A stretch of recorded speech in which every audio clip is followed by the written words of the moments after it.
wanna be a millionaire, your own form of superhero, have matters in your own hands, and get away from all the zeros. Will you listen to the plan, and all that it demands? Well, here's your chance. Focus on the good things, nothing on the bad. Forget all your needs, focus on the task. Now are you ready for it? Now are you ready for it? If they say you're a long shot, maybe you should pass. Well, look down at yourself, show them what you have. Now are you ready for it? Now are you ready for it? If you believe in all that you see, there ain't no way that this stops with a dream. Stops with a dream.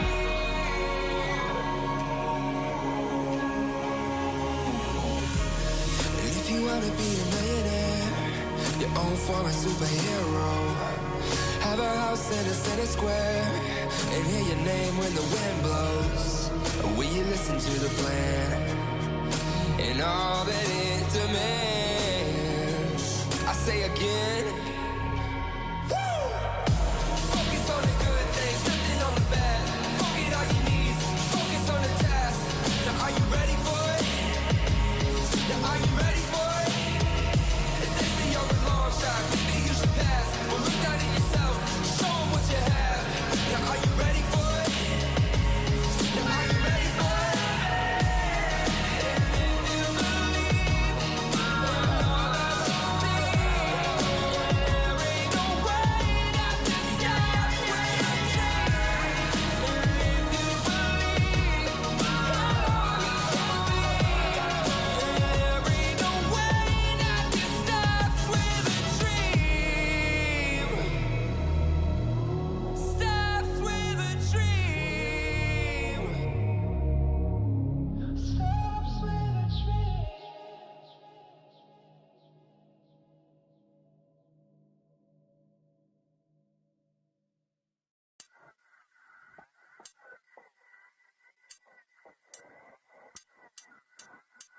Spotlight, hot nights, glow red in the stoplight. I slay, big swerve, big will, rich taste. I serve, line up for the looks that kill. So rich it can make you ill. Don't choke on the diamond pill. Cheap lines, get a gag like ew. Go fetch, black collar, mad cash, high dollar. Just watch, don't follow, no smoke, get higher. Bad chicks at the world on fire. Bow down to the golden strand. Get in line, I'm in high demand. Come close, yeah, I'll use what I can when I can. I will rate with a 1 to a 10. I will call if I want it again. Spotlight, hot night, glow red at the stoplight. I slay, big swerve, big will, rich taste. I serve, line up for the looks that kill. So rich it can make you ill. Don't choke on the diamond pill. Cheap lines, get a gag like ew. Go fetch, black collar, mad cash, high dollar. Just watch, don't follow, no smoke, get higher. Bad chicks at the world on fire. Bow down to the golden strand. Get in line, I'm in high demand. Come close, yeah, I'll use what I can when I can. I will rate with a 1 to a 10. I will call if I want it again. Bow down.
Shadows are calling, the curtain is drawn.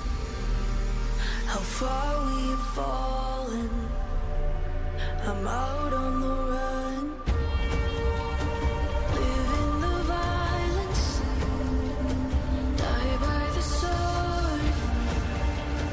Deep in the fire, that's where darkness is born. Haunting my dreams, I see the signs. The darkness arise, I watch it all fall. I watch it all fall. I watch it all fall. I watch it all.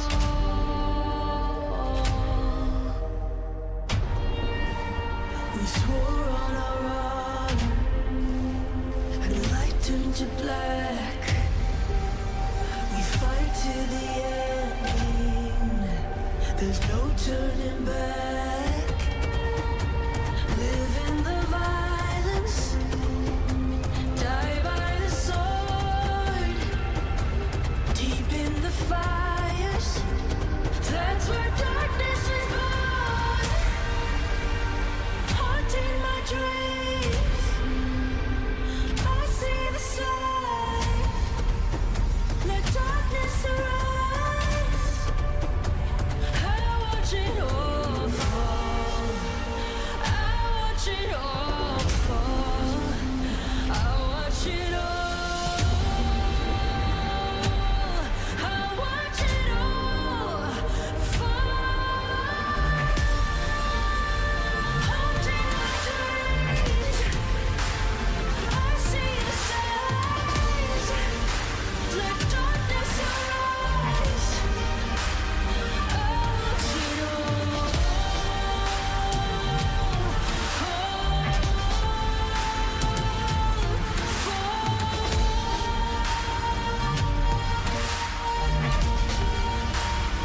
I watch it all fall.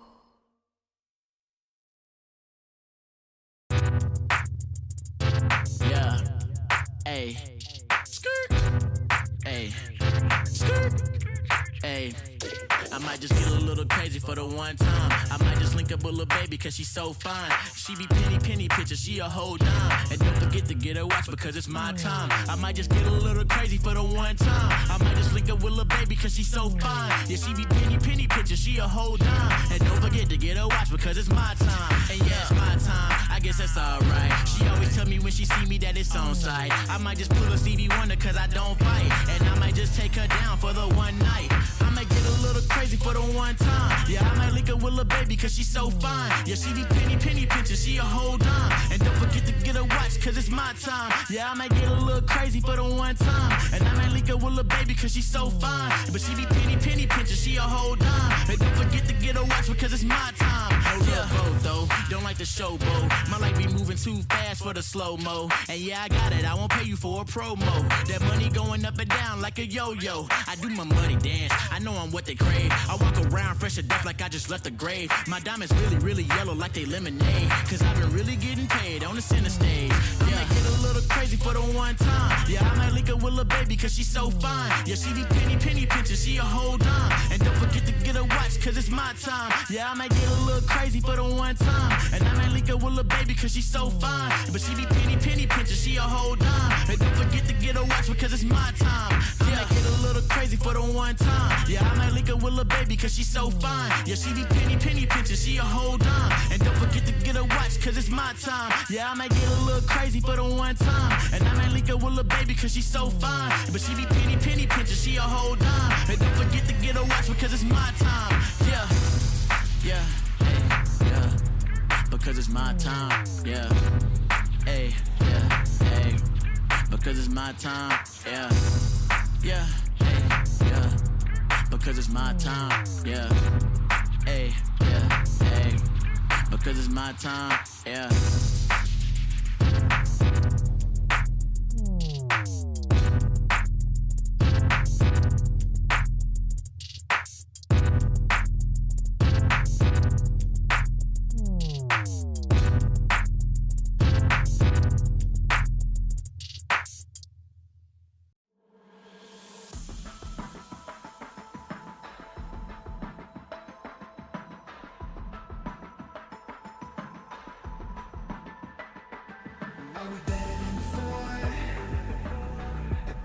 nice and straightforward. Can we get a little more before we run out of answers? Cause God only knows where the times went, and we can't wait till our lives end. Tell the truth and hope that they listen. Notifying the world is our mission. What if they won't listen? What if they won't listen? Guess we all have to count on forgiveness.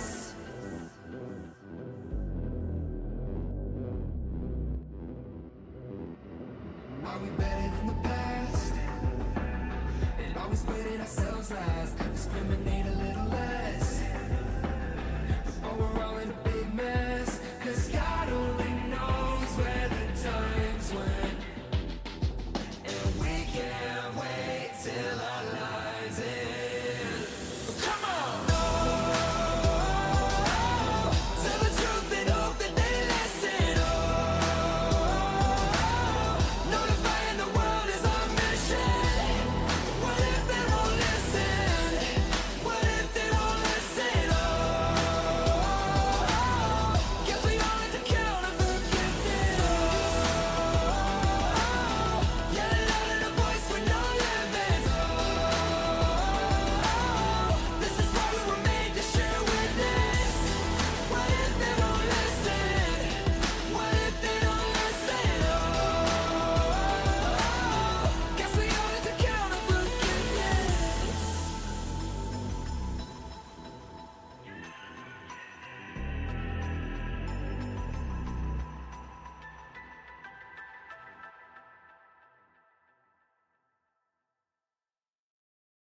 Look at me, I'm living free your mind.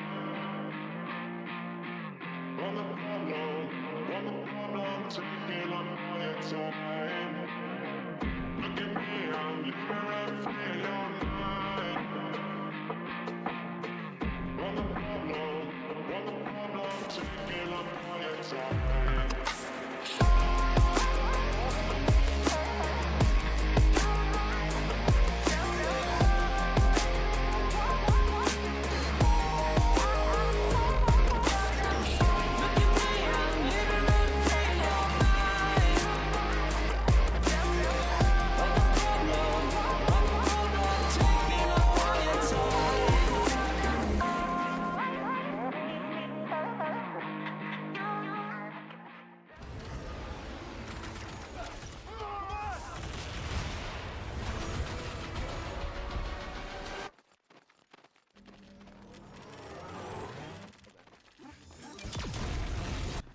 When are you gonna upgrade your system?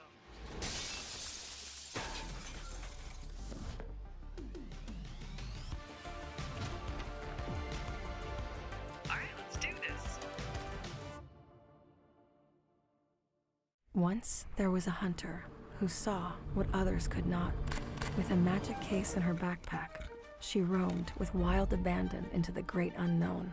Her gaze inescapable, her reflexes lightning fast.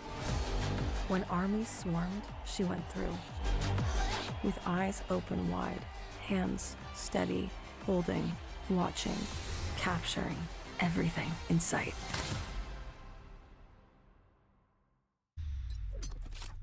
The Crucial Pro DDR5 RAM kit comes with a sleek, modern look that will complement any build. But aesthetics aside, it's the performance that really matters. So let's dive into it. The default JEDEC timings are 46, 45, 45, but it does come with 2 XMP and Expo settings for those looking for a little more performance. With XMP 3.0 Profile 1, you can push the speed up to 5600 megatransfers per second. If you prefer a slightly lower speed but tighter timings, Profile 2 offers 5200 megatransfers per second at 42, 42, 42 timings. We've run some benchmarks and stress tests to give you an idea of how it performs. In general, dropping the speed and tightening the timings with the second XMP/Expo profile yielded better results for us on our test system. Paired with a Ryzen 7800X 3D, we saw anywhere from a 1 to 5% performance bump depending on workloads. All in all, the Crucial Pro DDR5 64GB RAM kit by Micron is a fantastic choice for first-time builders and enthusiasts alike.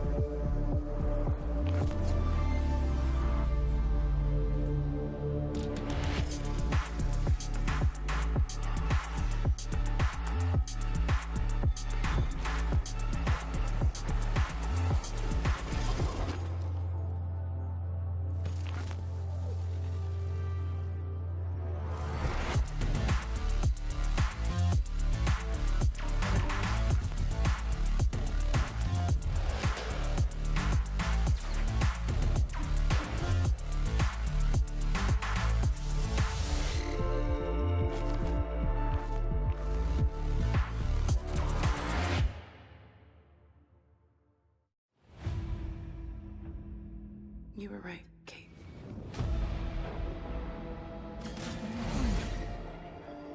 My sister is gone. There's only Jinx now. I want to tear that laugh from her throat forever. I'm ready. To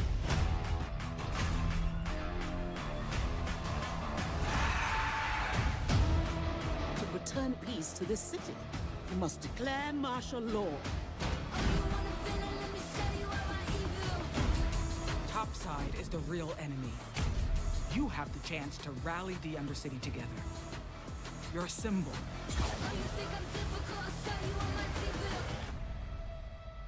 So what are you planning?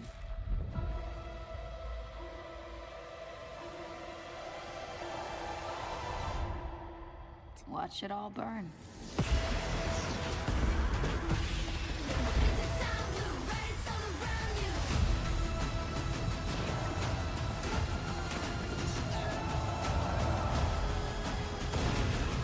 You felt it, haven't you? The arcane is waking up. Sometimes taking a leap forward means leaving a few things behind. Sustenance.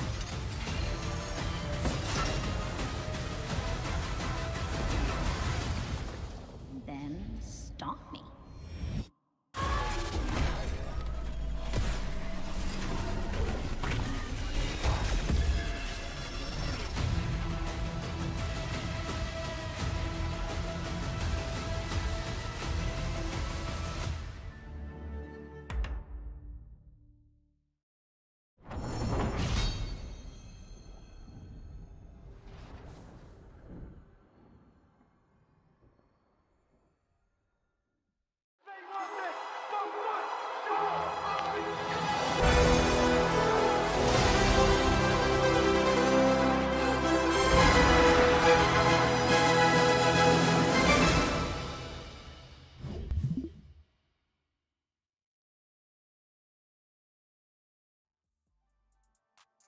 Guys, we are back with Crucial by Micron presents MidfailYT Community Clash powered by Zotac Gaming, and it is the grand finals.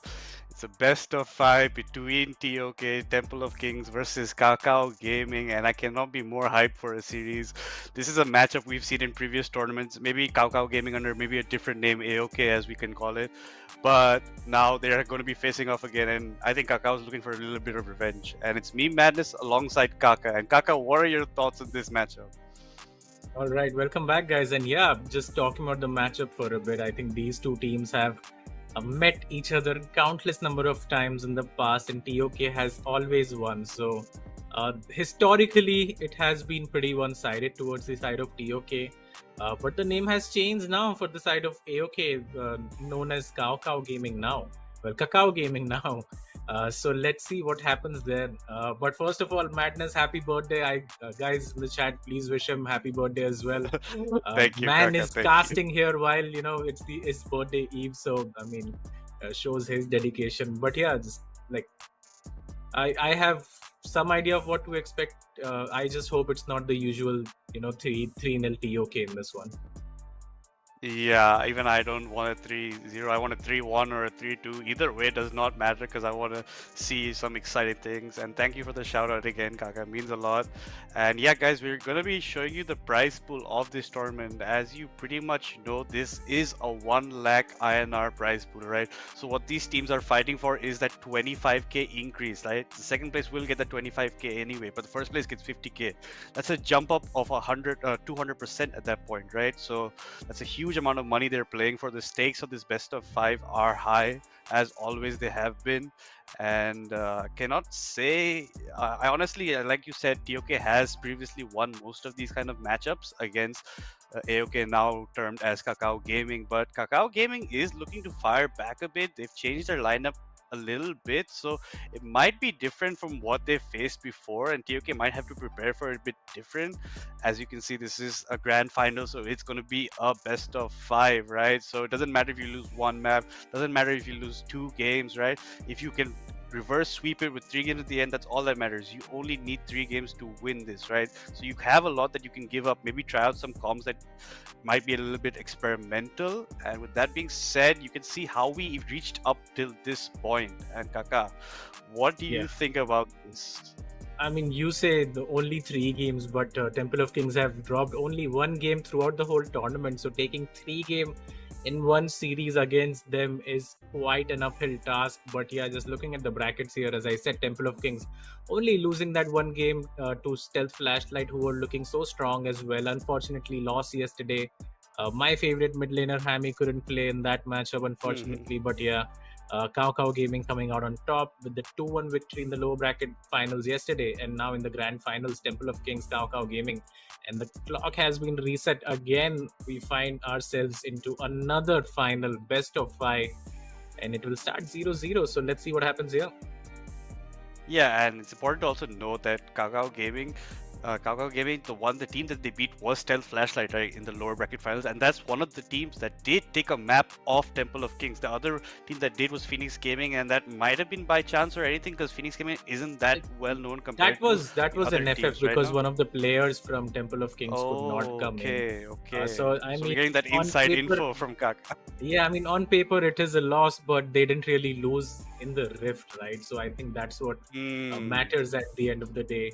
And yeah, just talking about the prize pool for a bit, as we just saw, 25,000 to the loser of this match is not a small amount as well. So both these teams have logged in quite a lot of chunk from the prize pool already.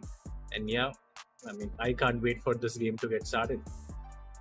Yeah, and that also being said, guys, we are running an event on our Discord, lol INNSA. It is called TEC Predictors Guild. If you go to that Discord server, the link is in the description below. You'll see it is available in the events update. It's basically a type of pick'ems, right, where you can see what your teams you can do against, and it's going to have a bit of a leaderboard, so you can match up against the other people in that server to see how well you're doing off on that.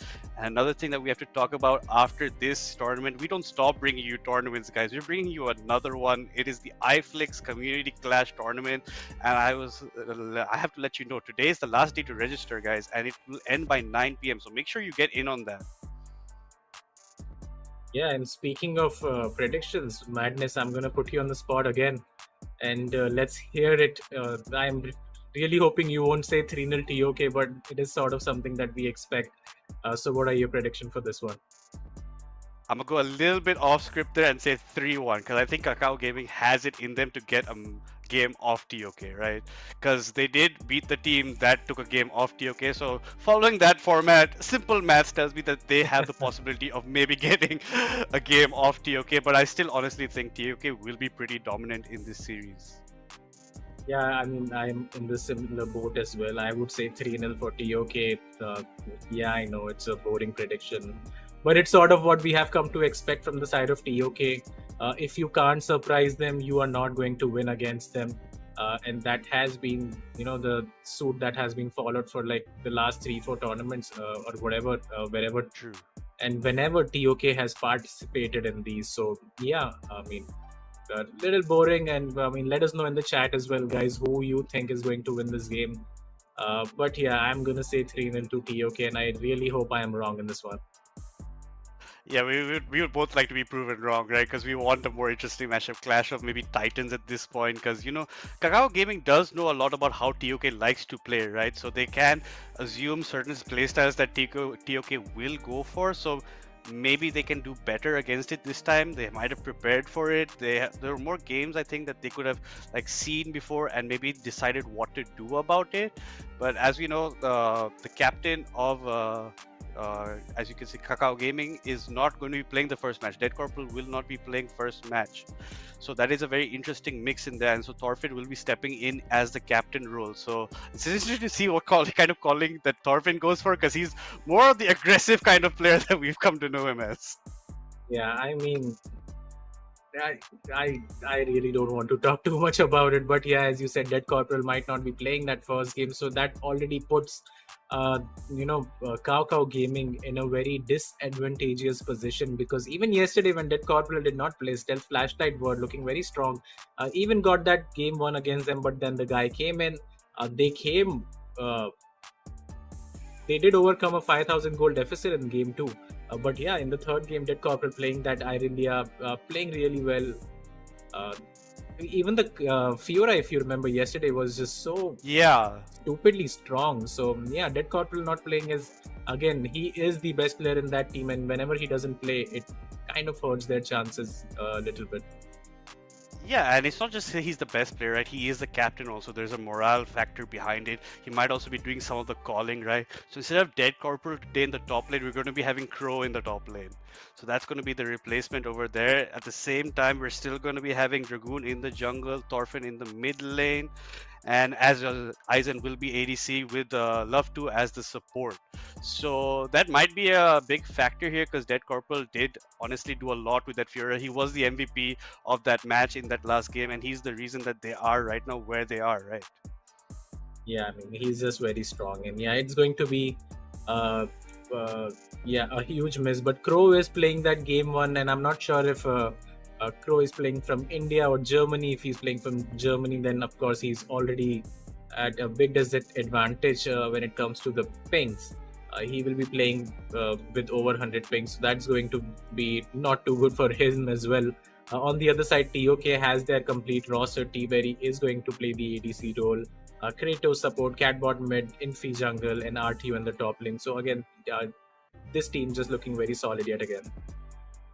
Yeah, they're looking solid, right? And it's going to, I think, depend on what Catbot does in that mid lane, right? Is he going to dominate Thorfinn, or will he like take control of that and then allow his team to pressure other sides at the same time, right? Because that team, like we've talked about before, if one player fails to step up in a certain game, the other players are there to come back with it, right? They're there to support him at the same time. And that's what makes them such a deadly team to face. Because if one player is having a bad game or even a bad series, the rest of the team will not stop just because of that. They will just continue forging on, and they don't know what can I honestly don't know what you do to stop them unless you play your team fights perfectly. Yeah, I mean, we did see how you can stop them, and that's by letting Hami Bhai get his Irelia and just smash mid lane out of existence. But yeah, I mean, they did come back in the third game, right? So it's not that easy as always. If Catbot, he's just so solid in the mid lane. He's probably the best mid laner around right now. And against Thorfinn, I don't see him getting into too much trouble, honestly, unless he decides to fight with him like Thorfinn does usually, because Thorfinn has not had the greatest tournament. He has had his moments, don't make any mistakes about it, but usually he has been, he has looked pretty weak and has, left a lot to be desired, honestly, in the mid lane. So I think that's one of the biggest mismatches that we have today in the mid lane. Yeah, and it's because of that also that sometimes that Dead Corporal was taking that mid lane role instead of Thorfinn, right? Thorfinn was going top instead. So that was a good switch up, maybe saved them winning some of those games. You say that, but I remember the 0-7 Nar game where the Nasus went Serildas for some reason and just decided to throw his lead. So that happened as well. I'm talking about the Aurelion Soul games that he's brought out, right? Right. Aurelion Soul, he's not bad on that champion. The Nar, we like to forget about that Nar, right? I think even Thorfinn wants to forget about what he did on that Nar, because that was a huge throw by Thorfinn there in the top. Because Thorfinn's playstyle is this, right? Even if he's not up or anything, he still goes as aggressive as though he's up in that lane. He doesn't understand when he's maybe at a disadvantage, and he kind of throws it away for his team by slowly just bleeding away some of that gold to the opponent's side. Yeah, I mean that's a good point. I think we have seen Thorfinn's Aurelion Soul 3 times now, and all 3 times he has done pretty well on that champion. So I maybe TOK has noticed that as well, and maybe they decide to ban out that Aurelion Soul. Even in the streamer clash, right, he was playing that Aurelion Soul, killed Angel's Lotus's Garen in the mid lane at level 1, and killed him multiple times in the lane actually, and was able to carry the game to his team. So even yesterday played the Aurelion Soul pretty well. So let's see what happens there. Okay, so we're getting some inside info. There's going to be a switch of roles. Dragoon will be playing top and Crow will be playing in the jungle. So that's a very interesting choice coming out from them. Like what this last minute switch might be interesting to see if that changes any of the tempo of the game. But as you said, that Aurelion Sol game, even in that streamer clash, right? That was a bit of a throw from Angel's Lotus. Angel's Lotus was pretty much pulling a Thorfinn at that point. The way he was playing that kind of a matchup, right? Now He are gave we it going away. to call that a Thorfinn now? Yeah, I will honestly, because when you go over aggressive, I will be calling that a Thorfinn at this point, because that's kind of Thorfinn. It either really works really well for him, or it kind of is the reason that his team ends up losing the game. So it's a very 50-50 high variance kind of play style, but that's what we love to see, right? It gives us a lot of action to see throughout the game. So it's always good for an observer point of view to be watching that, not so much as if you're in the same team. But yeah, given that, what are your thoughts on this switch up between Dragoon and Crow? I have no idea why that is coming in. Dragoon, I have never seen him play in the top lane, and Crow might be playing jungle as you said, so I am not too sure about what's happening there. But let's see. I mean, they must have something planned out, so I don't know. We'll see what happens there. And this team has been switching a lot of roles in between matches and everything, so maybe they have some plans. Maybe there's certain champs that they want them to play against this kind of a team like TOK, right? Maybe certain things that they've prepared for against them, and maybe just to help out maybe different lanes. But honestly, I've never seen Dragoon play anything other than jungle in most tournaments that he's been in. So it's going to be an interesting change what Dragoon goes there. Maybe he goes for a type of jungle champ in the top lane, maybe. So that will also be an interesting aspect to look forward to. Yeah. And that being said, I'm not so sure that Thorfinn can do anything against Catbot if Catbot plays it passive and doesn't get trapped into certain fights that Thorfinn likes to go for. So Catbot will be having maybe a relatively easy lane there if he doesn't get incited into those team fights, and maybe can just push his lane in and go for some roams that he definitely likes to go. And that's the main thing between these two mid laners. They both like to roam a lot. So it's going to be interesting if they shadow each other during each other's roam. So that could also be a critical part to this game. And just because of that, I'm just going to say that Aizen would love to playing a pretty good bot lanes. But the thing is, we're going to have to remember that if we give Aizen that jinx, he's going to have excellent positioning, right? He's always had excellent positioning in these matchups. So if he gets his jinx, it's going to be a little problem, especially if Love 2 goes a kind of engaged champion as the support. He has been liking to go with the Nami with the jinx. So because of that, it's going to be a difference to see what the bot lane does. But as we've seen, T-Berry has been playing very well as well. So it's going to be an interesting matchup between both these ADCs and who comes out on top and who gets a top up because of that. And continuing on about this kind of a matchup, we have seen TOK dominating. They lost one map due to a forfeit. So that just shows confidence in that team, that even after losing that map due to a forfeit, right, they still continued going on and they never stopped. They won 2-0. And with that, guys, we'll be taking a small break just before the champion selection.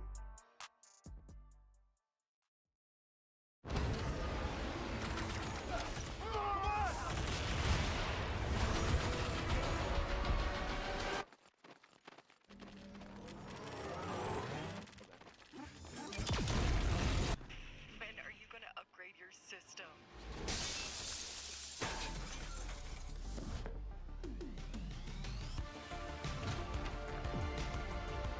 All right, let's do this. Once there was a hunter who saw what others could not. With a magic case in her backpack, she roamed with wild abandon into the great unknown. Her gaze inescapable, her reflexes lightning fast. When armies swarmed, she went through. With eyes open wide, hands steady, holding, watching, capturing everything in sight.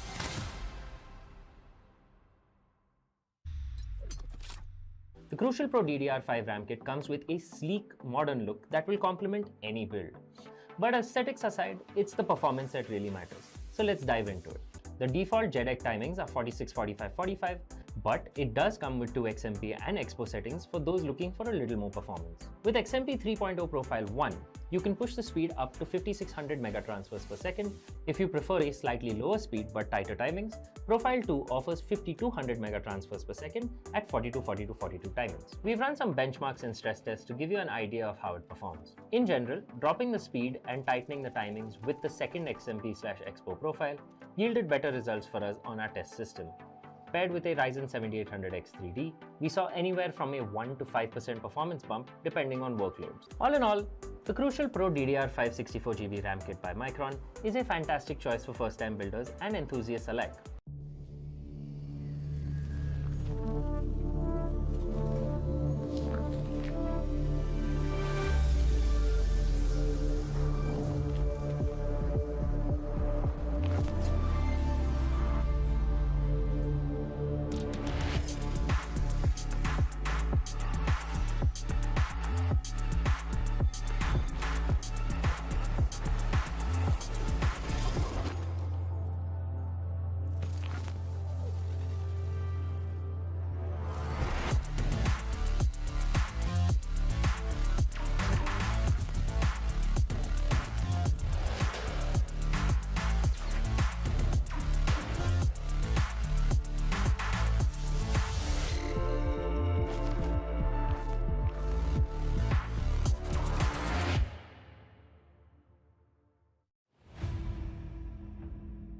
You were right, Kate.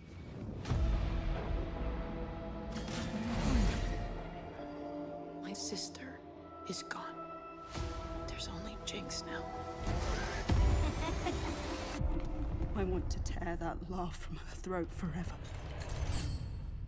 I'm ready.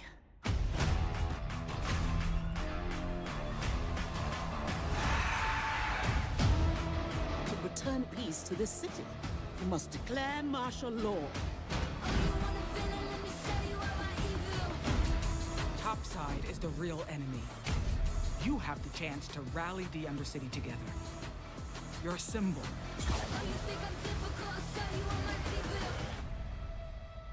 So what are you planning?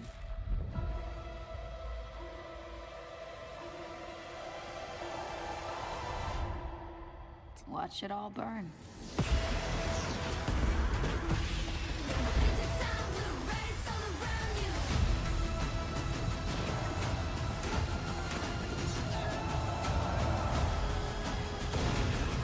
You felt it, haven't you? The arcane is waking up. Sometimes taking a leap forward means leaving a few things behind. This has to end.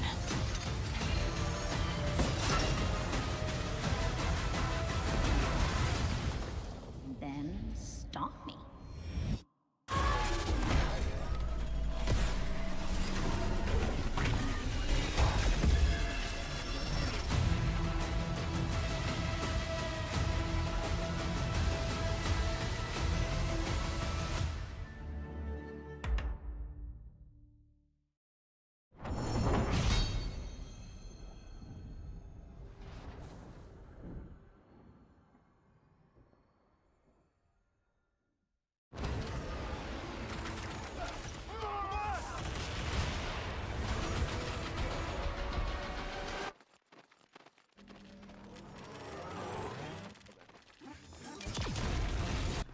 When are you gonna upgrade your system?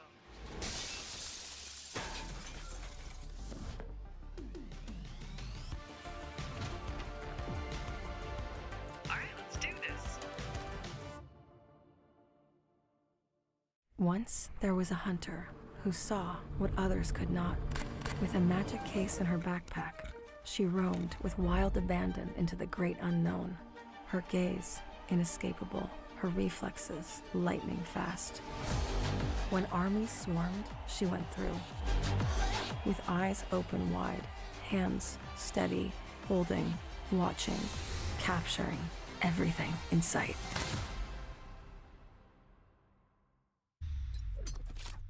The Crucial Pro DDR5 RAM kit comes with a sleek, modern look that will complement any build.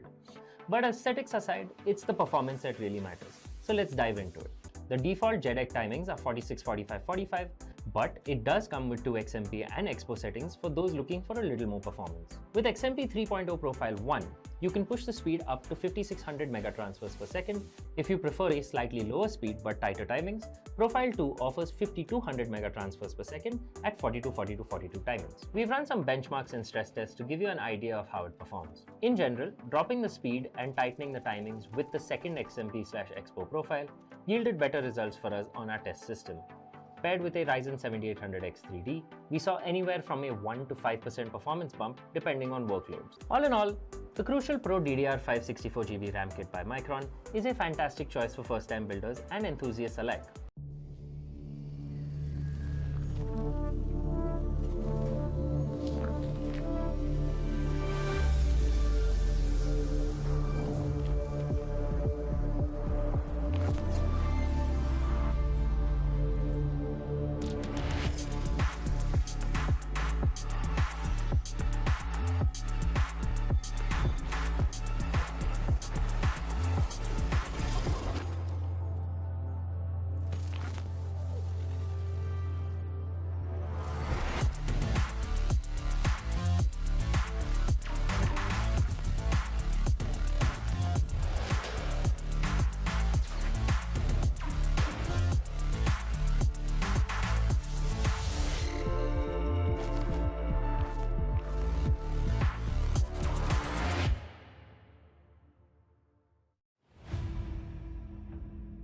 You were right, Kate.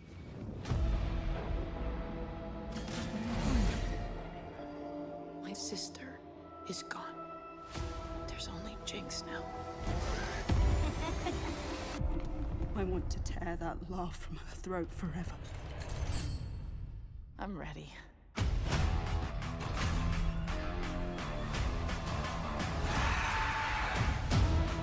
To return peace to this city, we must declare martial law. Topside is the real enemy. You have the chance to rally the Undercity together. Your symbol.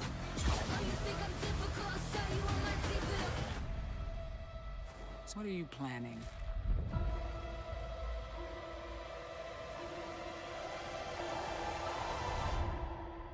Watch it all burn.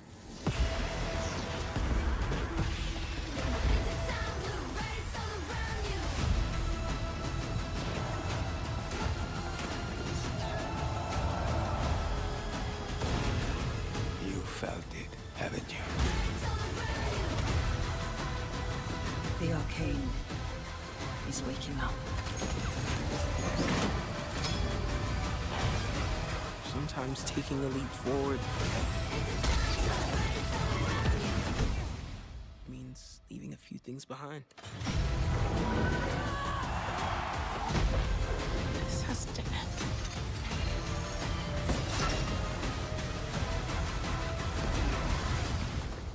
Then stop me.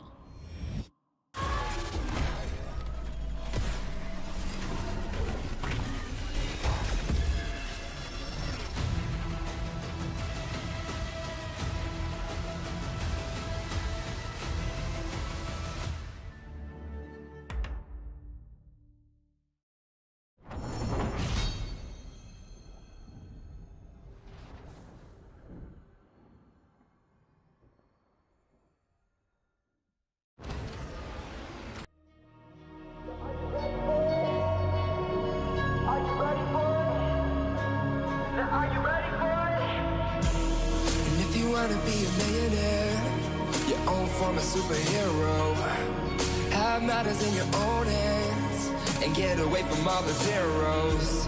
Will you listen to the plan and all that it demands? Well, here's your chance. Focus on the good things, nothing on the bad. Forget all your needs, focus on the task. Now are you ready for it? Now are you ready for it? If they say you're a long shot, maybe you should pass. Well, look down at yourself, show them what you have. Now are you ready for it? Now are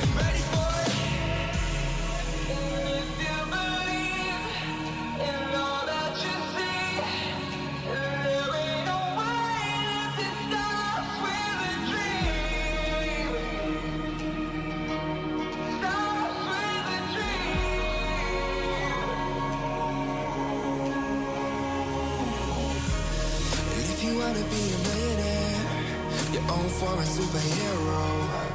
Have a house in a center square, and hear your name when the wind blows. Will you listen to the plan, and all that it demands? I say again, focus on the good things, nothing on the bad. Forget all your needs, focus on the task. Now are you ready for it? Now are you ready for it? If they say you're a long shot, maybe you should pass. Well, look down at yourself, show them what you have. Now are you ready for it? Now are you ready for it?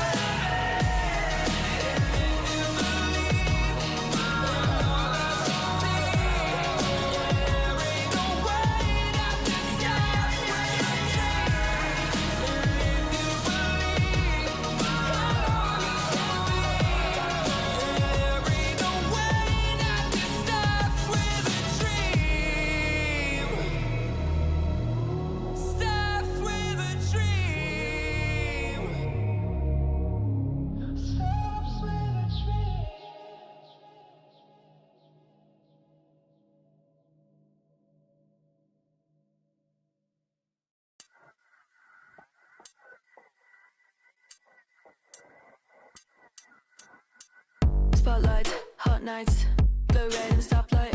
I slay, big swerve, big will, rich taste. I serve, line up for the looks that kill. So rich it can make you ill. Don't choke on the diamond pill. Cheap lines, get a gag like ill.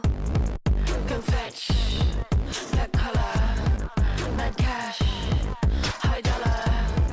Just watch, don't follow, no smoke, get higher. Bad chicks at the world on fire.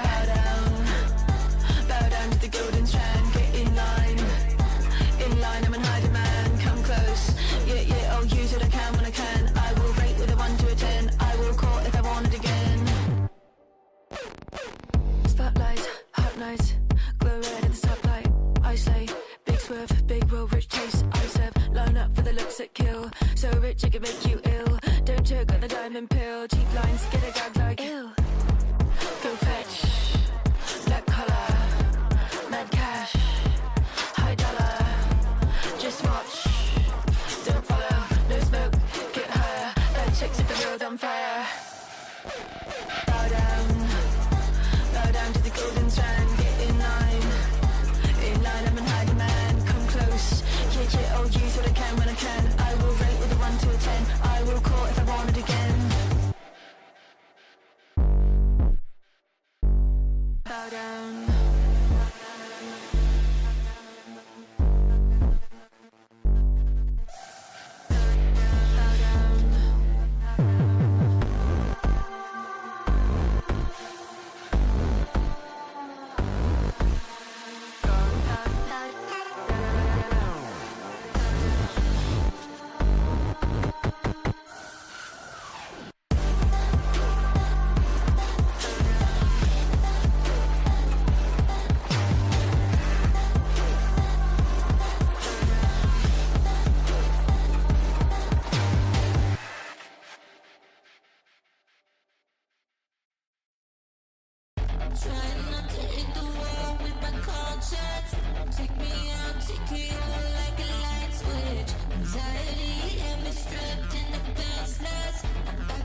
Shadows are calling.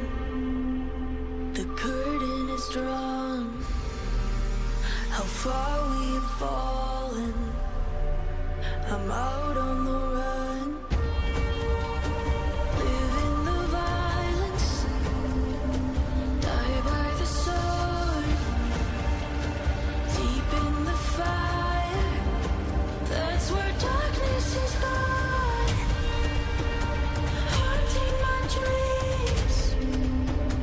I see the signs. The darkness arise. I watch it all fall. I watch it all fall. I watch it all fall. I watch it all.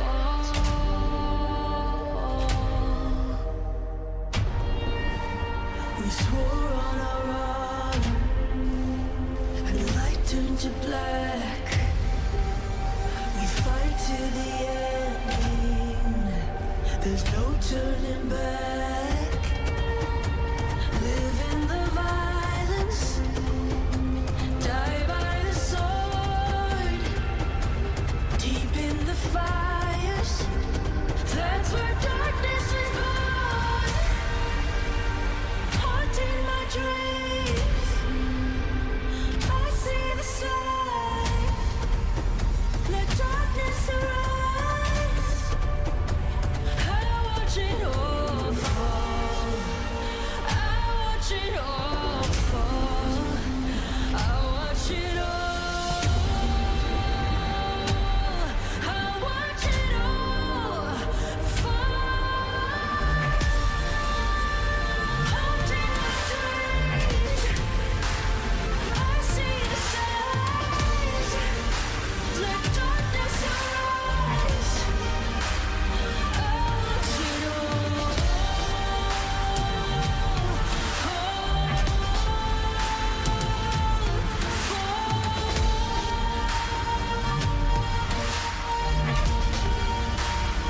I watch it all fall.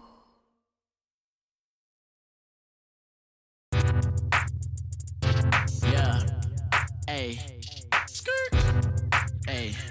Skirt. Ay. I might just get a little crazy for the one time. I might just link up with little baby cause she's so fine. She be penny pictures, she a whole dime. And don't forget to get her watch because it's my time. I might just get a little crazy for the one time. I might just link up with little baby cause she's so fine. Yeah, she be penny pictures, she a whole dime. And don't forget to get her watch because it's my time. And yeah, it's my time, I guess that's alright. She always tell me when she see me that it's on sight. I might just pull a Stevie Wonder cause I don't fight. And I might just take her down for the one night. I might get a little crazy for the one time. Yeah, I might link up with little baby cause she's so fine. Yeah, she be penny pictures, she a whole dime. And don't forget to get her watch cause it's my time. Yeah, I might get a little crazy for the one time. And I might link up with little baby cause she's so fine. But she be penny pictures, she a whole dime. And don't forget to get her watch because it's my time. No love boat though, don't like the showboat. My life be moving too fast for the slow-mo. And yeah, I got it, I won't pay you for a promo. That money going up and down like a yo-yo. I do my money dance, I know I'm what they crave. I walk around fresh to death like I just left the grave. My diamonds really yellow like they lemonade. Cause I've been really getting paid on the center stage. Yeah, I get a little crazy for the one time. Yeah, I might link up with little baby cause she's so fine. Yeah, she be penny pictures, she a whole dime. And don't forget to get her watch cause it's my time. Yeah, I might get a little crazy for the one time. And I might link up with little baby cause she's so fine. But she be penny pictures, she a whole dime. And don't forget to get her watch because it's my time. Yeah, I get a little crazy for the one time. Yeah, I might link up with little baby cause she's so fine. Yeah, she be penny pictures, she a whole dime. And don't forget to get her watch cause it's my time. Yeah, I might get a little crazy for the one time. And I might link up with little baby cause she's so fine. But she be penny pictures, she a whole dime. And don't forget to get her watch because it's my time. Yeah, yeah, hey, yeah. Because it's my time, yeah. Hey, yeah, hey. Because it's my time, yeah. Yeah, hey, yeah. Because it's my time, yeah. Hey, yeah, hey. Because it's my time, yeah.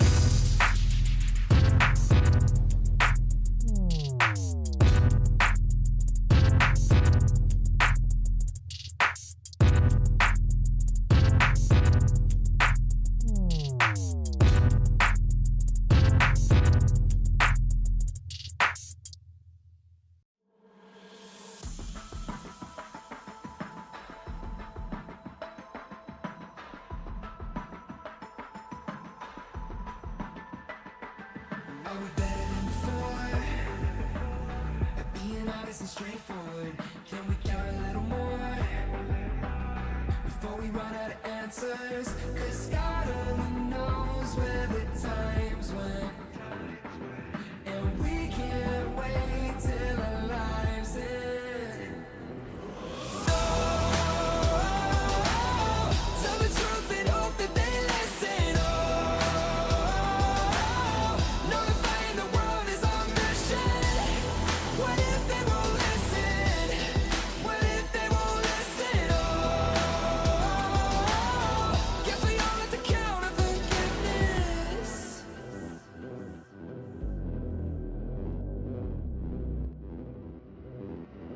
Are we better than the past? And always putting ourselves last. Discriminate a little less before we're all in a big mess. 'Cause God only knows where the times went, and we can't wait till our lives end. Come on! Tell the truth and hope that they listen. Notifying the world is our mission. What if they won't listen? What if they won't listen?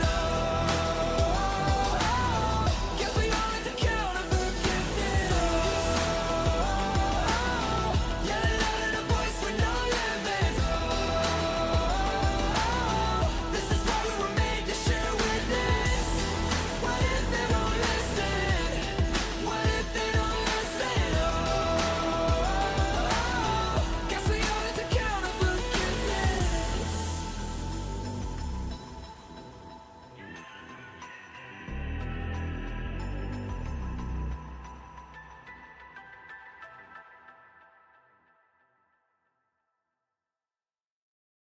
Look at me, I'm living free your mind.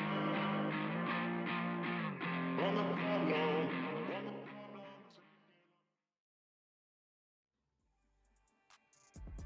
Yeah, sorry about that, guys. We had a bit of some technical difficulties, but we are back, and it's still the same matchup. It's going to still be game one. It is Crucial by Micron presents MidfailYT Community Clash powered by Zotac Gaming Grand Finals.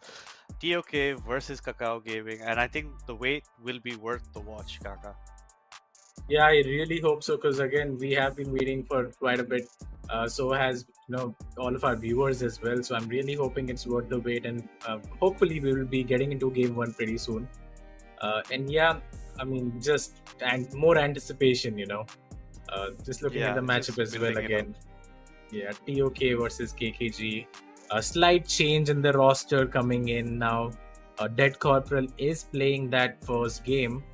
So it will be Dead Corporal in the top lane, Dragoon in the jungle, Thorfinn mid, Love2 and Aizen in the bot lane. And without wasting any time, we are going to jump into this champ select for the best of 5. And first game coming in right now. Karthus gets banned very surprisingly from the side of KKG themselves. So that is somewhat unexpected, to say the least.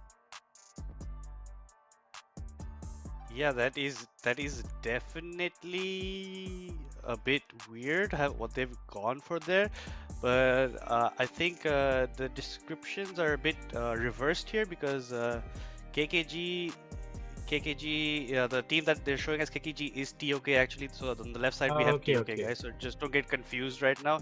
So maybe it'll just change in a bit. Yeah. As you can see, I think it's I think they're banning according to the opposite side basically right now.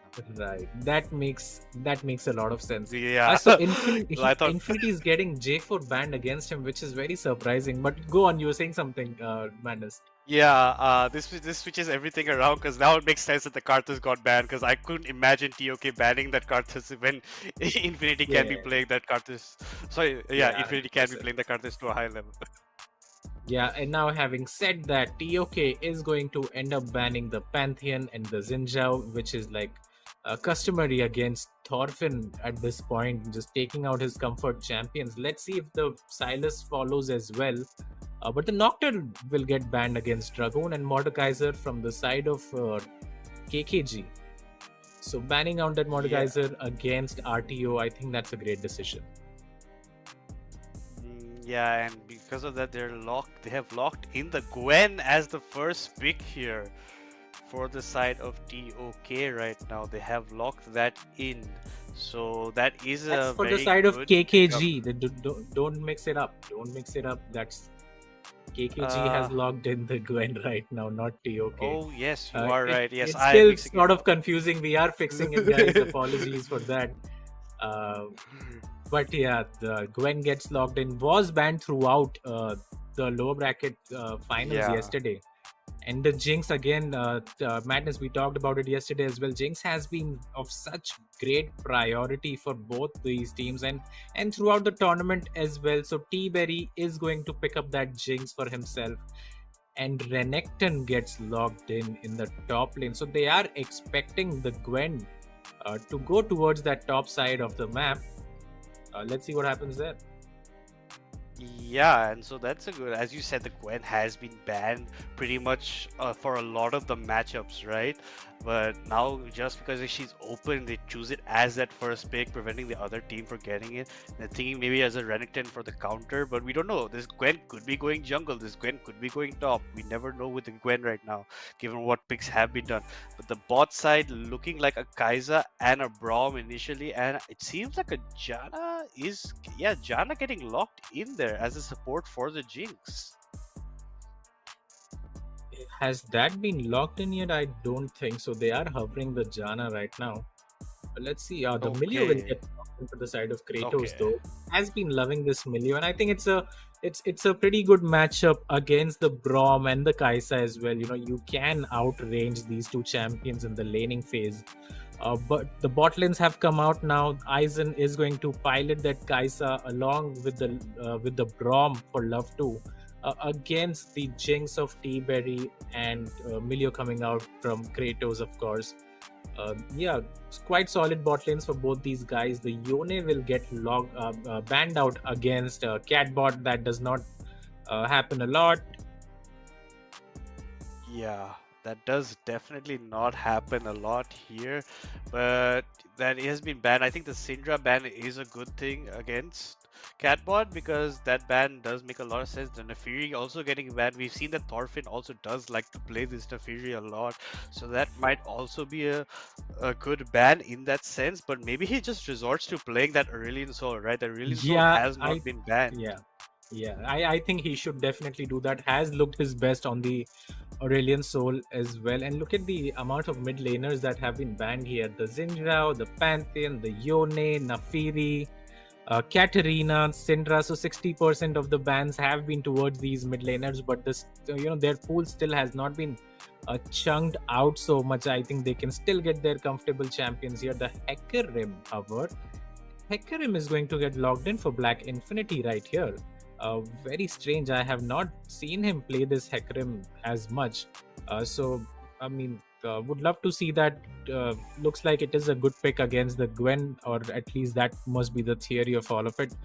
The Jax blind pick comes in for Dead Corporal, so that's not a blind pick. I'm sorry, the Renekton has been picked there. So that indicates that Gwen will be going into that jungle role, or maybe the Jax is jungle. You never know. Yeah, you never know. They're both flex, they can go switch it up. So maybe that's what's playing on their mind right now, trying to play a bit of mind games. And RTO does have his Renekton locked in, right? Renekton top only, so that's good. But as you said, that Hecarim, we've rarely seen him throughout this entire tournament at all, like even in the lower stages. So that will be a very spicy pick. Maybe he has some kind of tech on him that we don't know about that he wants to go for. But it looks like that Catbot has locked in, or no, is looking to lock in the Vex maybe.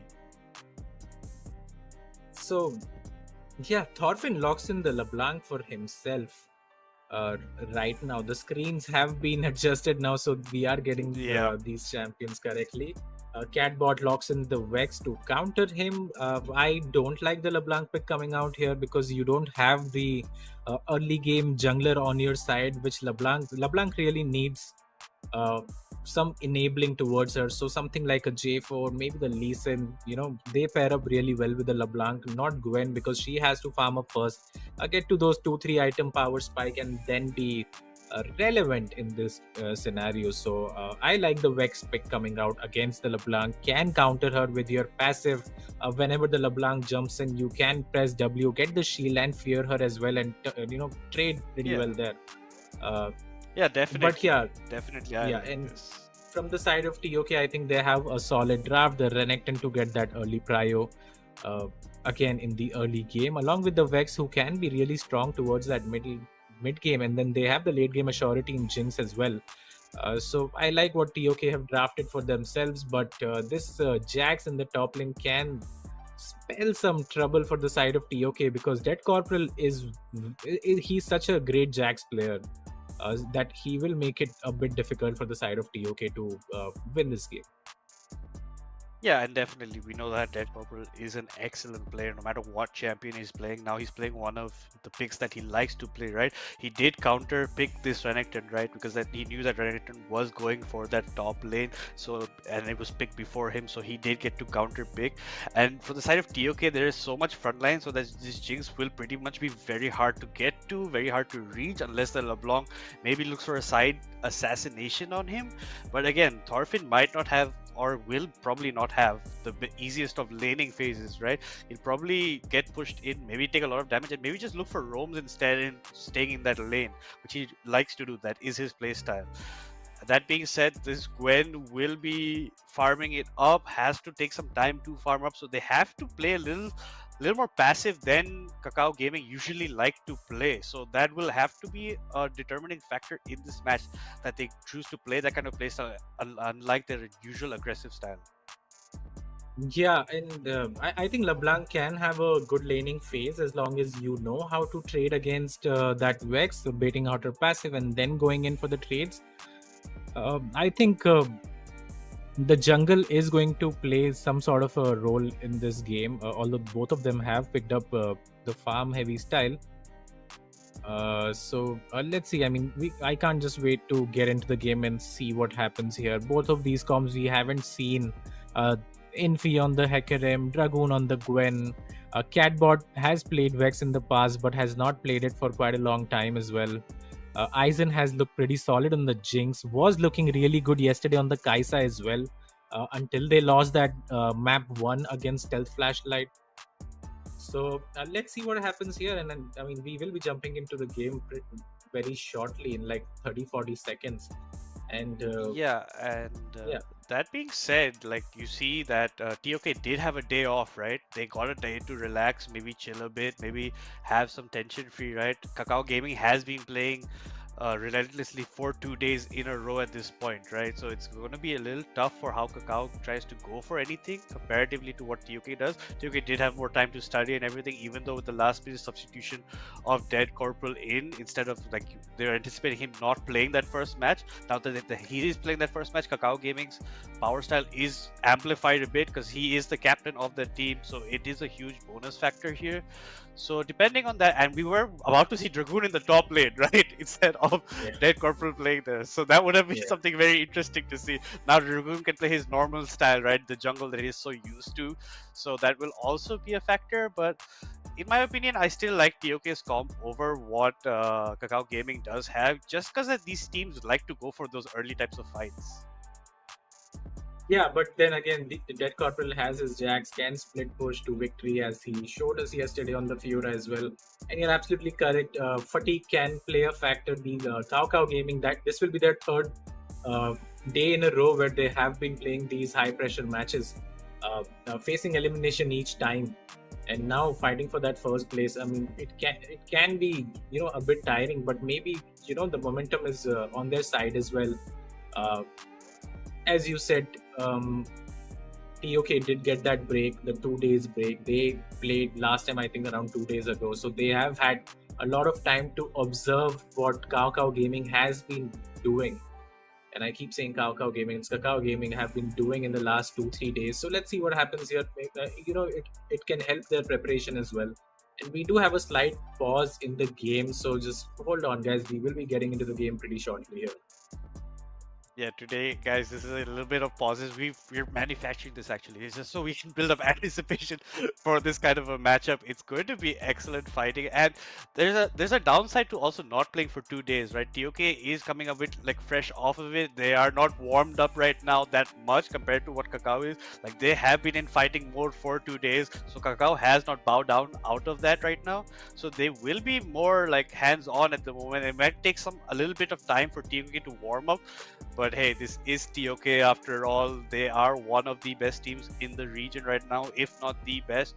So you can never know. They could already, even if they're cold hands, they could be beating this team right now. Yeah, I mean, they're not one of the best. They are the best team in the region. They have won the last 3 tournaments, and they are looking really solid yet again in this one as well.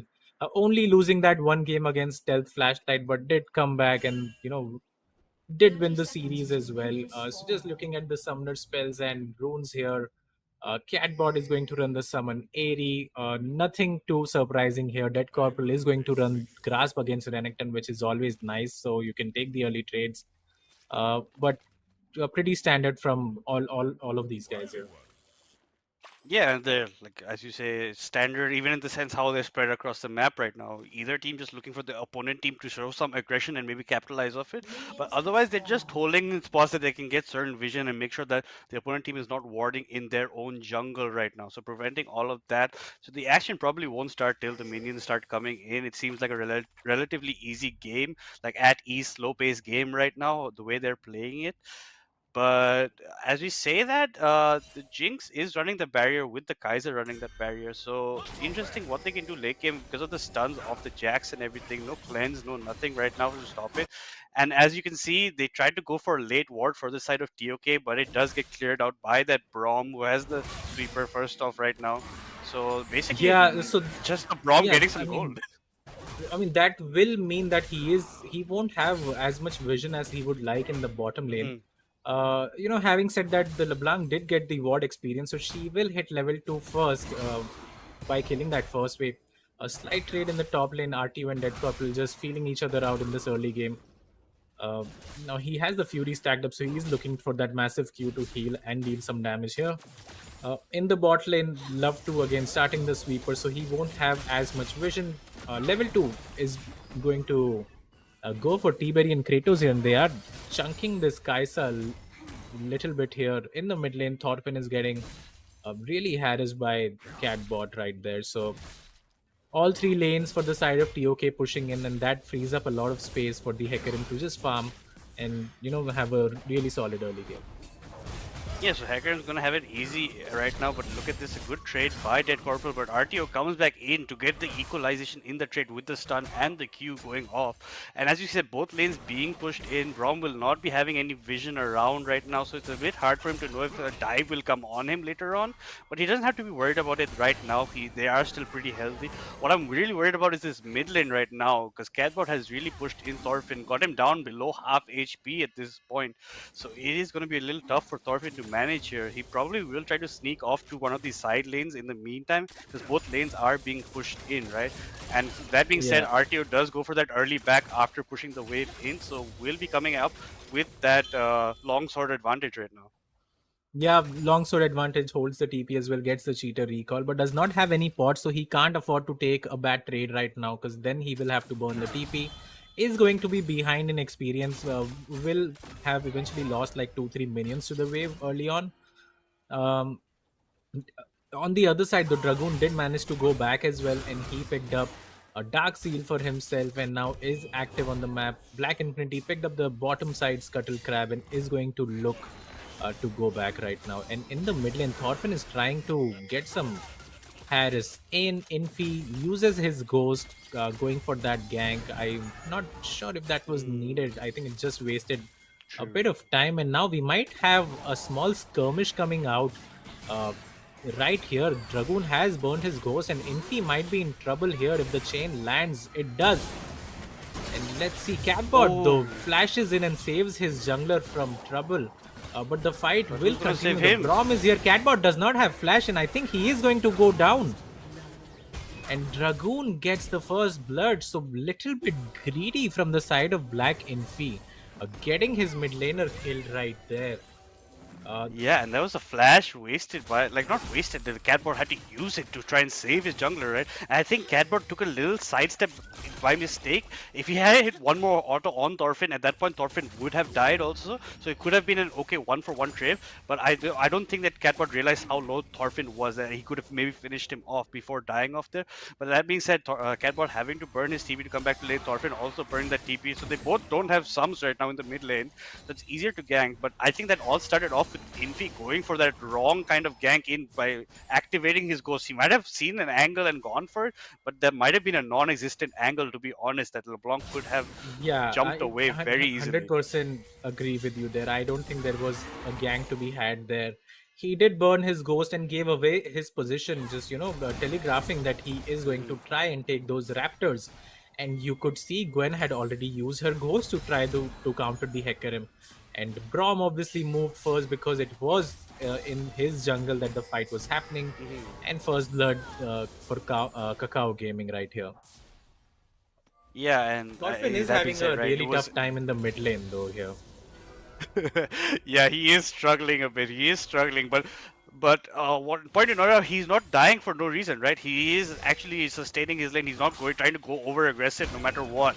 So he is, that's a plus side for him at this point, right? His team does have the lead and he is not throwing it away, which is very good because he will scale a bit towards later on, given that he is that LeBlanc and he can easily go for that execution on the basically on the Jinx later, because he can easily assassinate him. And Dead Corporal is now pushing RTO in. Is a 5 CS advantage, not that much, but they're trying to just go for trades at this point, and this is going to be basically just a trading kind of HP kind of lane right now. The objective is being started off by Infinity, and Infi is going for that first Drake for the side of TOK. So I would like to see the Gwen try to trade it for some ground share, but Gwen seems to be coming for a flank. Yeah, she's looking for a gank here. RTO does have his ultimate though, so let's see if he decides to use that. Burns his flash and has the Q for himself, but is just a bit greedy and dies there. So a successful gank for the Gwen, who will now be 2-0 up. Has the 2 kills, is going to rush that towards that Nashor's Tooth right there. But I think RTO could have easily survived that gank, and just looking at the way he is playing that lane, I think he should be ahead in the CS and not behind. So Dead Corporal knowing how to play this matchup perfectly, it seems like. But I do think that it is a skill matchup, at least in the early game, but it is sort of Renekton favored. But in the mid lane, Catbot, doing his thing right there. Yeah, and definitely if RTO didn't take that one step backwards, I don't think Jax could have jumped on him with the Q, right? I think RTO would have got off scot-free over there if he just tried to walk away, just continued walking away. But as you said, I would have expected the Renekton to kind of be pressuring in this matchup, but Dead Corporal playing it excellently, but might be getting caught out over here. The Hecarim is in here. And Hecarim does use that ultimate to get him, not even using that ghost. So he recognizing not to use the ghost here at least, and does get that free kill for himself. So that was a good trade, and busy trying to show off his stickers right there and gets punished for it. Does not have the flash there, and just loses his life. And now the Renekton can have some free space in the top lane. Is going to go back and get his items as well. But look at the Jax. He went back, got the Sheen, got the Phage, and he is looking pretty solid now. Especially against that Renekton, he is ahead in gold, what it looks like. So he is feeling very comfortable here. Yeah, and the kill did go over to Hecarim and not the Renekton, right? So it doesn't give anything that much of an advantage to the Renekton for the after this matchup, kind of how he goes back to lane, right? So he doesn't have any specific advantage he can get for.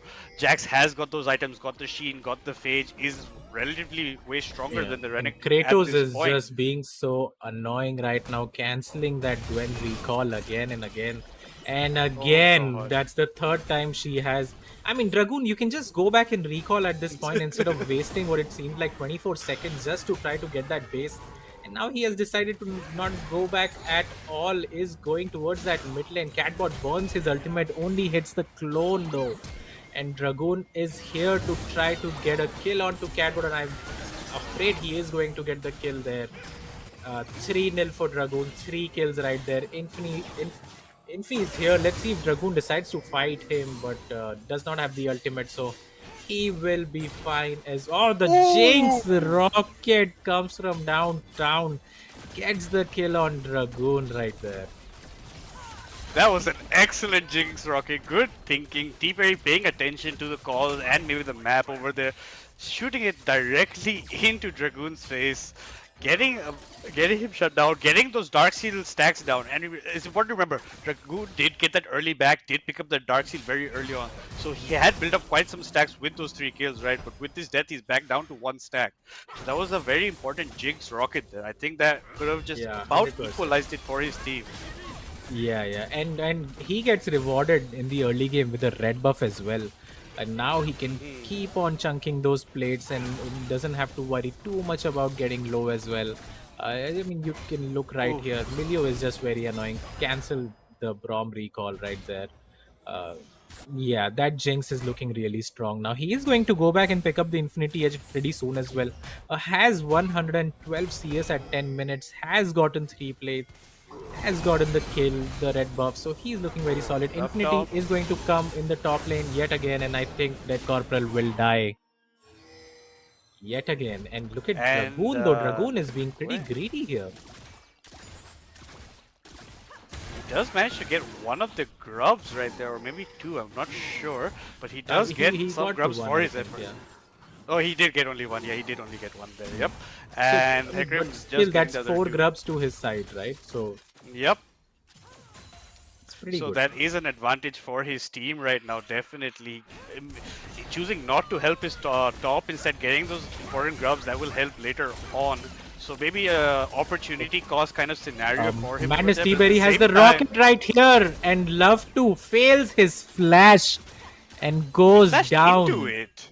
He flashed. I think that was a very bad panic flash coming in. In the mid lane though, Catbot has been just hitting that turret and has gotten 3 plates. Dragoon is here, but I'm not too sure if he can get anything. Oh, but look at Catbot though. He's trying Catbot to might go end up in. dying here. Oh no. No, he does not. And Dead Corporal again, this is just deja vu at this point. Look at that fail flash again from Dead Corporal. These guys are just flashing into these ultimates. And now you can see the goal lead being a bit relevant here. Catbot getting that solo kill in the mid lane. A 2v2 kill in the bot lane as well. And now in the top lane for the 3rd time, Infinity has managed to secure himself 1 more kill towards the side of Dead Corporal. You know, assisting his Renekton pretty well as well. Renekton will get 3 plates for himself, and it's all looking good for the side of TOK. Yeah, and Catbot getting 4 in the mid also, not a bad problem. Again, Thorfinn keeping in, trying to get... Yeah, this is what we call pulling a Thorfinn, okay? Just coming back to lane, TPing into lane, trying to go over a little greedy for the Catbot for Akshay, who is low on HP, right? But his jungler is close by, just for that backup, just for that case, I think so. And he does shut down, like he puts Thorfinn into the grave. Thorfinn, very bad misplay, and he has burned the TP, right? So it's going to take him longer to come back to lane at the same time right now. Dragoon currently getting his red buff, trying to move away. He has not misplayed it at all, unfortunately dying once just to that Jinx rocket, right? So the Jinx is pretty fed right now, has that objective bounty on her head, right? Like, sorry, just has that bounty on her head, but Infi going a little too deep into the jungle over here.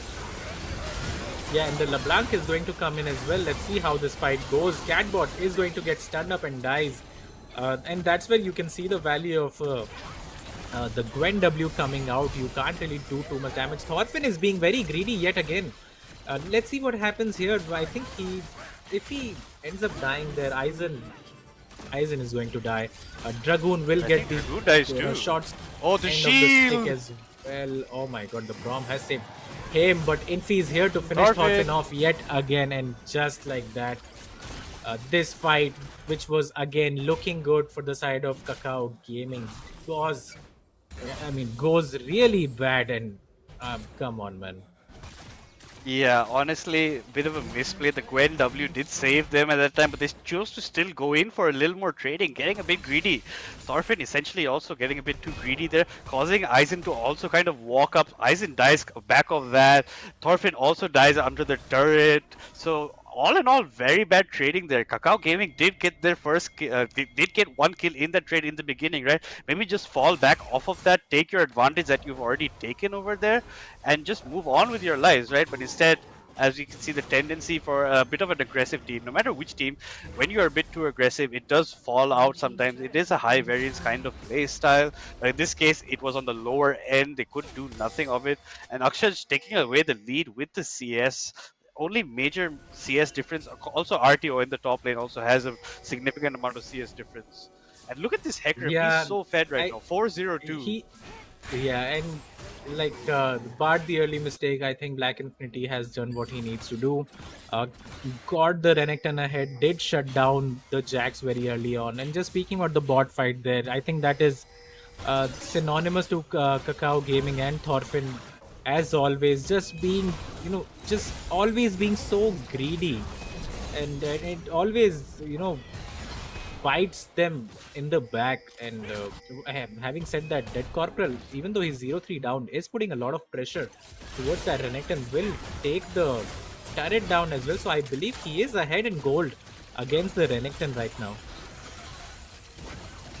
But it's also due to majority of the deaths of Death Corporal going on to the Hecarim, right? So the Renekton didn't get that stronger of it. He got the 3 assists, but it's not that much compared to if you had 3 kills, right? So that's why Death Corporal can still put on this much pressure against him. He is even in CS right now after all of that. Plus he has got the turret down for him, so he's definitely up in goal right now.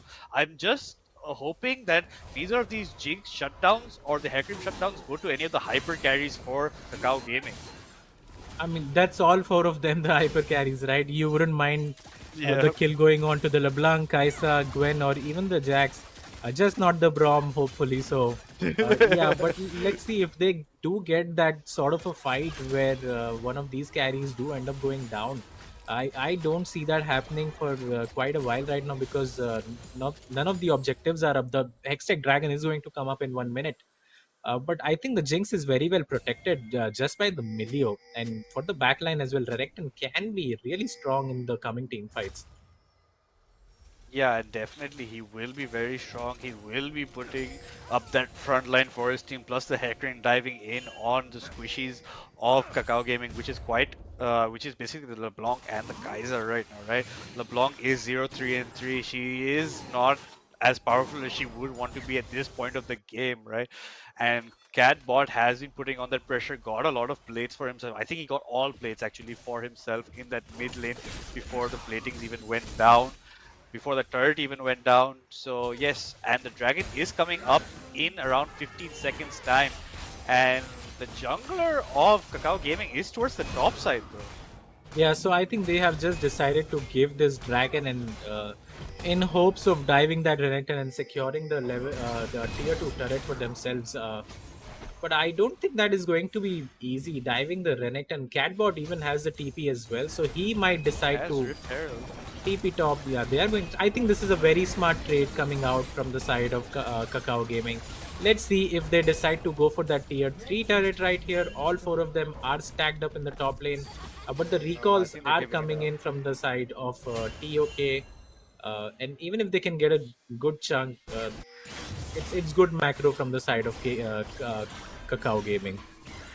Yeah, definitely, because they knew that I don't think they can win that team fight towards that dragon side right now, given the state they are of camping TOK. in this brush Look at here. this. Yeah, it's a trap set up here. Infi might just walk into this, guys. This is high. Infi is going to get instantly deleted. I don't think you can survive there, Milio. You are also going down. And this is an excellent play for Kakao Gaming. The macro from their side is very well played, and a very important call to just sit in that bush, have it red sweep, not knowing there is no vision, and knowing that Infi will be coming back here because after his recall from that dragon. Yeah, and now Catbot is going to go 2v1, might secure the kill towards Aizen. Aizen though will just run off. TP coming in from the side of Thorfinn. And let's see if the Vex ends up dying. She will. And the aggression from the side of Catbot, you are not used to seeing him make these kind of mistakes, but he Yeah. does. T-Berry will try to flash in to secure the kill onto Thorfinn, does not. And in the top lane, RTO getting that solo kill towards Jet Corporal. But yeah, touching on that brush camp coming out from the side of Kakao Gaming, really smart play. But I think Infi should have been a little bit more mindful there to realize that something funny could be happening there, since no one had shown on the map. And now Kakao Gaming, though, they have almost evened up the game right here. Yeah, true. I think Infi might have thought that they all had recall after they got that drift in, right? Thinking that the recalls of TOK are coming in, thinking that way that Kakao has backed off, but Kakao doing an excellent play over there. And now for once, Thorfinn with a good TP in, right? Good TP in, secures the kill on Catbot, but a big mistake on Catbot for going so aggressive over there, right? Burn the flash, trying to go in on Aizen over there. Aizen nicely sidestepping Catbot's last ability over there, getting out scot-free, I would say. Had to burn some summoners for it, but still surviving, and Catbot does go down. And it's an unexpected show of aggression from Akshaj over there. Very big mistake. Yeah. 100%. The Braum did come to the rescue of Kaisa as well. Both the mid laners not having the best of games right now. It has been all about the bot lane and the junglers from both the sides, because even in the top lane, though, RTO has been struggling, I would say, when it comes to saving those turrets. Although you can't really blame him for losing the second tier turret, but does get the solo kill for himself and is making that black lever. So he is going to be strong in the team fight. Is CSing pretty well as well, but I think this game is all about these two AD carries for me, and which one can have more impact in the team fights. Yeah, the AD carry and the jungler, right? Who the junglers try to target in the team fights, how it goes down, and if these AD carries can kite it enough so that they don't die and give out enough damage, Jinx with that range will be doing that. Kaiser is a bit short range, so has to be a bit more careful in that sense. But yeah, definitely it's going to be a fight of these AD carries during these team fights. But the Jinx has a huge bounty on her head right now, 500 gold on her head, right? Plus that 300 you get, so it's 800 gold just for killing that Jinx at this point. So the Jinx has to be careful about who she dies to and hopes not to die, obviously. But given that thing, Baron has spawned, and RTO and Dead Corporal do have their TPs up, so they are kind of split pushing into each other at this point. Yeah, and let's see if the Jinx will pay for his mistakes when he did use his flash aggressively to finish off Thorfinn early on. Let's see if he gets punished for that. But right now, both the teams are going to start playing a bit passive. The Dragon, again, this is going to be the sole point for the side of TOK. So it is coming up in 50 seconds, and we'll see both the teams coming towards this bot side of the river to secure the vision. But this Jinx, man, she's looking so strong. Has the Last Whisper as well. Has the Cloak of Agility, Infinity Edge, Phantom Dancer completed. So is sitting on around 70% critical strike. And if this guy gets any sort of reset in the team fights, then it is going to be really hard for Kakao Gaming to keep up with him. Yeah, definitely. If Jinx gets even one reset off in that fight, right, she's just going to be a monster to stop at that point, reset after reset, essentially, if she gets at least one right there. So given that, they're going to have to target her very hard in these team fights. If they don't try to get her off in the initial few seconds of a team fight, it's going to be hard. But look at this, Love to trying to create some pressure over here, trying to prevent Kratos from getting the wards down close by outside the dragon pit so that they can set up for this dragon. As you said, if they get this dragon, they will be on soul point. This will be the third Drake for TOK if they manage to take it. But look at this, Kakao Gaming all coming from that bot side, trying to flank, kind of essentially flank them from here. But this that will dragon be a is very 50-50 low. Oh, but Infinity will secure it. Uses his ultimate onto the backline. Fears everyone right there, and just keep your eyes on the Jinx. If she gets the reset, and she has, this is going to spell trouble, and it has. The Jax will use his flash to try to kill the Jinx, but too little, too late. A Black Infinity with a beautiful ultimate towards the backline, and yeah, that's an ace. Only losing the mid laner, and yeah, it's going to be Baron and the Dragon as well. If we can just get the replay of that team fight yet again, you will see Infinity secures the dragon and uses his ultimate beautifully, fearing 3 people onto the backline, and then again it was just handling the Jax and getting those resets onto the Jinx to finish off the team fight. Yeah, and protecting your Jinx in that team fight, because like you said, like you said, T-Berry did not have his flash back up yet, right? So he wasn't even punished for that. They didn't even try to go on him. But this was essentially all Black Infinity, right? In the beginning of that fight, that excellent fear ult by Black Infinity. And as we said that we're going to get a replay, we're going to see Black Infinity just jumping on all three members here. Yeah, and just The look at the dragon ultimate was that so is low, going he to manages to come get out dragon before right it. there. Four-man. Beautiful follow-up to Catbot's R and W right there. It was a 4-man ultimate. Look at RTO, goes into the back line, stuns the Kai'Sa. T-Berry gets the shutdown for himself and gets the reset, so making it, Jax can never reach her when she has that passive on. And as we saw, 5 for 1 in the team fight. And look at the items on that Jinx. Has completed her 3rd item right now. She is so And scary at this point. And she's even building up the magic resist right now. Yeah, so she is looking to get that QSS as well, I believe, is going to be the next item in the bot lane. Fight towards Catbot, but I don't think Gwen is that strong right now. But the fight is turning pretty well. Yeah, Aizen gets the kill onto Hecarim.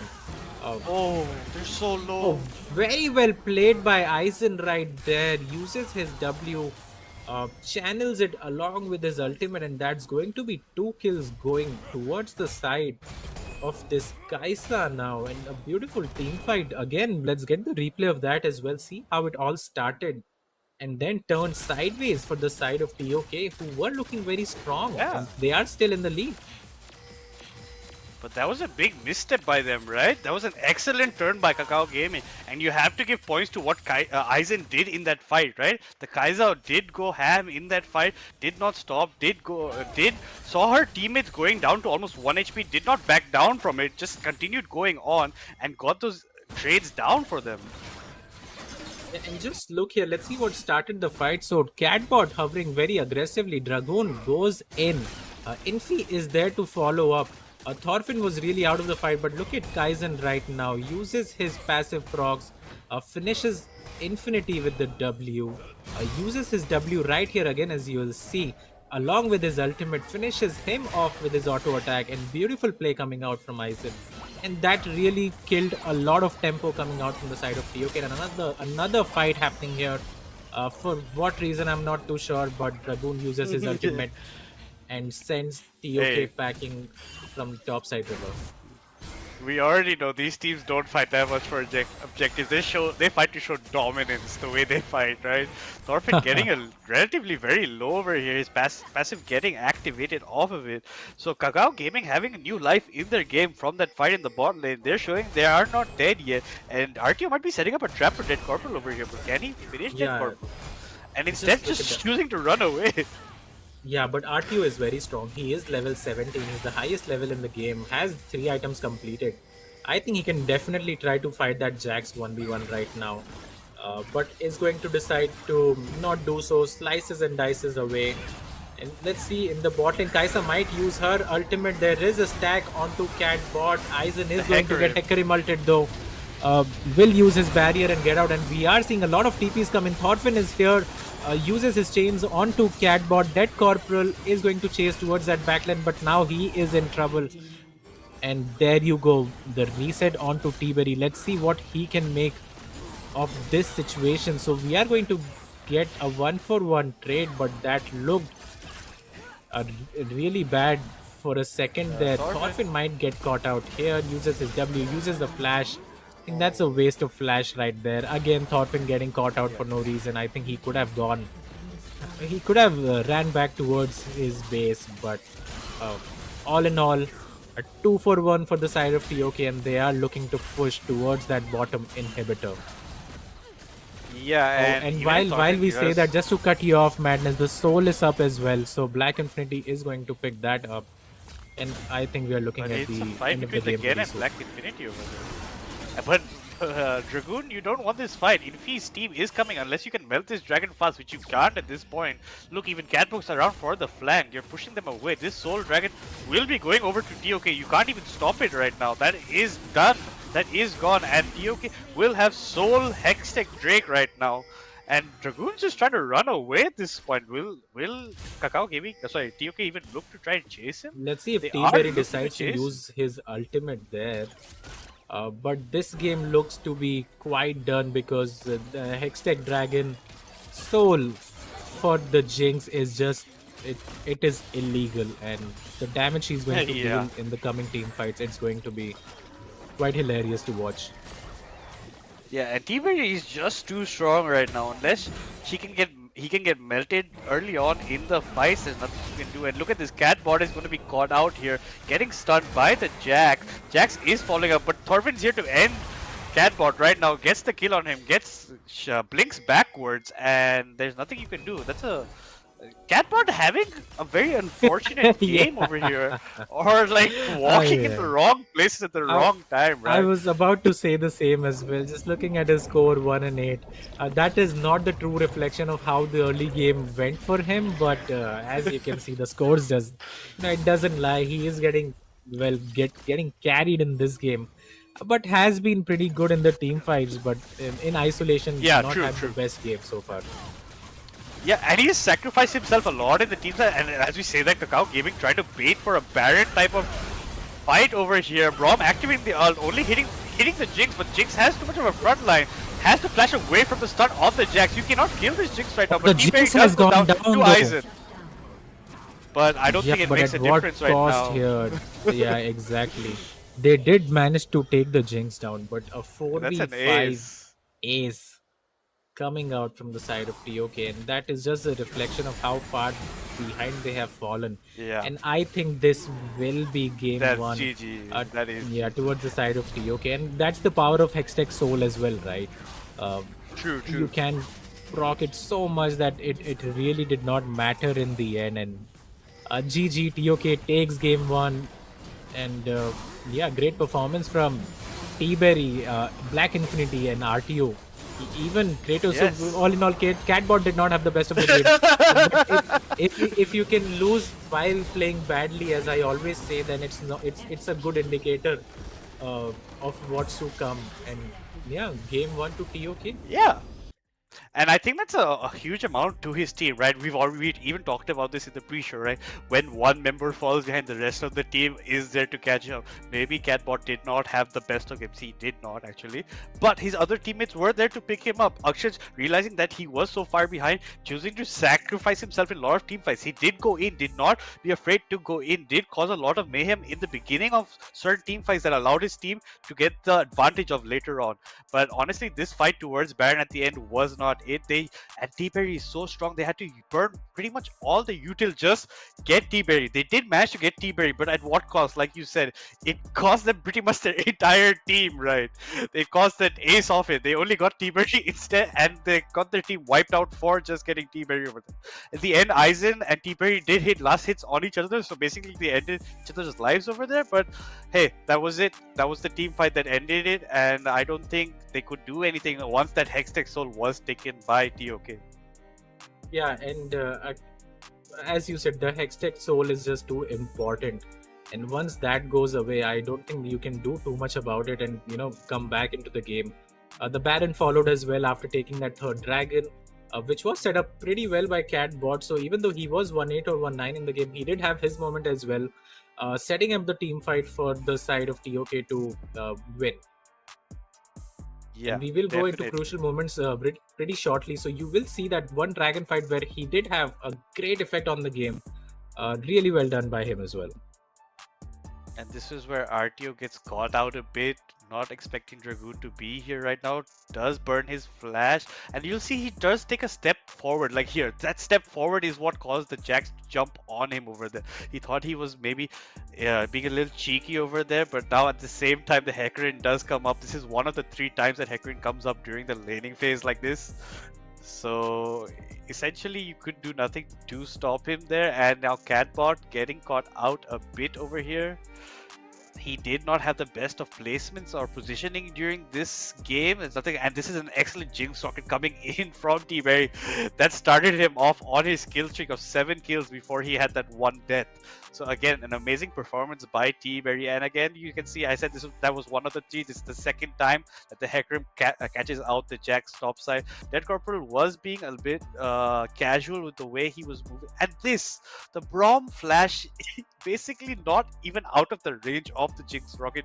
Maybe too much of a panic flash over there. Catbot going in here deep, gets Thorfinn off the back of it, and again this is the 3 of 3 times that Hecarim gets the dead. That was Catbot's only kill in the game as well. Diving the LeBlanc between two turrets is something you don't see very often, and here Thorfinn just being himself, and he had just died, TP'd and died again, and that was really unfortunate.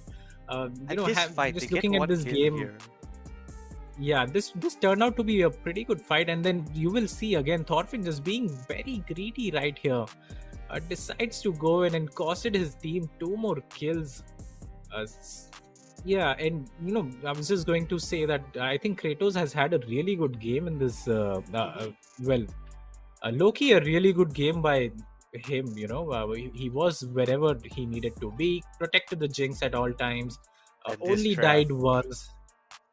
Yeah, this was pretty good from the side of Kakao Gaming, but then it did not come to any fruition. So there are no objectives to take. Maybe they could have tried to take that mid turret there, but did not decide to. And True.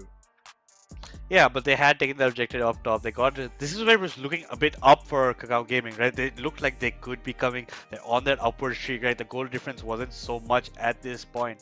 But this fight is, I think, where it all turned around right now, right? Just keep your eyes on Catbot. He uses his ultimate, hits the LeBlanc, and look at that fear again. Like, feared both the carries, and then the Hecarim followed up as well. So they were feared for like 2-3 seconds right there, all on the back of one play that came out from Akshat. So that was pretty well done. Even though his score looked really bad, he did have his moments, as I said earlier on.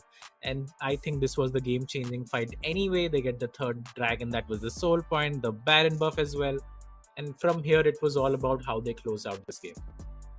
Yeah, pretty much, right? This fight also is a very big impact. Kakao Gaming does come out on top of this from some beautiful play by Aizen, right?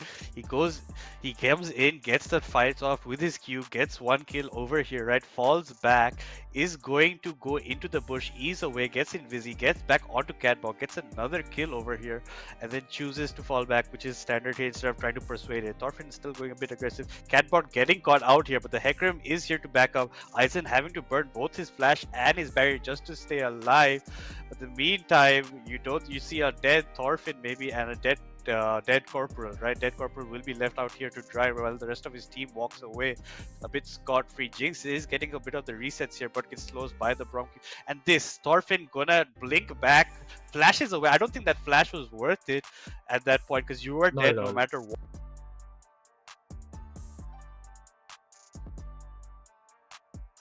Yeah, and I'm not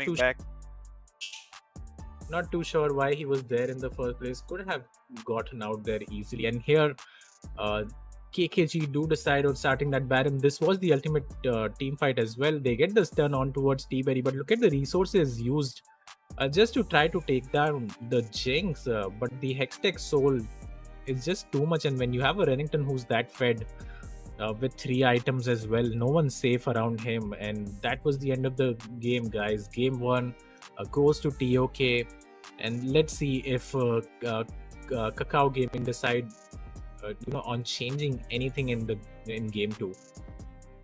Yeah, that being said, I like that funny death by Akshat at the end, getting executed to the base of the blue side because for the loss. But yeah, he already had 8, right? What's one more? It doesn't count, right? It's an execution. Doesn't count overall. We'll count him only having as 8. But yeah, he was for the loss. He understands his position in that game. But that being said, at the end of the day, TOK does take game 1. footprints towards the end. 22 kills to 13 kills, huge amount. 9 towers to 2 towers of Kakao Gaming. There also the 2 towers coming, I think, in the top side only for Kakao Gaming, and that one they had to use the Herald also to get it through. Now, as you said, they did get Hextech Soul for TOK, so they got those 4 Drake. Kakao Gaming only managed to get the second Drake of the game, and that leaves them with only 1 Drake. The Baron from TOK pretty much ending what could be happening. Rift Herald does go in Kakao's favor, and we did see that while his top laner was dying, the Gwen did manage to steal away 1 Void Grub, making him a total of 4. So that should have given them a bit of advantage in pushing towers, but they never got the chance to go for it. So in the end, they only managed to get those 2 top towers. And with that being said, guys, let's take a look at the damage. And what do you guys expect? Who do you think did the most damage this game? Kaka, take over. Well, I'm not sure if it's surprising or not, but the Jax has dealt the most damage. But towards the side of TOK, actually, it's the Vex who dealt the most damage from their team. So yeah, I mean, Akshaj again having a sort of a mixed game. We'll say that again because his score didn't look good, but what happened in the game was another story. And seeing LeBlanc dealing almost as much damage as his jungler is never a good sight. I think you can do much more on that champion. I play that champion quite a lot myself.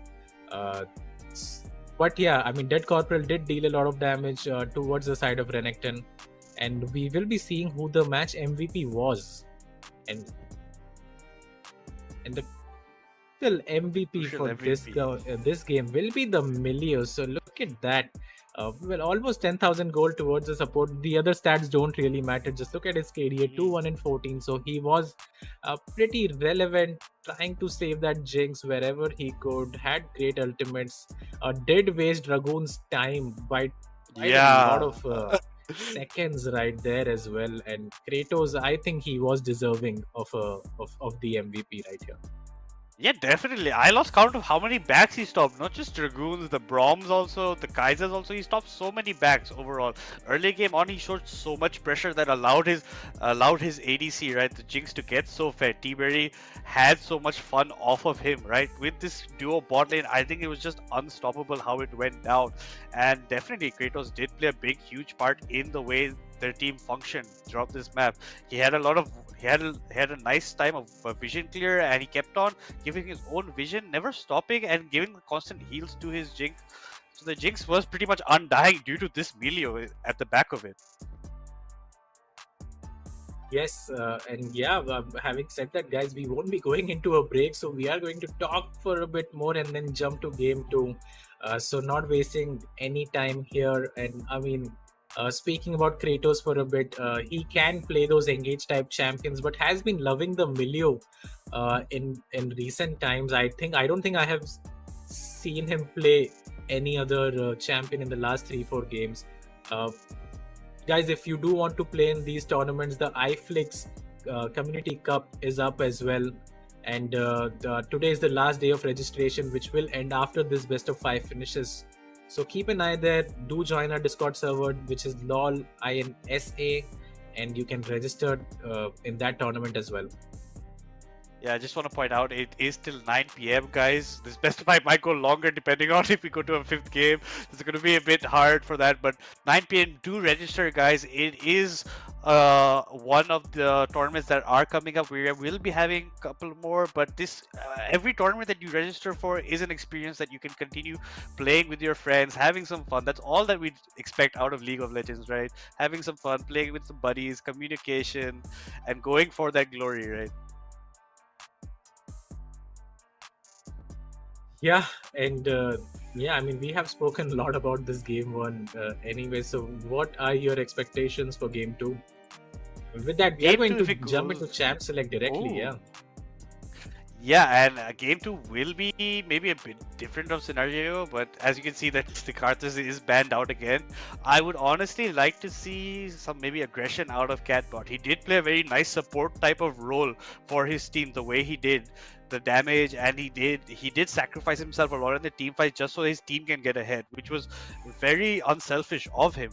But we used to see a selfish kind of play from Akshay where he likes to take most kills on himself, go very aggressive on it. So I'd like to see some of that. But as you can see, same bans a bit coming out from Kakao Gaming, banning that Karthus, banning that Jarvan, and TOK also doing the same with the first two bans, banning the Xinjiao, banning the Pantheon that's targeting towards Thorfinn. Yes, and well, the bans have not changed at all for both these sides, so they were pretty happy with their picks. Small change though, the Jinx will get locked in, and this Jinx has been the champion in this tournament so far, and it is going to get locked in as well. So let's see what happens there. Yeah, and last time they did choose to first pick that Gwen, now realizing the value of that Jinx, right? Especially in someone's hand like Aizen, right? It's going to be huge. So they want to get this pick out of the way, want to use it as their first pick. But look at that counter. They're picking the Kog'Maw from the side of TOK over here. So this is looking spicy. I don't think I've seen that many Kog'Maws during this tournament at all. Yeah, we haven't, but it does technically outscale the Jinx, outrange the Jinx. Wouldn't be surprised to see it paired up with the Braum, but the Y is going to get locked in against the immobile Jinx. So good picks coming out from the side of TOK, trying to shut down the Jinx so far, but the Gwen gets locked in again. And now let's see, it's again that guessing game where we have to find out where it ends up going. Yeah, it's gonna be a little bit of guess, but see, I think they realize that if even they don't first pick the Gwen, they can pretty much take it up later. So they chose to sacrifice that first pick for the Jinx, which is, in my opinion, a better first pick. They get that Gwen anyway, and now it looks like they want to run the same bot comp that the opponent team ran, but no, instead they choose to lock in the Lulu as the support for Aizen here. Love2 will be playing that Lulu. So it's now interesting to see what kind of support do you think that TOK is looking towards, Kaka? There you go. I don't think I have to speak too much about it. I was going to say some sort of engaged champion against the Lulu would not be bad. I like the Blitzcrank if it does get logged in, but it's going to be the Nautilus. Again, hook-based champion, so it is good. And I like the Lulu pick coming out as well. You can deny a lot of what Vi does with her ultimate. So that is a lot of protection for the Jinx. And now the job is to just try to get the Jinx ahead. Yeah, definitely get that Jinx ahead, keep a nice shield around her, keep her nice and cozy so she can basically destroy your enemies. But that being said, that Nautilus, I've seen Kratos on this Nautilus before. He is very excellent, rarely misses any hooks. So as you said before, he's very good on these engaged type of champions. So can't wait to see it in his hands for this game. And it looks like Kakao Gaming a little scared that Akshay might bring out the Katrina, so they're banning it straight out as their fourth ban. And TOK again banning Olaf over here, so which can be played either as jungler top, and now maybe preventing Dead Corporal from trying to go for that Fiora top. So that Fiora top has been banned from the side of TOK, and it's a Syndra ban from Kakao Gaming. Yeah, Syndra and Katarina heavily targeted towards Catbot. I like the Olaf and Fiora ban. That does indicate that the R4 pick will be the Renekton again, but let's see if they decide on picking it. Never mind, it is going to be the On against the Dead Corporal, who did play Fiora into it yesterday, so you can sort of see why the On came in. And let's see now if Dead Corporal has any other champion in his champion pool, or if Dragoon decides to give the Gwen away to Dead Corporal and pick a jungler for himself. Yeah, and that is going to be an important pick, and it looks like a Volibear top for the side of Dead Corporal, but we never know. With a Volibear and a Gwen, they can be switching it up, going either way they want to go. And now it's going to be a very important mid lane pick for Thorfinn over here. What does he choose to do? And Thorfinn, I think he just has to default to the Aurelian Soul right now. I don't think you need to mess around too much. He's going to lock in the Nafiri, but these picks are just so coin flip, right? You have to get ahead. Yeah. You put a condition onto yourself that you have to get ahead with such sort of picks. and if you don't, then you become quite useless. And as we could see even in the LeBlanc game, and I had said it from the start as well, you need a jungler that can give the space to LeBlanc and get her ahead, but was not able to do so. But the Kiana will come in for the side of Cat Bot and TOK, and they will round off their comp for both sides actually. And I do like the comp coming out from Kakao Gaming better in this game, because they have a lot of protection for the Jinx in this one with the Lulu coming out. On the other side though, let's see if the Kog'Maw decides to go full AP, because they do lack the AP damage right there. But they don't have the protection that is needed onto the Kog'Maw. The Kog'Maw. Yeah, as you said, they don't have any AP unless that Kog'Maw chooses to go for AP. On the other side, we have that Gwen jungle that moves it around, right? You're choosing an AD jungle over here, right? An AD jungle for Infi and an AD mid for Catbot, right? So it's highly prioritized on that AD. Unless this Kog'Maw goes AP, Kakao Gaming can just stack armor and become almost unkillable at one point. And now I've seen I think 1 or 2 games of Thorfinn playing Nefiri, but it has been banned against him a couple of times. But it's going to be interesting how he faces into the Kiana, especially when we've seen that Akshaj is very comfortable on this champion. Yeah, and I mean, I like the Nefiri from Thorfinn. He is very comfortable on that champion. He has done pretty well in the past as well on that champion, so I don't hate it too much, as I have been pretty vocal about the champ pool of Thorfinn anyway. So it is a very interesting matchup in the mid lane, something you don't see pretty often, especially in tournament settings. But yeah, I mean, Kakao Gaming, I like what they have drafted, and let's see if they can execute and tie the series 1-1. Yeah, definitely the pressure is on Kakao Gaming, right? TOK have a 1-game breather already, especially after that performance that they put in.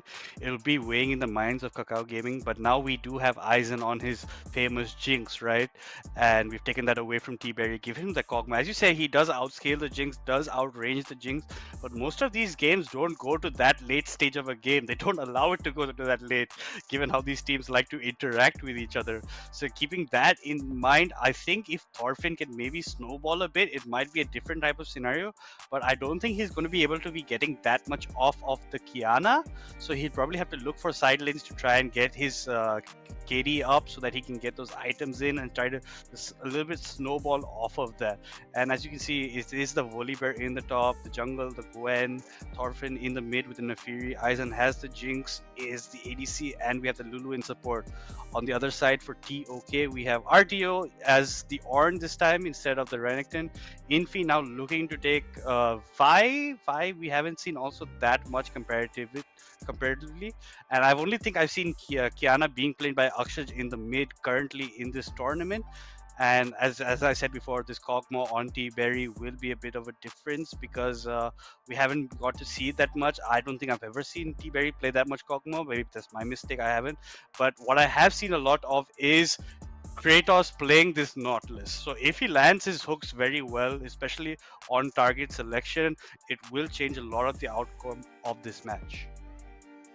Yeah, but the Jinx, the Gwen W can block the hook if I'm not wrong.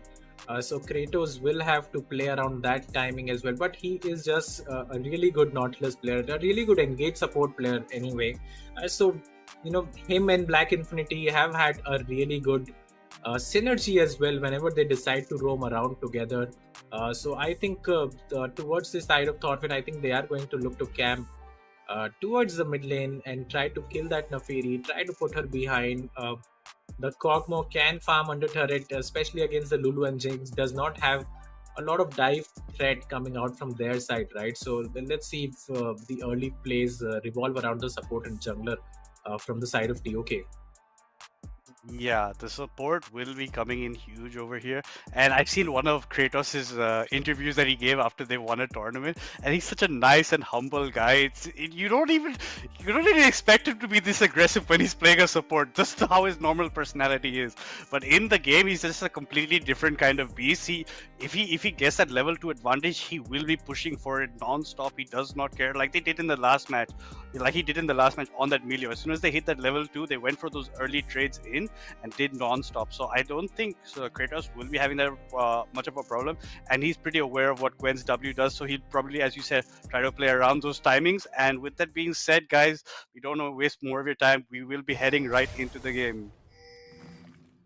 Yeah, and it seems like Dead Corporal and RTO have already started trading in that top lane. Doran's ring start for the Volibear. Catbot sitting pretty in that brush is going to put that ward early on as he always does, but Love to this time has not started sweeper, so he won't be able to deny the vision. And look at the Nautilus. I think he might be looking to flash hook this Lulu pretty soon. Let's see if that happens. They are looking. Not even a flash needed. Exhaust being used by the Lulu. Lulu is just safely walking away, only having to burn that exhaust. And nothing burned from the side of TOK. So good early engage to burn that exhaust off the Lulu. But now Catbird's having a little trouble getting back to lane, jumps over that side of the wall, gets back to lane safely. And just early trades on from the top side basically results in nothing. So the only thing of these early few minutes is Love to losing that exhaust. So it might be detrimental in this early stage of the laning phase, especially if T-Berry and Kratos hit level 2 first, right? They definitely will hit level 2 first, and Lulu is going to miss out on a big chunk of experience as well as his exhaust. I'm not too sure if it was needed for him to stand there, try to counter. Kratos misses the hook. That was his cue to go in as well. And in the mid lane, Thorfinn just being very annoying on this Nafiri can bully these champions early on if you can manage to stack up your Qs. Unfortunately, missed the second one. Let's see if he connects it this time. And he does. Just look at the chunk of damage he is dealing onto Catbot right now. Yeah, but look at this pressure in the mid lane. The amount of pressure that Thorfinn's in the bot lane. The amount of pressure Thorfinn's putting in the mid lane is the same amount of pressure the side of TOK are putting in the bot lane, right? This Jinx is basically under his turret right now. He is losing a bunch of CS just to the tower killing him because he's trying to trade off that Kog'Maw. And Dead Corporal going in for some damage, but takes a turret shot, which makes the trade not worth it, in my opinion. Yeah, and look at the jungle right now. Vi has invaded towards the side of Dragoon, using that early pressure that is coming out from the bot side, decides against picking that up. Dragoon smartly will go towards his golem, pick those up, was ready to give the red buff if needed, just to get ahead, but is going to secure it, and now he is 2 camps ahead of Black Infinity. And that's a huge number to have, right? 2 camps ahead, you have prior over your jungle. Infinity will probably look to get more, but look at the top side at this point. RTO having to dash out over there, otherwise he was dead, I assume. He didn't burn his flash, but there was a good exchange of... and look at this hook from Kratos. Kratos goes a bit too much further than he needed to. Goes under turret a bit, but gets chunked down, but he's still pretty healthy compared to the bot side of Kakao Gaming.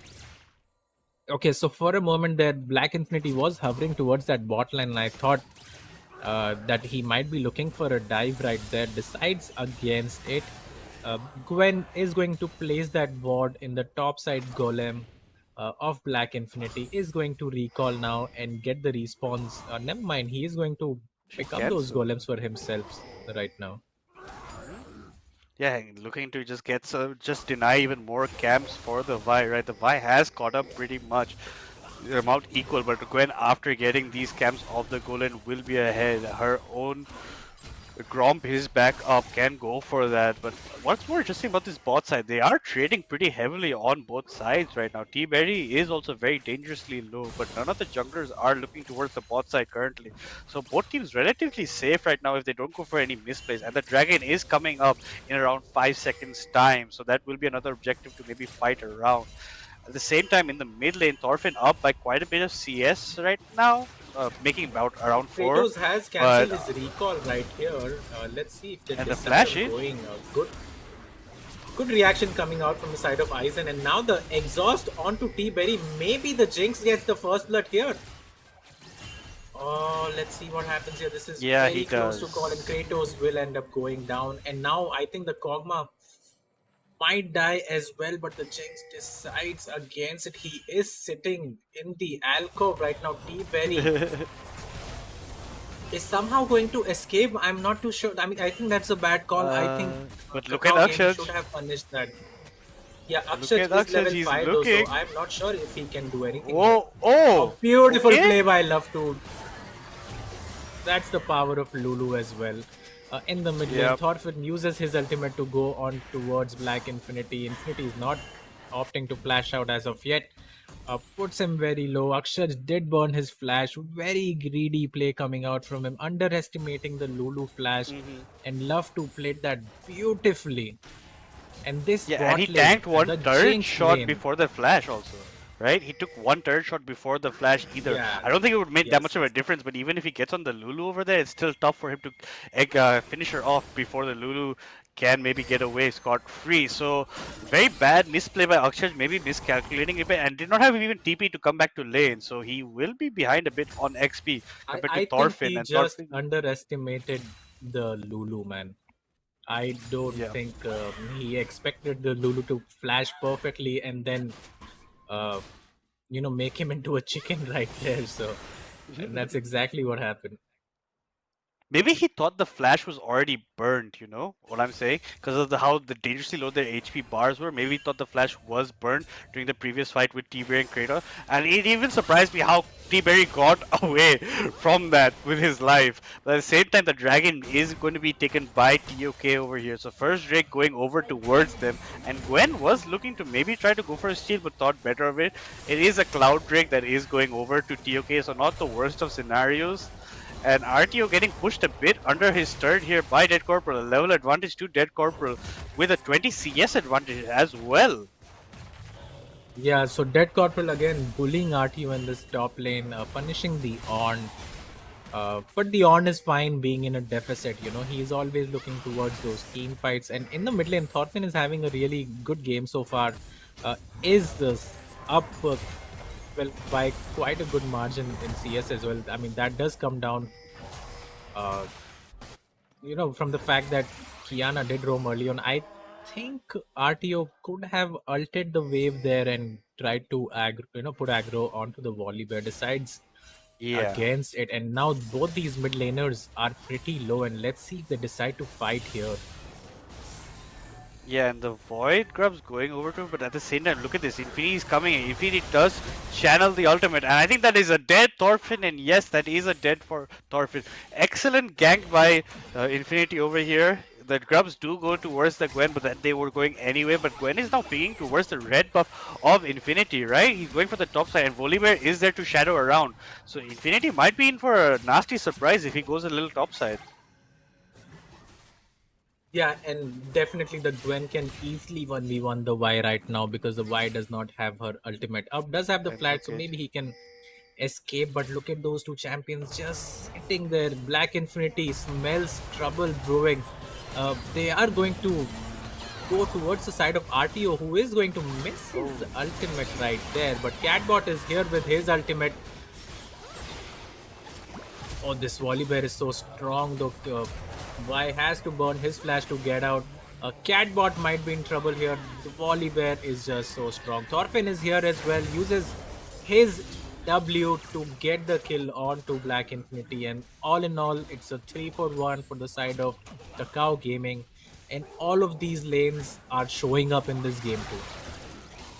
I think honestly that fight might have been a bit different if RTO did end up hitting that ultimate, but at the same time, look at this. Love to dangerously low. Kratos landing the hook on the Jinx.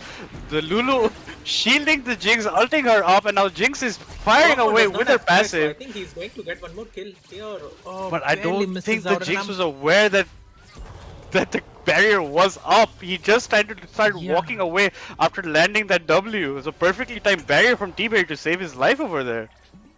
Yeah, but I think regardless, that's a very poor fight to take from the side of Kratos right there. The Kog'Maw needs at least 2 items to deal damage, while the Jinx is quite okay with these fights, stacking up his Q passive right there. And yeah, again, one more kill coming out from this bot lane of Aizen and Love 2. And they are doing so well in this bot lane right now. Yeah, definitely. And you never want to get a Jinx fed, right? Jinx does have those 2 kills, a bit of an advantage of the CS right now. Does still have her ultimate. And Kratos maybe a bit of a misstep. Already landed the hook nicely, but maybe not anticipating Lulu's ult being up at that time. That ult made a huge difference in that fight. Giving that Jinx that extra health and shield at that point, enlarging her. So maybe a bit of a misstep. There are a couple of missteps across the map in these early 11 minutes of this game. But look at this. They're looking for maybe a dive at the bot side or maybe a trap setup for the side of TOK. Yeah, and now I think TOK do have a really good lead coming up. Misses the hook though, but Black Infinity does have his ultimate. Uses onto the Gwen, but the Gwen is now untargetable, and all of the good work goes to waste because the Gwen decided to press W right there. I think the Kratos missed, Kratos missing that hook there was quite costly. And well, if these plays, keep failing there, okay, Catbot has decided to go in right there, misses the ultimate onto Dragoon. These guys are now diving without the wave, and that is going to be a 2-for-1. Kratos ends up dying right there. RTO uses his ultimate, but Volibear has the ultimate as well, and I don't think that bear is dying anytime soon. Yeah, he's just proxying the wave at that point. Catbot has TP'd back into this lane to prevent Thorfinn from getting so much CS advantage. But even with these roams from Catbot, look at how the CS is not changing that much. It's a 5 CS advantage only for Thorfinn at this point. He does have the XP advantage given that he had the waves pushed in. Maybe not managing that well, but that dive potential on that wave, if, as you said, if Kratos had hit that hook in that bush, it would have been a completely different scenario. I think they could have just got the Gwen before she ran away and just walked away with that.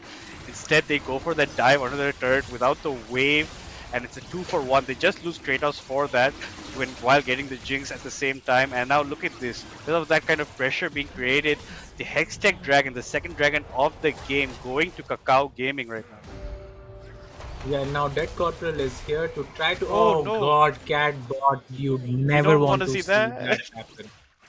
Oh no, close your eyes, Catbot. We didn't see what happened right there. But Dead Corporal now looking so solid on that Volibear, man. 3-0 and 250 gold bounty on him. And this game, it looks like Kakao Gaming have finally come to play. Yeah, and a couple of missteps by the Kiana early on in this game, like that dive bottom and plus this flash. Not traditionally what we see from Akshaj, right? He's usually very cool, calm and collected in the way he's playing. So maybe the nerves a bit getting to him. I don't think they should be, given that he's been at this stage multiple times before. But yeah, just a couple of ways it's going. But even then, after so much of the kills difference, it is only around a 3k goal lead right now. It should have been maybe a bit larger, but they did get first. It is not only 3k madness. At 13 minutes, that is a significant lead coming out from Kakao Gaming. And look at the bot lane as well. Nice. T-Berry has to... the T-Berry has to use his Barrier and Flash to get out from the onslaught that came from Jinx. Catbot now deciding to go and dive the turrets. Let's see if he pays for it with his life. Might just have to... Might get Thorfinn before that, but no, he does not. Yeah, so yeah, very complicated from him. Catbot already has 13 deaths in this series, and it's only game 2 right now, so he is... Well, I'm not too sure what word to use there, but again, Kakao Gaming countering the 1v1 expertly right there, and finding themselves further ahead in this game. Volibear is going to pick that turret up in the top lane. The mid lane turret goes down as well, so that is going to be the first turret that goes down towards the side of Kakao Gaming and Thorfinn. Yeah, and look how strong this Volibear is. He's practically unkillable at this point. He does have an objective, sorry, a bounty on his head, and the goal difference swelling to so much. But in the meantime, look at this RTO having to burn his flash to get out of it, just about getting out. Thorfinn did launch into him, but did not manage to catch him out just due to that flash. And now, because of the goal difference at this point of time, there is objective bounties for TOK. If they get objectives right now, they will be getting that extra gold. Aizen protecting his bot side tier 1 tower right now, and that's about what you could say. The gold is just swelling and swelling. The gap is becoming a canyon slowly and slowly.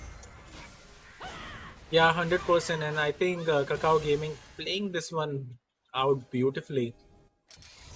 Getting those two turrets is pretty huge so early on, especially that mid turret. The Gwen is farming pretty well as well.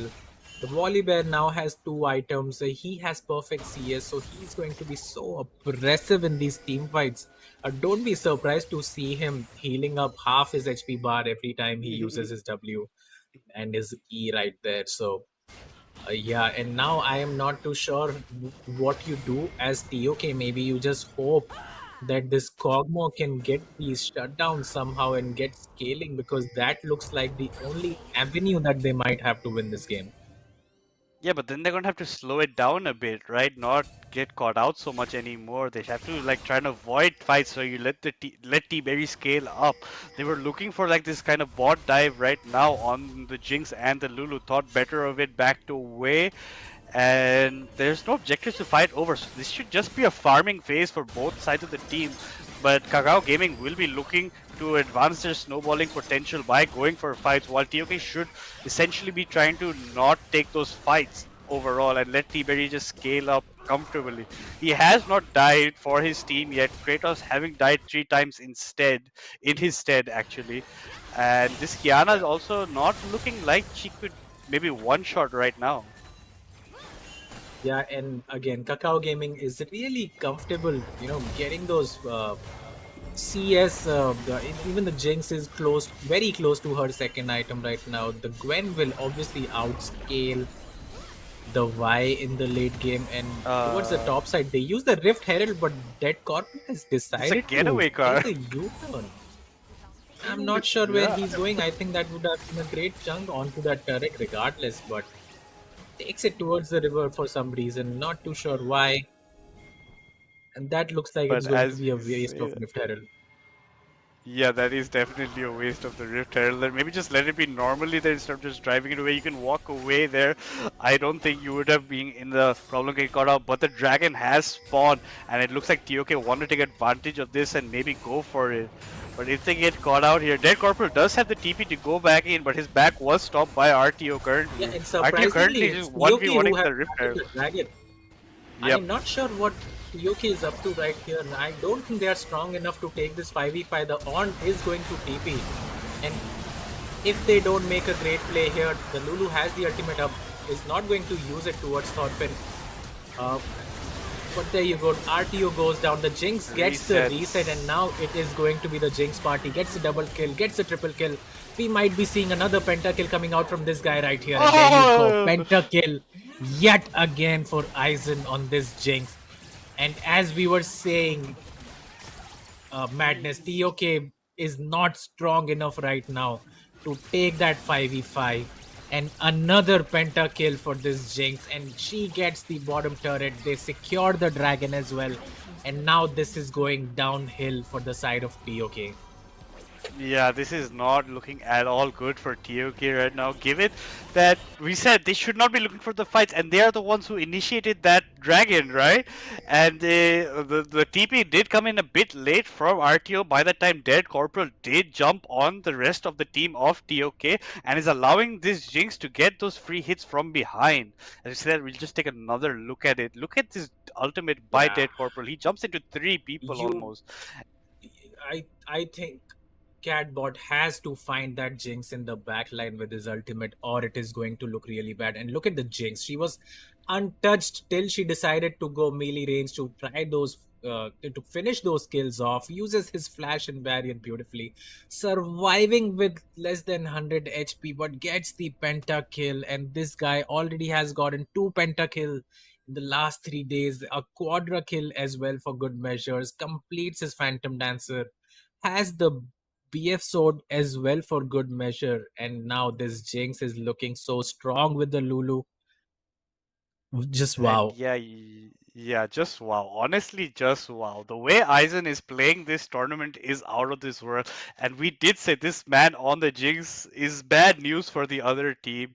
I was very surprised it was left open when the first pick was not for TOK, right? Kakao Gaming was going to be able to get that first pick being starting blue side. They did take advantage. They locked the Jinx this time instead of the Gwen, and see the difference that it's making in this matchup. And as you said, I would also expect Akshas to try and catch the Jinx with the ultimate. Kratos got a bit too deep, but I think he can just trade like a little bit and just walk away. Nothing you could do to actually stop him. And this Jinx is already 8-1-0, looking to be quite unstoppable. And the goal lead is becoming around 6k at this moment. A very uphill battle for TOK from this point onwards. Yeah, and we don't really see them, find themselves in this sort of deficit. But yeah, I mean, props to Aizen and Love to. These two guys have come in for the side of Kakao Gaming as the new players with the existing players already. And these two are looking flawless in game two. They were looking good in game one as well. Aizen had his moments too. But now the gold swing and it just looks like Kakao Gaming looking really comfortable getting the Baron vision right here and are going to set their sights on this Baron pretty soon. Yeah, I think they're just limiting all the vision to maybe baited fight, but now that they see Thorfinn in the bot lane, they know that Baron is not being done, or now they're just pinging for that Baron. Thorfinn is 1v1 Catbot. Catbot ulting Thorfinn against the wall right now. Should be looking to come out on top, but I do not think it is possible unless Thorfinn makes a misplay and Catbot outplaying him essentially over there. But at the same time, in the top side, it's all going Kakao Gaming's way. This Jinx is going to get another reset right here.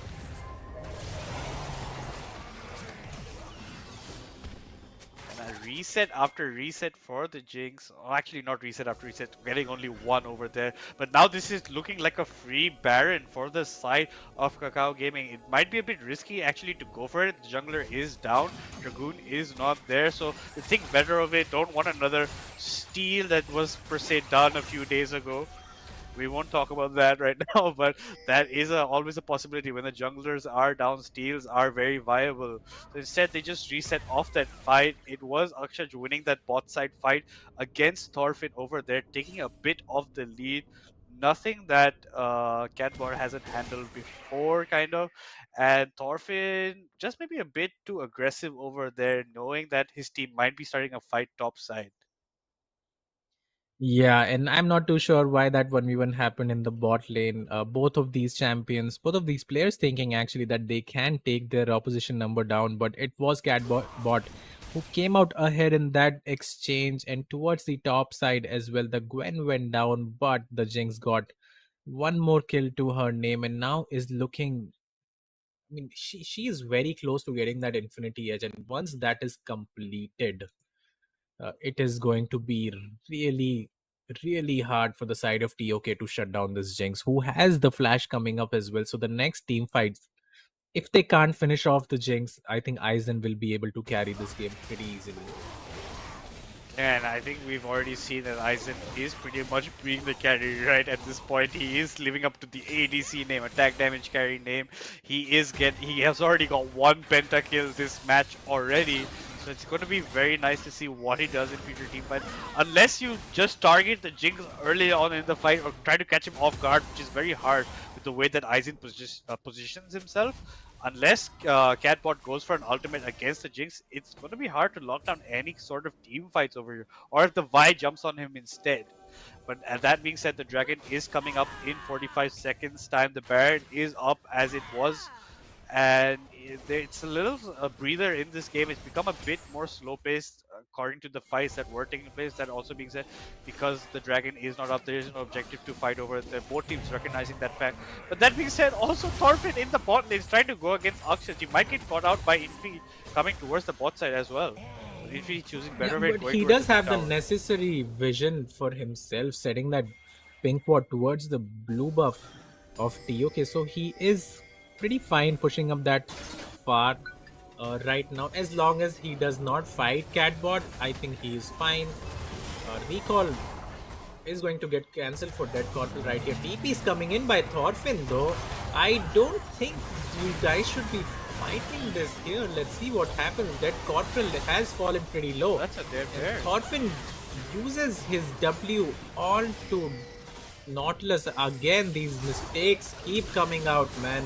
There is no need to fight there. The Volibear is very tanky. He can always get out. And now let's see if these guys from the side of TOK decide on trying to get that Baron, and I'm pretty sure they are going to do that. Catbot does have his ultimate as well, and that is such a big misplay coming out from the side of Thorfinn yet again. Yeah, that is a huge misplay. The Volibear also getting caught out a bit over there, but at that point just let him die at that point so that you don't give up this Baron because of that fight. And look at this Catbot going on the Jinx. Like we said, that was essential for a winning team fight. Dragoon also being caught out here. Dragoon can't do anything at this point. They choose not to take the Baron, instead turn on this fight. Dead Corporal just spawning and TPing back into this fight just to die. Going to go down as well, and Love 2 is going out. Oh my god. How has Kakao Gaming thrown this game? I do not understand. Thorfinn, it seems like, is running towards his death as well. And somehow, Madness, somehow... look at Thorfinn. What? Thorfinn? What are you doing? What are you doing?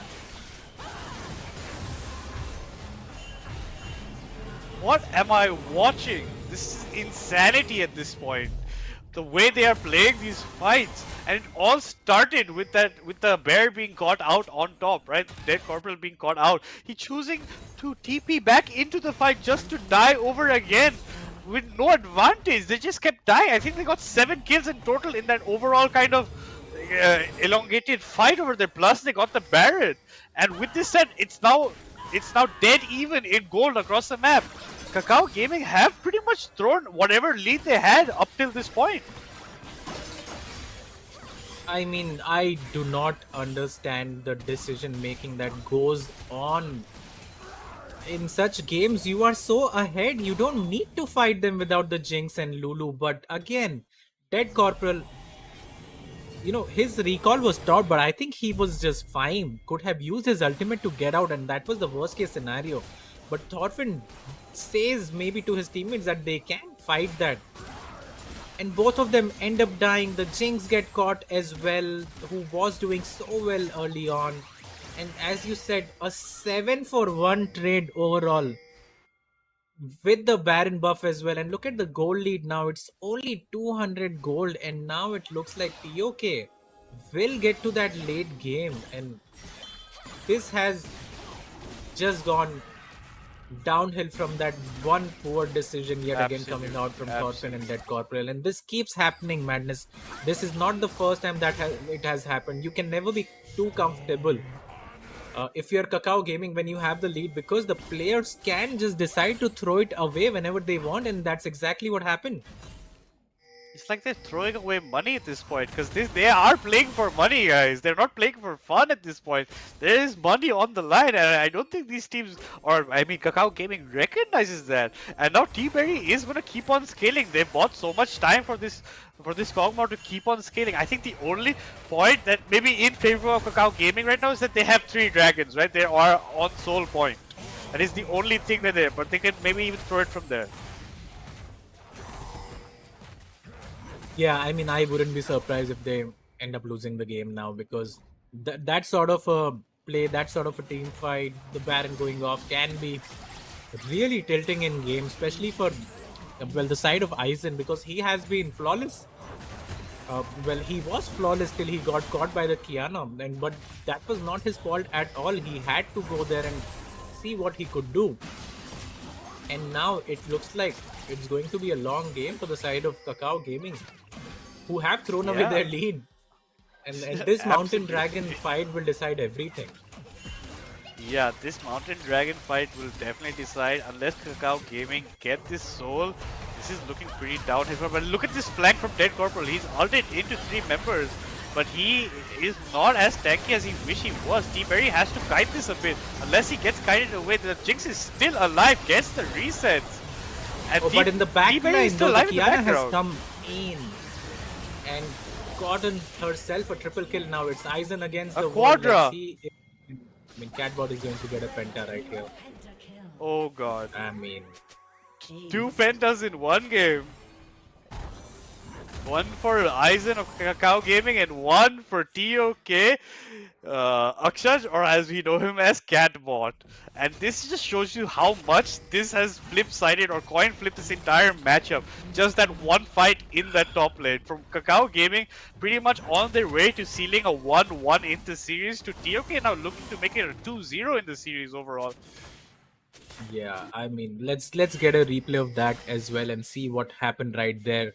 The Volibear did get a really good flank here, but the objective is not up. So even if you flash, turn that Kog'Maw, he can just flash away, use barrier and burn you off, and that's exactly what happened. And look at Thorfinn and Dragoon trying to isolate the backline, but the on ultimate so clutch, landed onto 4 along with the Kiana ultimate, and that was how the fight ended. And I am not too sure if they needed to fight there.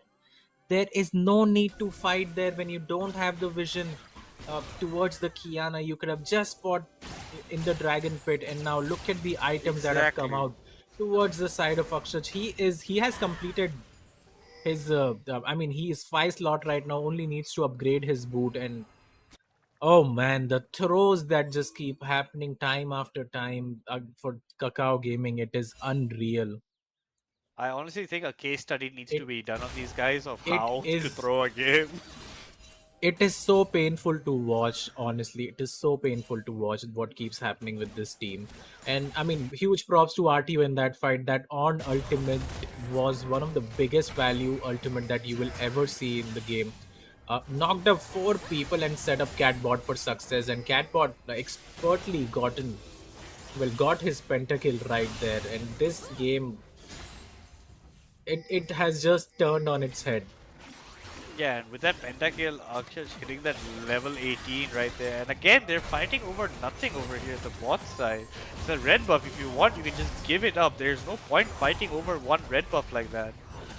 And RTO and Dead Corporal having their own fights in the top lane. They do have TPs to come for these bot fights, but it looks like the team of Kakao Gaming have backed off, recognizing that it's not worth it. They did manage to get that red buff for themselves, but that's just just a parting gift at this point. And the Baron is out.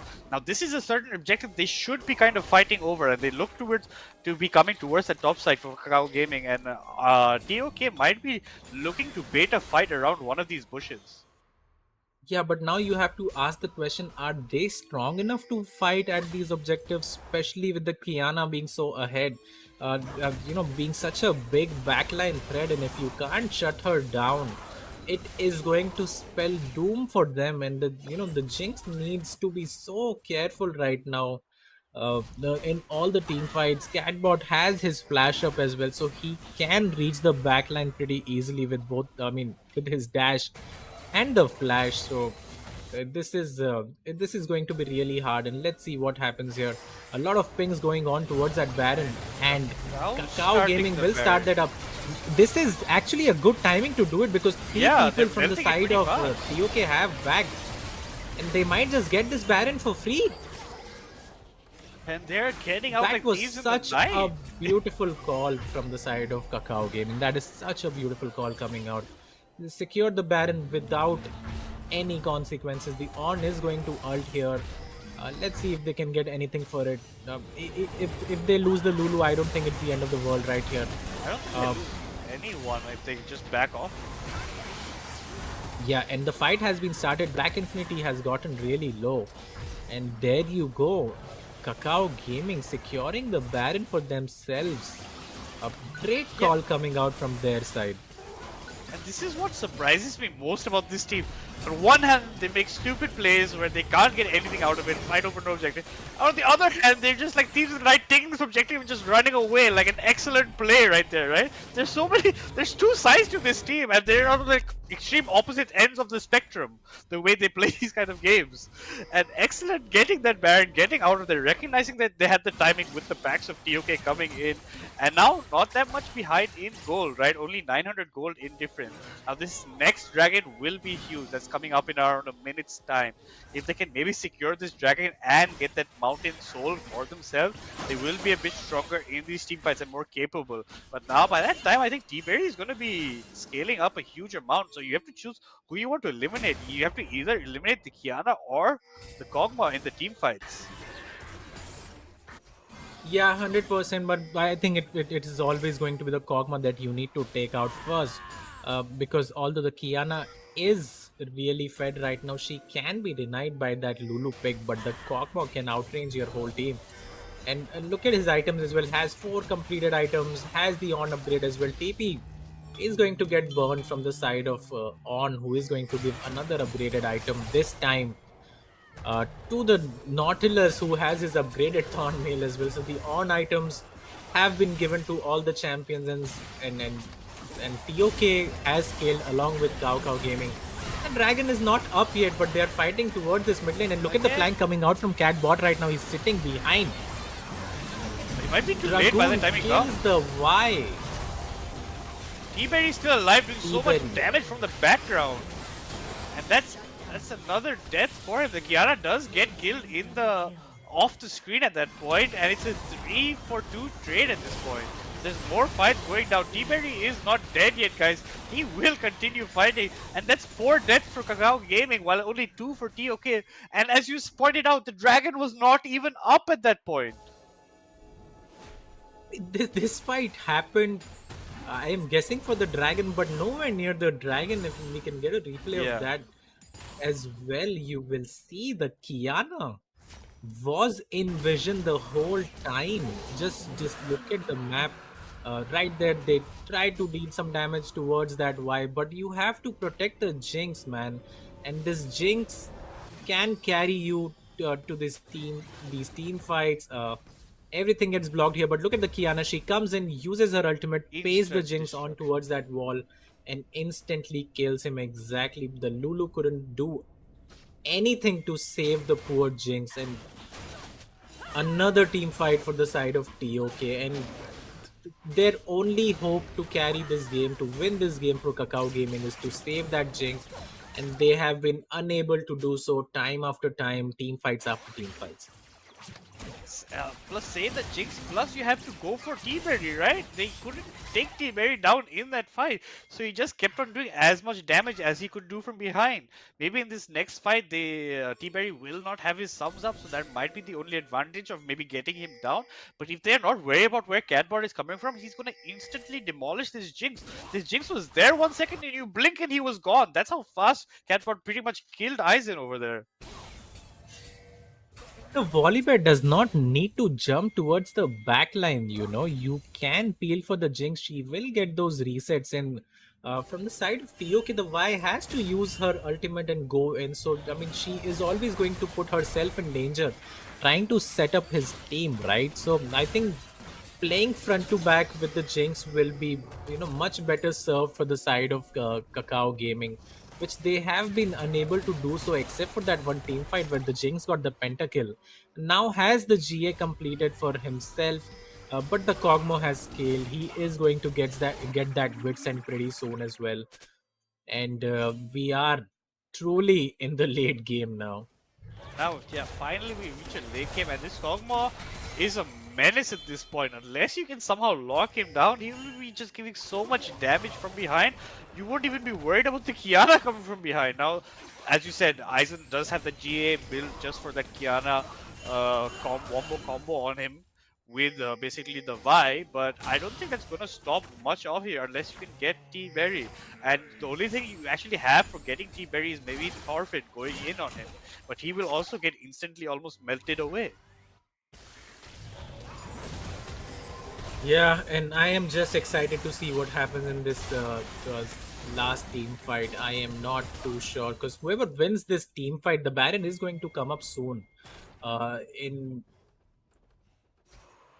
a bit, like in 10 10 seconds, it's going to seconds. come up. So yeah, the team fight is going to happen right there, and whoever wins this team fight will eventually end the game, right? Because the dead timers are so long. Catbot has the flank here, could have killed the Lulu, but did not use his ultimate. I think that was a misplay from his side. Dragoon uses his ultimate to burn the on out, and in the backline, Nafiri and Volibear will shut down T-Berry. Jinx gets his kill as well, and Dragoon can easily burn this on down, man. The true damage, and let's see if these guys can end the game right here. I think this is it, Kaka. I don't think you can do anything here. You have almost no wave clear with that Vi and that Nautilus right now. What do you do to prevent this? And then just jumping under turrets there. The Lulu choosing to ult the Volibear, and now Volibear is practically unkillable. There goes an ace for Kakao Gaming, and they will be taking the second game over here. It will be 1-1 in this series. Again, they should have won maybe honestly a long time ago if they hadn't thrown their lead the way they did with that one topside fight. But in the end, they do manage to secure the second game for themselves, and that was 1-1 in the best of 5 series. Yeah, and guys, we have a series in our hands. Finally, 1-1. Kakao Gaming overcoming their demons. That is Temple of Kings. And this game was too close for comfort, I feel, because Kakao Gaming should have won this game 15 minutes ago.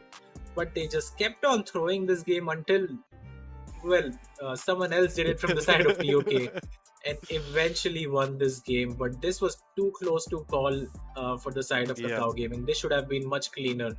But yeah, 1-1 in the series, and Kakao Gaming coming back very strongly in game 2. Yeah, definitely a good thing. I think they're after they gave it up and they came back, the way they came back into the game was that stealing of that Baron. Like stealing, I'm saying it, they took it so fast that barely even Temple Kings could register, oh, there's a Baron, now it's gone. Okay, they've taken it, they ran away with their lives. And that being said, guys, we'll be looking at the crucial moments of this match.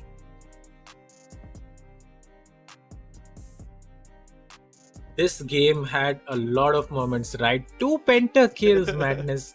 Yes. 2 pentakills in one game, and huge props to Aizen and Love too. They did so well in the early game, getting those 2v2 kills whenever they could in the bot lane, punishing Kratos and T-Berry for misstepping. And yeah, I mean, the Jinx was set up to success, and as we keep talking about, the Jinx in this tournament so far is undefeated, I believe.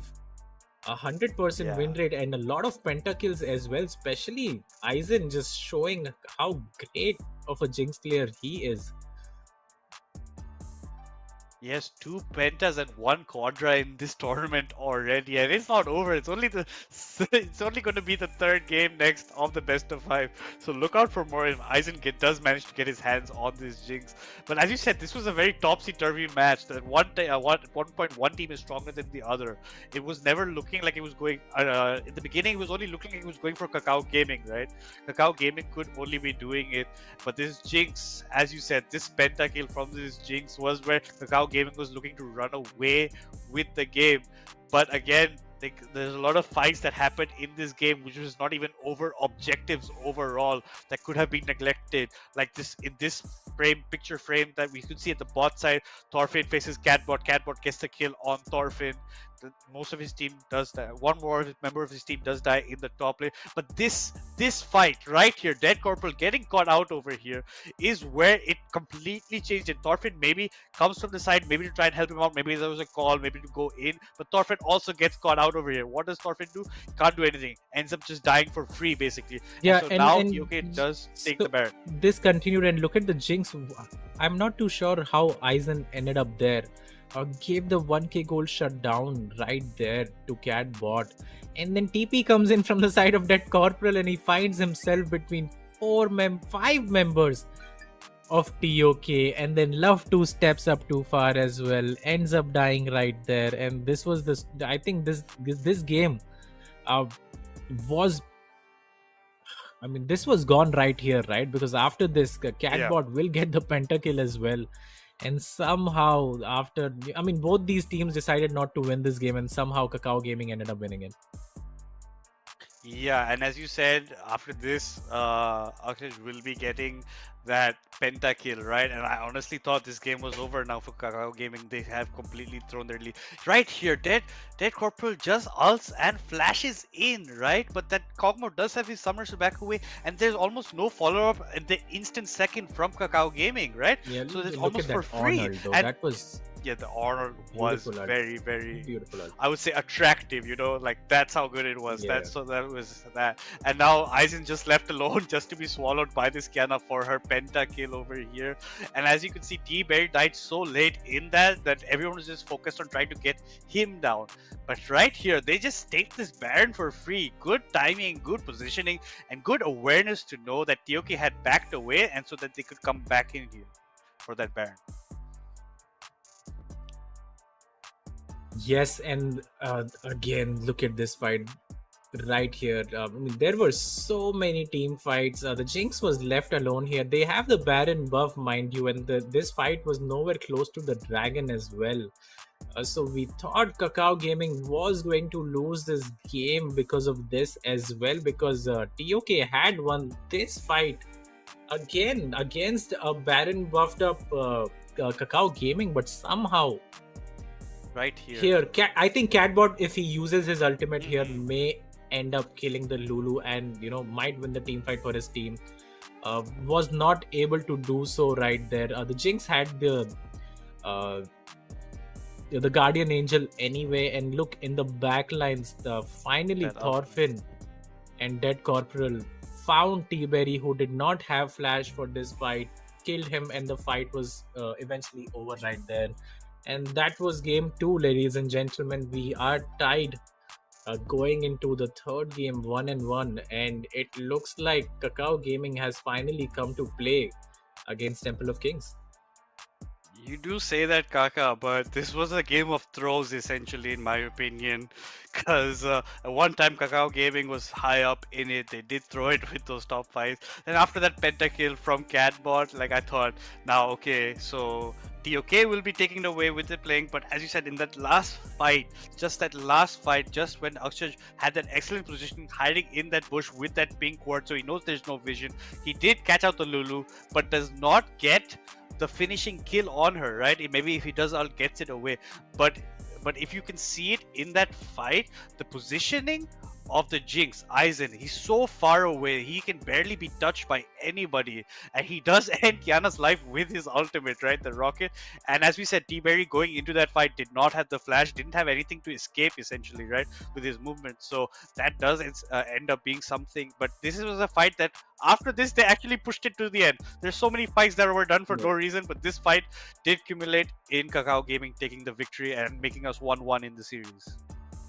Yeah, and I believe, I don't think there was any objective up as well for that fight to happen. So they just decided to brawl it out towards the mid-side jungle. And yeah, T-Berry not having that flash, not having the protection as well, did not have the Lulu on his side, unfortunately. So ends up dying, and that was game 2. And well done from the side of Kakao Gaming to secure this victory, which it looked like they were not going to win this game as well, even though they had such a great lead coming in. But yeah, well done by them. It was definitely well done. As you said, I honestly think after Aizen getting his penta, it was pretty much match over in my eyes of how it was going there. But yeah, TOK did put a huge fight back. They took advantage of Kakao's mistakes and they put up a huge competition. Penta kills from both sides, Catbot getting one, Aizen getting the other. And this will lead us to 1-1 overall, guys. And if you can see, it's dead even in kills from both teams. 26 kills to 26 kills. Only a 2k gold difference, and that also in the favor of Kakao Gaming, mostly during some of those later team fights. But towers also 7 for Kakao, 4 for TOK. It was dead even towards the later mid-late game, I would say. One Baron each. Baron for Kakao was stolen, honestly, because they took it in the fog of war without TOK even knowing it was getting taken away. Void Grubs also working in Kakao Gaming's favor, but there was basically no fights around taking towers or anything, so that became null and void at that point.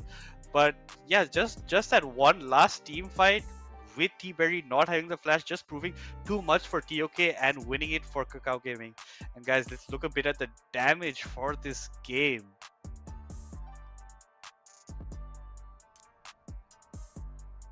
Yeah. I mean, look at that. The Cogbot dealt a lot of damage, so did the Kiana. But on the other side, look at the Volibear damage coming in from the side of Dead Corporal, doing more than the Jinx actually, which is pretty surprising. So, but then he was against the tanky on, so that's a lot of damage that has piled up. Did come from the top lane, and yeah, I mean, Catbot tried his best to carry the game, but unfortunately was not able to do so. And let's see who the match MVP is. I mean, two of these guys got penta kills in this game, and your crucial MVP will be Aizen on the Jinx again. So this guy on the Jinx, I think Jinx should be banned for the rest of the series, because whoever gets the Jinx, it seems like they are going to win the game. But Aizen doing really well, got the pentakill for himself, did really well throughout the game as well. Only 4 deaths in such a bloody matchup. Congratulations to Aizen. He is the crucial MVP for game 2. Yeah, and as you said, that pentakill by him started it off in favor of Kakao Gaming. That's where they started to literally take it a bit ahead. And even his positioning in that last team fight was excellent, absolutely excellent. Not getting at all caught out by the Kiana over there. And he just pretty much gave so much backline damage from his side that you could not do anything to stop it, unless you had something that could instantly go on him, like that one time he got caught outside the Baron Pit when Dead Corporal and Thorfinn also got caught up in that top Tribush. That was the only time I saw Aizen maybe getting caught out, but otherwise he had a very excellent game. And as you could say, I think this Jinx needs to be banned against him unless you have first pick for your side. Yeah, I mean, they will get the. I mean, let's see. It will be very interesting who picks the blue side, because that seems to be the winning side so far in this series. And with that, guys, I think we can't wait for game 3, as I'm pretty sure you guys cannot as well. So we will be back for game 3 pretty soon.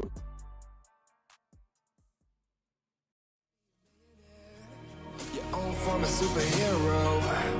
Have matters in your own hands and get away from all the zeros. Will you listen to the plan and all that it demands? Well, here's your chance. Focus on the good things, nothing on the bad. Forget all your needs, focus on the task. Now are you ready for it? Now are you ready for it? If they say you're a long shot, maybe you should pass. Well, look down at yourself, show them what you have. Now are you ready for it? Now are you ready for it? If you believe in all that you see, there ain't no way that it stops with a dream. Stops with a dream.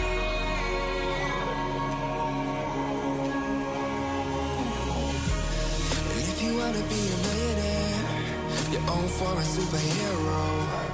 Have a house in a center square and hear your name when the wind blows. Will you listen to the plan and all that it demands? I say again. Focus on the good things, nothing on the bad. Forget all your needs, focus on the task. Now are you ready for it? Now are you ready for it?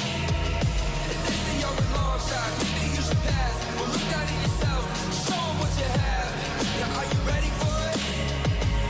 Now are you ready for it?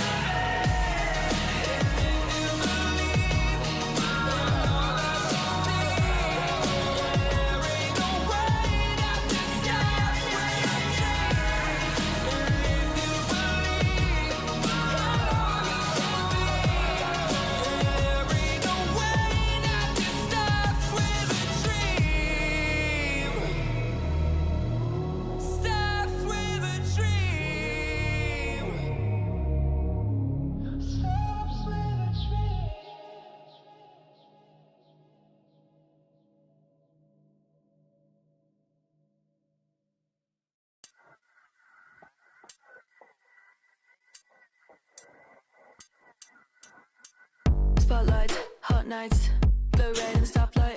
I slay, big swerve, big will, rich taste. I serve, line up for the looks that kill. So rich it can make you ill. Don't choke on the diamond pill. Cheap lines, get a gag like ill. Go fetch, black color, mad cash, high dollar. Just watch, don't follow, no smoke, get higher. Bad chicks at the world on fire. Bow down to the golden strand. Get in line, I'm in high demand. Come close, yeah, I'll use what I can when I can. I will rate with a 1 to a 10. I will call if I want it again. Spotlight, hot nights, glow red in the stoplight. I slay, big swerve, big will, rich taste. I serve, line up for the looks that kill. So rich it can make you ill. Don't choke on the diamond pill. Cheap lines, get a gag like ill. Go fetch, black collar, mad cash, high dollar. Just watch, don't follow, no smoke, get higher. Bad chicks at the world on fire. Bow down to the golden strand. Get in line, I'm in high demand. Come close, yeah, I'll use what I can when I can. I will rate with a 1 to a 10. I will call if I want it again. Bow down.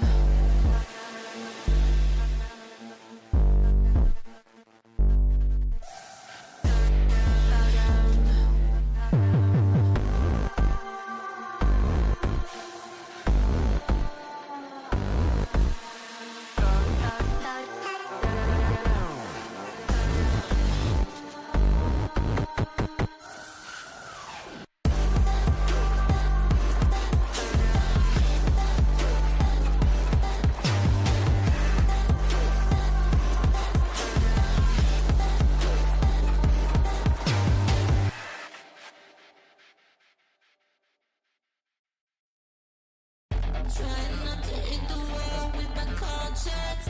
Take me out, take me over like a light switch. Anxiety had me stripped in defenseless. I'm about to crawl on my knees, I'm so religious. I need a minute to breathe. I'm just waiting to see it. Looking like, baby, come get the keys, making me a believer. Looking like, I need a minute to breathe. I'm just waiting to see it. Looking like, baby, come get the keys, making me a believer. Looking like, busting out, put up, falling off the wagon. Sweet relief, get you caught up in the passion. Take you there more than you could ever imagine. Head out the window, flying through the fast lane.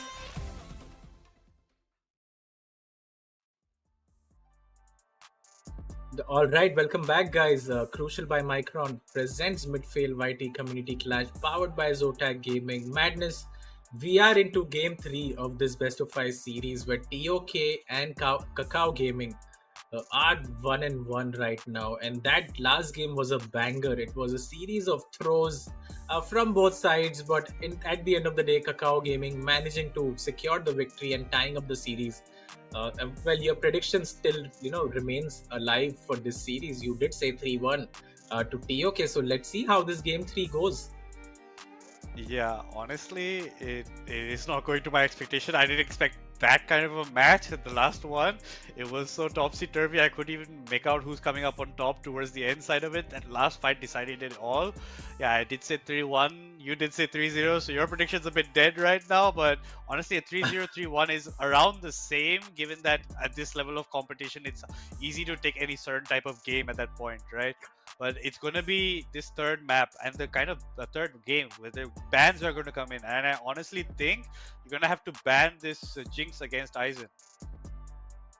I think you have to ban the Jinx against either of these AD carries, and we are going to jump into the champ select. The Karthus has been the stationary ban for the side of Kakao Gaming. I don't think they're going to change too much. They are blue side yet again, so I expect the same bans coming out. And let's see if TOK decides to change anything, because they were the one who lost that game too, right? Yeah, they were, and as we talk about that, they banned the Jinx as their first ban. So pretty wise coming in from TOK here. Maybe they won't try to target Thorfinn as much, and maybe try to get some other bans in this way. But Kakao Gaming starting with their primary pick ban on the Karthus and getting the Mord also out of the way is what they have been doing the last two games. So pretty standard from them. But TOK, I'm looking maybe to see them ban Xinjiao or Pantheon as these next two bans. Yeah, but that would mean the Nocturne gets left open. But I do think they can leave out the Nocturne because the Kaisa becomes a high priority pick now for the side of Kakao Gaming, and Aizen will be looking to getting his hands on the Kaisa in this game 3. So this third ban is pretty important. Let's see if they do decide on banning the Pantheon or the Nocturne. I think you can give up the Pantheon, by the way. So let's see what happens here. The Ash ban will come out from the side of Kakao Gaming, so changing their bans slightly as well in this one. Yeah, and surprisingly, no Udyr bans. We've been seeing almost 100% ban rate on that Udyr. The Udyr has not been banned as of yet. Yeah, and I mean the J4 was getting banned against Black Infinity early on. That has been left open in this one, so let's see what these teams decide to pick. We have seen two different champions coming out from the side of TOK in the jungle anyway, with the Hecarim, and in the last game the Y, and now Dragoon. Let's see what he decides to pick. The Gwen has been his pick so far in the series, and we can't quite see what TOK has banned. The Gwen does get logged in yet again. So putting high priority right there, and for TOK, if the Kaisa is not banned, I would expect them to pick it.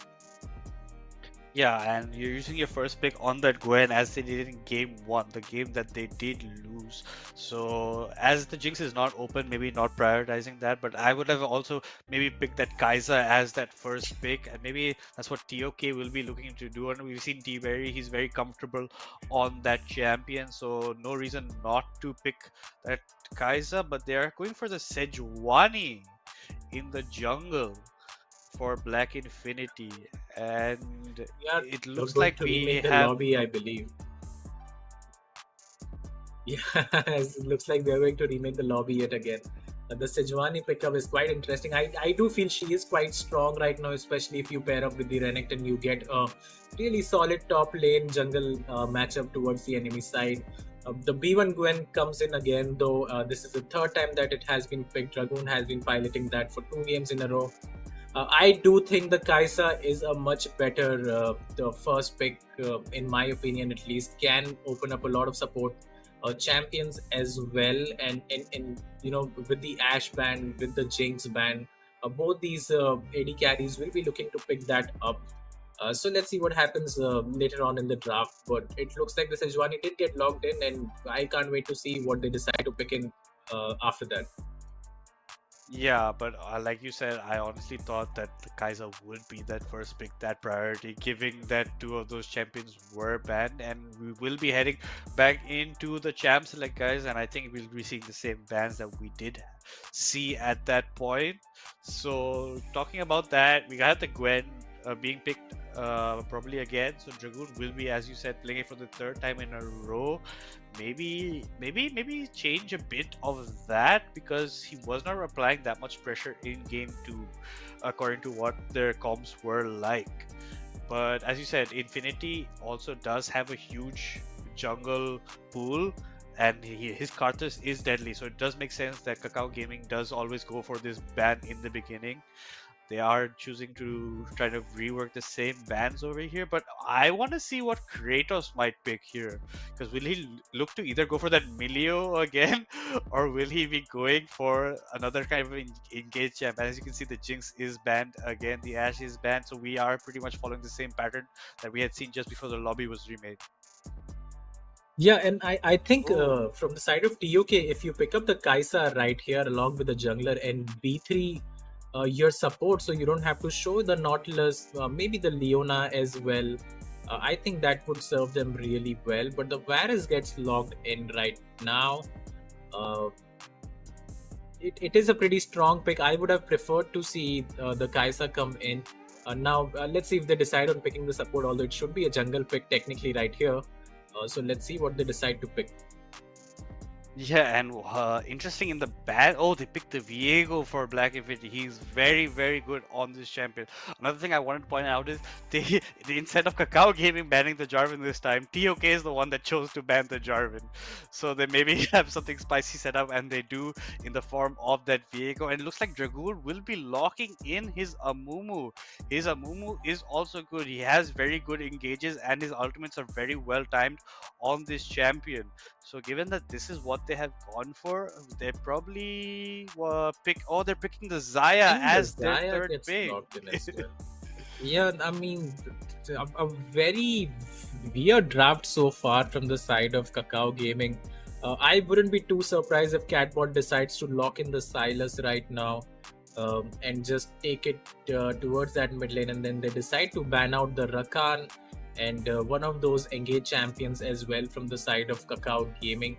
I mean, this does indicate though that the Gwen might be going into the top lane unless they, decide on putting the Amumu towards that support role, which I don't think should happen anyway. And I'm expecting a few support bans here, but I wouldn't be surprised if they decide to ban the Nafiri and all of these champions that Thorfinn plays. True. Honestly, if you maybe do that to Thorfinn, he might have to just result in playing that Aurelion Soul in the mid lane. And yeah, I don't think the Amumu will be going support, right? Love to, I don't think is that comfortable playing that champion as a support, given that what we've seen of his champion pool. But that being said, TOK does ban the Pantheon, as you said, targeting Thorfinn over there, and Kakao Gaming going for the Ornn ban. They don't want to see RTO on the Ornn, giving the upgraded items to his teammates essentially. And plus, he had a couple of spectacular Ornn ults during some of those team fights in the last game. So very well thought of there. And look at this, the fifth ban of TOK being that Nafiri, pretty much shutting out what Thorfinn can do here. And Kakao Gaming targeting RTO yet again, getting out the Renekton. Yeah, and the Braum comes in right now. I would have preferred to see a counter pick support, honestly. You have already picked the mid lane. There are a lot of champions that can go into that top lane, especially when you have already seen the Gwen being locked in. So I don't understand the R4 pickup from the side of TOK right now. And for the bans, again, Kakao Gaming just banning out what they don't want to play against. RTO was pretty solid on the Ornn. The Yone gets locked in for mid lane. So I think it's a pretty okay matchup for the Yone. Can farm up pretty well against the Silas. It is sort of a skill matchup in the early game at least. And now let's see. So Morgana will be very interesting if it does come in. I'm not a big fan of the Morgana, honestly. Yeah, I would agree with you. Maybe decide on locking it. Maybe see a Rakan with it. That's probably what you should be seeing with that Zaya over there. But yeah, they go for their standard Lulu over there. He was pretty important in the last game. He did very important ultimates on his champions. The Jinx in that bot lane in one fight did just survive because of the Lulu that gave him the early advantage, which was kind of thrown away later. But it's very important getting that early advantage. It gives you a bit of a breather, lets you roam around a bit more, and it looks like, yes, and it is the set being picked up as a top laner in RTO's hands. RTO is very aggressive on this champion, as you should be. So look for it out against that Gwen over there. So it's going to be some interesting matchups over here. But Kaka, which side do you favor this draft? I mean, I would have really liked to see Kakao Gaming picking up the Rakan instead of the Lulu. I don't think you need so much peel for the Zaya. She already has her ultimate. And then you have the protection from the Gwen W as well. So I think Rakan would have been much better in this scenario, even to pair up with the Amumu, with the Yone as well. But I do like what Kakao Gaming have, brought to the table in this draft. I think the Amumu is pretty strong in the jungle. And from the other side, TOK, the set pick is I'm not too convinced by it, because the Gwen can play around it after after level 6, a few levels, she can be strong enough to 1v1 that set in the side lane. So I'm not too sure what purpose does he serve in in this sort of a draft. So yeah, I would have to say Kakao Gaming do have the better draft, or what it looks like at least. Yeah, I have to agree with you over there. And that Silas pick up by Catbot is what you were expecting, Kaka. He has a lot of good ultimates to take away over here, so that will be interesting to fight. And Thorfinn, we did see Thorfinn once in this tournament play that Yone, so it's going to be interesting what he can do with it. But I would have honestly liked him to be playing that Aurelian Soul, because he has been showing a lot of prowess with that champion. But in the end of the day, it's his opinion, what he wants to do in these kind of team fights. And like you, I favor what Kakao Gaming has done. I like their team fighting composition over here. The only thing they have to be preventing this time is giving Viego those resets, because if Viego starts getting those resets, it's going to be a very difficult time for Kakao Gaming. Yeah, I mean, I don't mind the Yone too much as long as Thorfinn can, just tone his aggression down and can just farm up his items. It would be very interesting to see if he decides to run the fleet footwork again, like he did yesterday. Although I do favor the grasp heavily, especially in melee matchups, and you can make that stride breaker second item as well to be just, really tanky and deal a lot of damage and provide the utility that it provides as well. So, I mean, it is one of the reasons why Yone is so strong right now. And let's see if he does any of those things. And from the other side, man, I mean, Infi is a great jungler. And if he can get those resets in, as you said, I mean, he can carry the game on his own. And this will be a very interesting matchup in Game 3 that's coming our way. And I can't wait to see how these teams match up against each other in this game. Yeah, and it is equal standing in the series. As you can see, it's 1-1, right? So this is the point where a team will get the advantage over the other team in this matchup.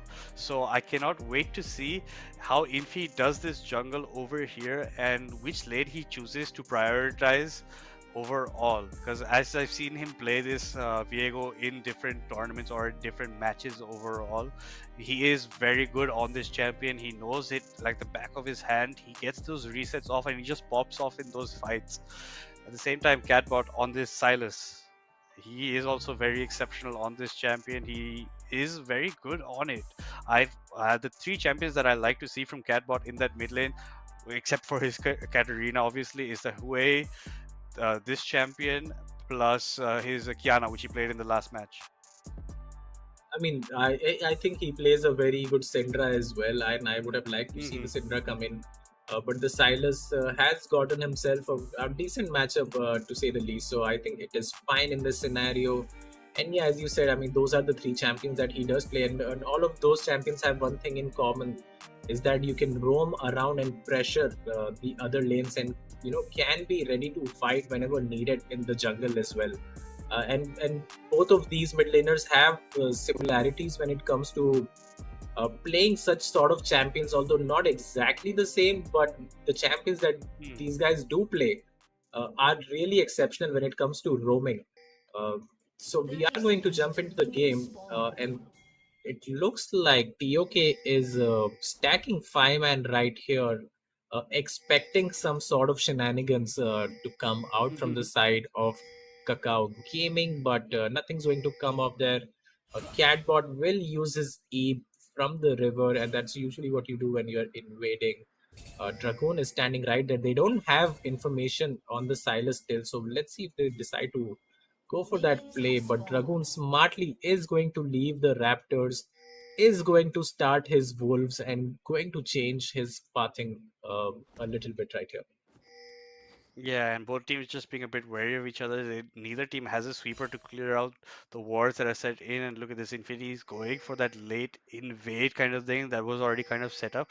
And he's walking around clearing pretty much every single bush before he starts taking the jungle. And as you said, Dragoon very smartly going for his top side instead of starting the red side. Knows it will be taken away from him, so probably will look to invade the side of TOK's red buff. And there are no wards that side, so you will not be able to track him that well over there. At the same time, RTO just getting a bit chunked down in that exchange with Dead Purple here. And Catbot, as you know, is very aggressive, likes to go in there. Thorfinn does match his aggression in that sense. They will be looking for some early trades and early exchanges. Yeah, and I would have really liked to see Thorfinn run that grasp, be really Strong in the mid lane, really tanky. You can heal up with the second win with the Doran shield. And now look, Amumu is clearing the Raptors. Silas has spotted him right there. And could we see a very early dive come uh, on towards this bot side of the map? That will be very interesting to watch. The wave is sort of stacking up against the side of Kakao Gaming, but I think Infinity is going to just go back. Yeah. I think there was some sort of dive angle there, but they are not going to risk it in this game. And Yeah, I think just Infi trading. realizes it will take Yeah. too much for that wave to get pushed in. It's taking too long. Better not waste that much time. He'll fall too far behind otherwise. Smartly choosing just to go back to his own jungle, get some camps over there, get it off with. But look at this. The Gwen already twice the CS of RTO over here, right? On the set. Set is falling behind a bunch in the HP department. So very Yeah, unlikely and he that's knows why I what he will was do. surprised as well that the set came in right there. And Dragoon is right here, Oh, and but the he has another hook for him. Let's see if Dead Corporal does tank it. Dragoon will flash out. First blood goes to Dead Corporal. Very well played from the side of Dragoon and DC in the top lane. And RTO falls down for first blood. Has only 10 CS to his name right now and is sort of struggling. Meanwhile, in the bot lane, Aizen has to burn his flash after getting stacked up by the Brom and Varus. Good trade coming out in the bot side, but the first that goes to Dead Corporal, and he is looking really solid on the Gwen so far. Yeah, and he's taking his time. He's having fun with it. And that was an excellent juggle of third aggro over there in the top lane when they went for a Dragoon instantly after the bandage, going for that flash away, preventing it from being a 1-for-1 kind of trade over there, getting his side the advantage. And as we say that, as you said, Aizen having to burn that flash in the bot side because that Brom passive over there has fallen quite a bit behind in the CS because he did have to back. That allows T-Berry and Kratos to push in the wave here and go for their own back and get their own item upgrade over there. And Dragoon at the same time looking again for this top side. This set does not have the flash, so he does not have anything that he can use to maybe run away. And I think this is RTO pretty much going down once again. And 2 deaths for RTO in quick succession over there, especially after he burned his TP. Yeah, and like we said early on, I mean, I don't really like this set pick. I do not see any purpose that he serves in this draft. You can always add the Amumu out, but he has 2 bandage tosses for himself. Viego is going to come into the mid lane to punish Thorfinn right here. Connects the stun. Thorfinn will end up dying. Was pushed up so far without vision and pays for his mistakes right here. And Silas is on the board now.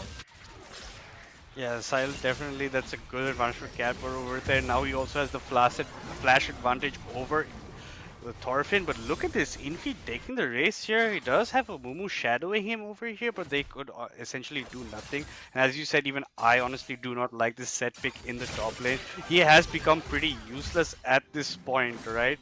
He has nothing he can do, but advantage is both thumbs are burnt over there, and Thorfinn will be easy pickings later on in the mid lane because, like we said, he's a very aggressive type of player, so he will probably over push at one point and maybe get caught up by Infinity again, because now without that flash it's very hard for Thorfinn to get out of anything. And it looks like they're setting up for this Cloud Drake over here. At the same time, Catbot just trading with Thorfinn in the mid lane. Yeah, I mean, Yone will have his ultimate up, has it now already to get out from future gangs. But yeah, just a beautiful gang. They did not even have to burn any flashes to get the kill. Instead, Thorfinn had to use his and still ended up dying right there. So the worst that could have happened for him there. And the dragon will get picked up from the side of TOK very early on. They will be looking at around the very early soul in this game. Yeah, and that being said, they're more recognizing that, going going for the Void Grubs as a type of trade, as you say. And me and Kaka both agree on this. We prefer those Void Grubs over that early Drake over here in this essence. And Yone also coming to help out a bit in case worried maybe the Silas might be walking up, but the Silas was completely in vision. And Infinity is kind of stuck in two minds about what he should be doing. He is getting the scuttle, but after that he might go for another gank in the mid lane, but instead choosing to go towards that bot side where the side of Aizen and Love2 are kind of pushed in a bit. Kratos flashing Listen, in, getting the Aizen passive. does not have flash, but the Lulu will smartly block for his AD carry, and that was so well played by Love to block the Viego W. And right here, RTO might get a solo kill onto Dead Corporal. How do these things happen? You are so ahead, but now RTO is going to get a double kill in the top side of the map. He was He's 0-2 chasing down. He's 0-2 down, but I think he's worried that the bandages are back up for Dragoon. But Dragoon has nowhere to go. Honestly, nothing for him to do there. Catbot coming from the bot side, also coming up. And honestly, like you, I am also astounded. How, after being so far up ahead, are you getting 1v2'd over there? That should have never happened with the amount of resources that Dragoon has committed towards the side of Dead Corporal. For him to die solo right there against the 0-2 set, who even killed the Amumu as well. In a 1v2, he kills two of them. That is unforgivable. I'm sorry. That should have never happened. And yet it has. And now the set, looking strong, has gotten the Mercury Treads, has the Phage for himself, and he is back in the game. Catbot getting very aggressive with Thorfinn. He had stolen that ultimate from Dragoon, putting it to good use here, getting Thorfinn so chunked down. Thorfinn's too afraid to come back to this wave at this point. Thorfinn instead choosing maybe to back. No, he faked the recoil a bit, coming back into the lane. And look at this, the Lulu has chosen to start roaming at this point, while Aizen might get I mean, I pushed wouldn't in a be bit. At the surprised if same Thorfinn time- ends up dying here. Let's see what happens. Lulu is there to cover him, but this is the sort of play that we expect from Thorfinn. He is always ready to die for those extra 2-3 minions, and that was about to happen right there as well if the Lulu had not showed up.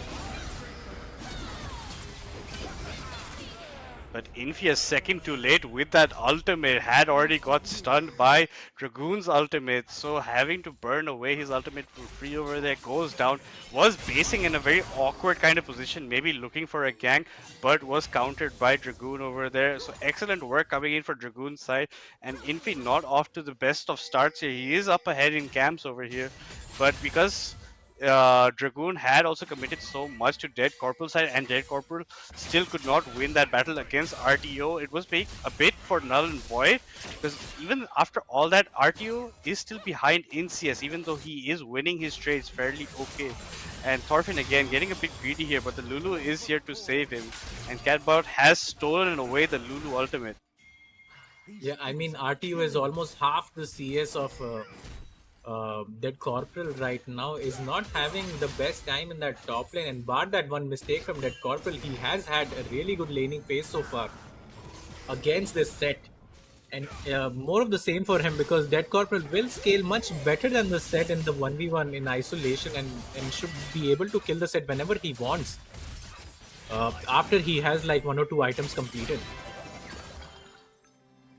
Yeah, and RTO going for an aggressive trade. I don't think you win that, buddy. And Red Corporal recognizing that his shield, the set is up, he can use it against him, not choosing to tower diving in that sense. But the dragon is up in 25 seconds, guys, and it looks like it'll be an all-out brawl towards that side.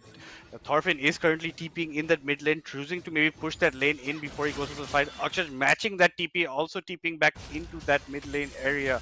And Akshash does have his ultimate up currently with plus his flash. Thorfinn also at the same time. Akshash choosing to chunk out Thorfinn quite a bit before the fight start towards the dragon side soon. Yeah, but Amumu does not have his ultimate as of yet. That ultimate is up in about 10 seconds or so. A lot of pings coming out towards the side of Kakao Gaming, and Catbot takes a really good trade here. Dead Corporal is going to TP and finds the Varus in a very awkward position is going to take him down, and now that should be Dragon. For the side of Kakao, giving a huge Amumu ult along with a huge Lulu ult comes out, and this fight has just gone to Kakao Gaming. And how 4 for 1, and the Dragon will go for them as well. And Kakao Gaming coming really strong in the second game on the back of the 4-1 Gwen, who has the Nashor's Tooth completed for herself. Yeah, she's pretty fed at this point, and she did TP like at least 5 to 7 seconds before RTO even started channeling his TP in for that fight. So by the time that RTO had channeled his TP in for the fight, T-Berry was already dead. Varus was caught out over there. Essentially, that kind of ruined any chances they did have for that fight. And as you can see, Dead Corporal is amazing on this Gwen. Even in that streamer clash when he played it as a jungle type of champion. So he does not mind playing this Gwen at all. And look at that CS difference in that top lane at this point. 108 to basically around 69 CS. That is basically a 440 CS difference. RTO, as you said, is not having the best of time, even though he does have 3 kills. Yeah, I mean, he did come back into the game after that 1v2 kill, but he's still not able to find his place in the game so far. As you said, almost 40 CS behind. And Dead Corporal 4-1 on this Gwen, 250 gold shutdown is going to help secure those 6 Void Grubs as well. So Gwen is really strong when it comes to taking down the turrets as well. And in this sort of a game where you do have 4 melee champions who have to run towards you, and again we are fighting here for some reason. The Gwen is too fed, guys. I don't think you should be doing that. And now again it's a 3 for 1. I don't think those Void Grubs are worth that kind of a fight over there. Not the most important of all objectives over there, even though Amumu had taken 3 of them before. So maybe they're just trying to get one of those Grubs before they could back out from that fight. But as you said, this Gwen is just hyper carrying this game. 2 fed at this point, 6-1 and 2. 450G bounty on her head right now, and RTO is gonna have a very tough time when he gets back into this lane. This Gwen is just extending the CS lead. Now above 50 CS in difference, and honestly, unless they do something to shut down this Gwen, this game will pretty much soon be out of TOK's hands. I think this is already out of TOK's hand. It is such a huge lead. 14 minutes. Rift Maker completed, Nashor's Tooth completed, the CDR boots completed for the Gwen, and not even a completed item for the side of RTO. So he is never going to come back in this game. Trust me on that. And this Gwen can just solo carry this. So I even Infinity is not having the best of the games as well. 0-3 on the Viego. Enormous lead for 14 minutes, almost 6,000 for Kakao Gaming, and they are looking so solid in this game 3. As we talk about that, look at this, Kratos jumping in on the Xayah. Xayah has nowhere to go, does channel the ult, but does fall down. I think Love 2 will also be following soon after, and does at the same time. So an excellent teamwork from here, from this side of TOK, but they are giving up a lot for it. That mid tower is also getting melted down. This Gwen has pushed in the top side, and Amumu will be getting that Rift Herald, hopefully. And yeah, that was a good play coming out, but you have to weigh your options and the trades that you are going to take. The Rift Herald will go down for the side of Kakao Gaming. The mid turret was chunked till half HP, so next time they make that sort of a play, they will lose their tier 2 turrets. And I mean, these are the sort of plays that they do have to make to come back into the game right now. But again, just the side lanes, especially the Gwen being so fed, it is just going to neutralize everything that TOK are trying to do right now. Yeah, definitely. And they did commit 4-man to that bot side. It was a risk kind of play. The opportunity cost of that was the top side getting pushed in huge, getting chunked down in the tier 2 turret by Thorfinn over there. Thorfinn did not mind. He did not have to go anywhere. He is slowly but steadily building up also a CS lead against Akshay over there in the mid lane. Infinity, even though he is not having the best of games, he is also ahead up in CS. But as we say that Thorfinn coming in over here, getting that ultimate channel into multiple members over here, gets Infinity down, and then a Mumu ult coming in by Dragoon, setting aside everybody else in that fight. This RTO will also likely be going down very soon over here, and this is looking maybe like an ace for the side of Kakao Gaming. They have managed that clean ace over there, and an excellent ult by Thorfinn. Kakao.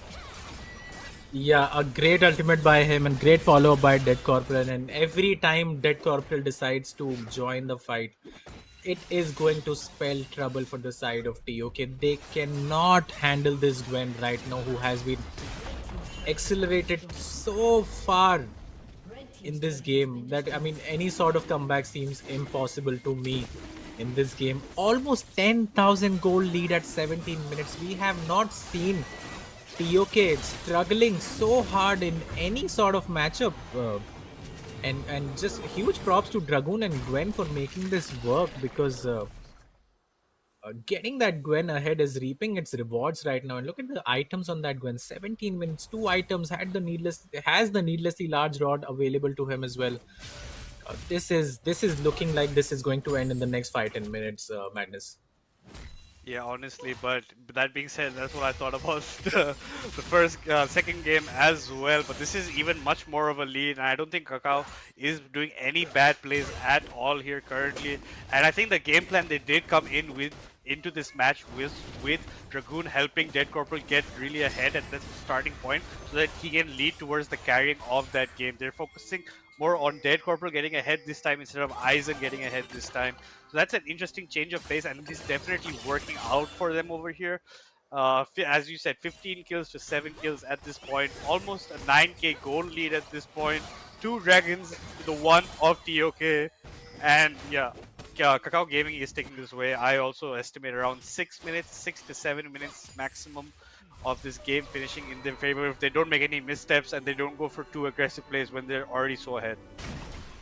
I mean, I think TOK had their draft does not help them at all as well. The Braum pickup, the blind Braum pickup, I would have much rather see the Leona here that can actually lock down the Gwen when her W is down, or even while her W is up as well. But Braum does nothing when it comes to these team fights, because the Gwen is so oppressive right now, and just the draft, man, it is so important. You pick the set into the Gwen who can easily play around that set W, and now you're getting heavily punished for it. It's just a big difference in the draft, and now I mean, look at this. The Dead Corporal is 2v1, but I'm not too sure he dies right here as well. Let's see what happens. Okay, it's a 3v1 now, so huge shutdown going over to the side of Diego. But in the top side, RTU ends up trading his life for it. So yeah, but Akshay burning that flash to maybe secure that kill over there on Dead Corporal. He did walk into that bush without any vision, right? Did get caught off guard, but they had to dedicate 3 members of TOK at that side just to get Dead Corporal. So he's going to be pulling so much aggro to whichever lane he is split pushing in. It's going to be almost impossible for TOK to take any kind of objectives. yeah, and now the Baron is up, and the Gwen will have a Rabadon's death cap completed pretty soon. And she will be burning that Baron like it's nothing. Amumu Dragoon has made the Abyssal Mask as well to support his top laner in this game. And yeah, this game is just looking like it's done already. Yeah, honestly, at this point, if I'm TOK, I'm thinking about what the hell was going on in our minds during draft pick. But we've seen this from TOK before. They don't choose champions that will work that well in team fights. They choose based on their individual kind of play style, so that they get far ahead in their respective lanes and maybe try to carry games that way. Instead here, Kakao Gaming mostly focusing on that top lane to get ahead. And looks like Black Infinity is pinging for this Amumu here in the pit. They are surrounding Dragoon. Dragoon getting getting caught off guard here. And that's Dragoon going down. And while the Gwen is bot side getting RTO over here, she does also have the TP to get into fights over here. And she is going to do just that, showing up for the team fight from the backside. Thorfinn with a huge ultimate, and Lulu with an even better ultimate right there. Look at the CC that just came out in the span of 2 seconds. And now the Gwen is here, the Yone is here as well, and that is going to be another ace for the side of I think that's going to be Kakao GG Gaming right here. I think that's GG. The death timers are a bit too long. Only RTO will be coming up relatively closer to everybody else, and I don't think he can do anything to stop this. They're just marching into the base at this time, and Thorfinn's even choosing to take the bot side turret at the same time, not believing in the potential to maybe end the game right now this second. But Dead Corporal showing why it can be done. That should be the end of the game as well. And I mean, just looking at the draft here, man, I think Kakao Gaming have done a great job for themselves. And game 3, 22 minutes, you don't see TOK losing that hard ever. But if the Gwen gets ahead, this is what you should expect that's going to happen. And I really did not like the set pick or the Braum pick. And this Gwen now on the hands of DC looks even better. And now TOK are the champions, have to find a way to win this match, because now they find themselves 2-1 down and they have a mountain to climb against Kakao Gaming. Yeah, and as you said, this was a bit of a statement from Kakao This was Gaming, a stomp. right? This was a stop. This was a statement to TOK, is like, you might be known as the best team in the region, but look what we can do to you if we build our draft right and we play to our power potential, and we recognize who we need to go ahead, who has to a little bit behind in that sense. And Dragoon helping out Dead Corporal towards the beginning was all that it took basically for this match to go in their favor. And they got 2 aces, I believe so, in this entire matchup so early on. And 22 minutes, that is a stomp, as you said. That is, and we rarely ever do see TOK this far behind ever in a matchup. So this is a power shift in this series, and it's 2-1 in favor of Kakao Gaming in this BO5, guys. It's getting a bit spicy up in here. Yeah, and now you would have to favor Kakao Gaming to win it all, right? Because they have done so well, especially in that game 3. The Gwen seems to be a big problem because apparently you can't counter her from the side of TOK. Picking the sweat into the Gwen is like one of the worst ideas I have ever seen. You could always just pick a tank and, give up, play that weak side. But he did get ganked so early on, which I think should never have happened, knowing his jungler had started on the bot side of the enemy map. But yeah, I mean, let's look at the crucial moments of this game and we'll see how it unfolded. And this gank right here in the top lane, as well as it was played out, I think RTO should have expected this. And it's not too bad to sack like 3-4 CS just to stay healthy and repeat gank once again. I mean, he did find himself coming back into the game with his 1v2, which somehow happened as well. But after that, at the point of return was nowhere to be found for him, and the Gwen just accelerated so far. Yeah, this was a bit of a comeback over there that they could do. And this is the 1v2 we're talking about. RTO getting Dead Corporal away with his ability over there. And this was a bit of a chase over here in the jungle side. Dragoon's just crying and running away from everyone. Sees Aksharj coming from that side, chooses to die to RTO instead. Give him the kill. Better than give it over to the Silas, because he can start getting ahead that way. And this is a point where I didn't like Infi. Infi was recalling over there, and even after he got bandaged, right, it was a little too late with his ultimate. He had already got stunned before his ultimate came out, and an excellent fights coming out over here. You see RTO TPing a bit too late over here, so that prevents him from actually doing anything in this fight. It was already a 4v5 by the time he made it to this fight. So in essence, he burned his TP just to come in and die. So there's nothing you can do. And again, getting caught out here near the grubs. A very important fight that went in the favor of Kakao. This fight that TOK decided to take made zero sense to me, because Gwen is so far ahead. You can never win a 3v3 right there, no matter what happens. and they decided to keep on fighting this Fed Gwen. And I mean, they paid for their mistakes very heavily in this one. Only a 22-minute game, and I don't think any of us expected that at all. Yep.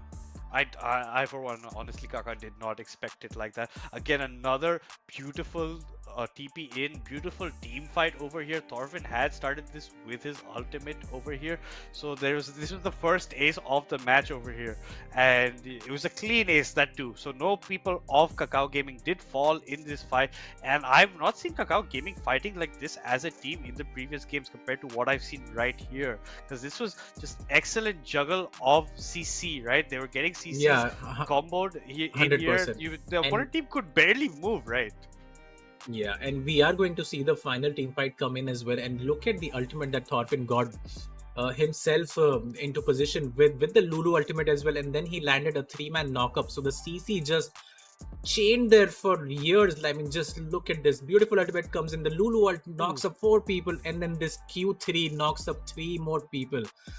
And I mean, this fight was already done there. The CC layered up perfectly from the Yone and the Lulu, and that was the end of the game. Game 3, Kakao Gaming against all odds, looking to win this series against the reigning champions TOK. Yeah, it's a bit of an upset once you put it like that, right? And excellent work coming out from them. And now because of this, Kakao Gaming leading this best of 5 at 2-1.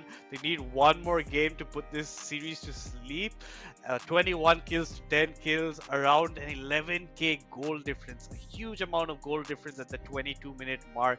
8 towers to 1 tower that TOK managed to get.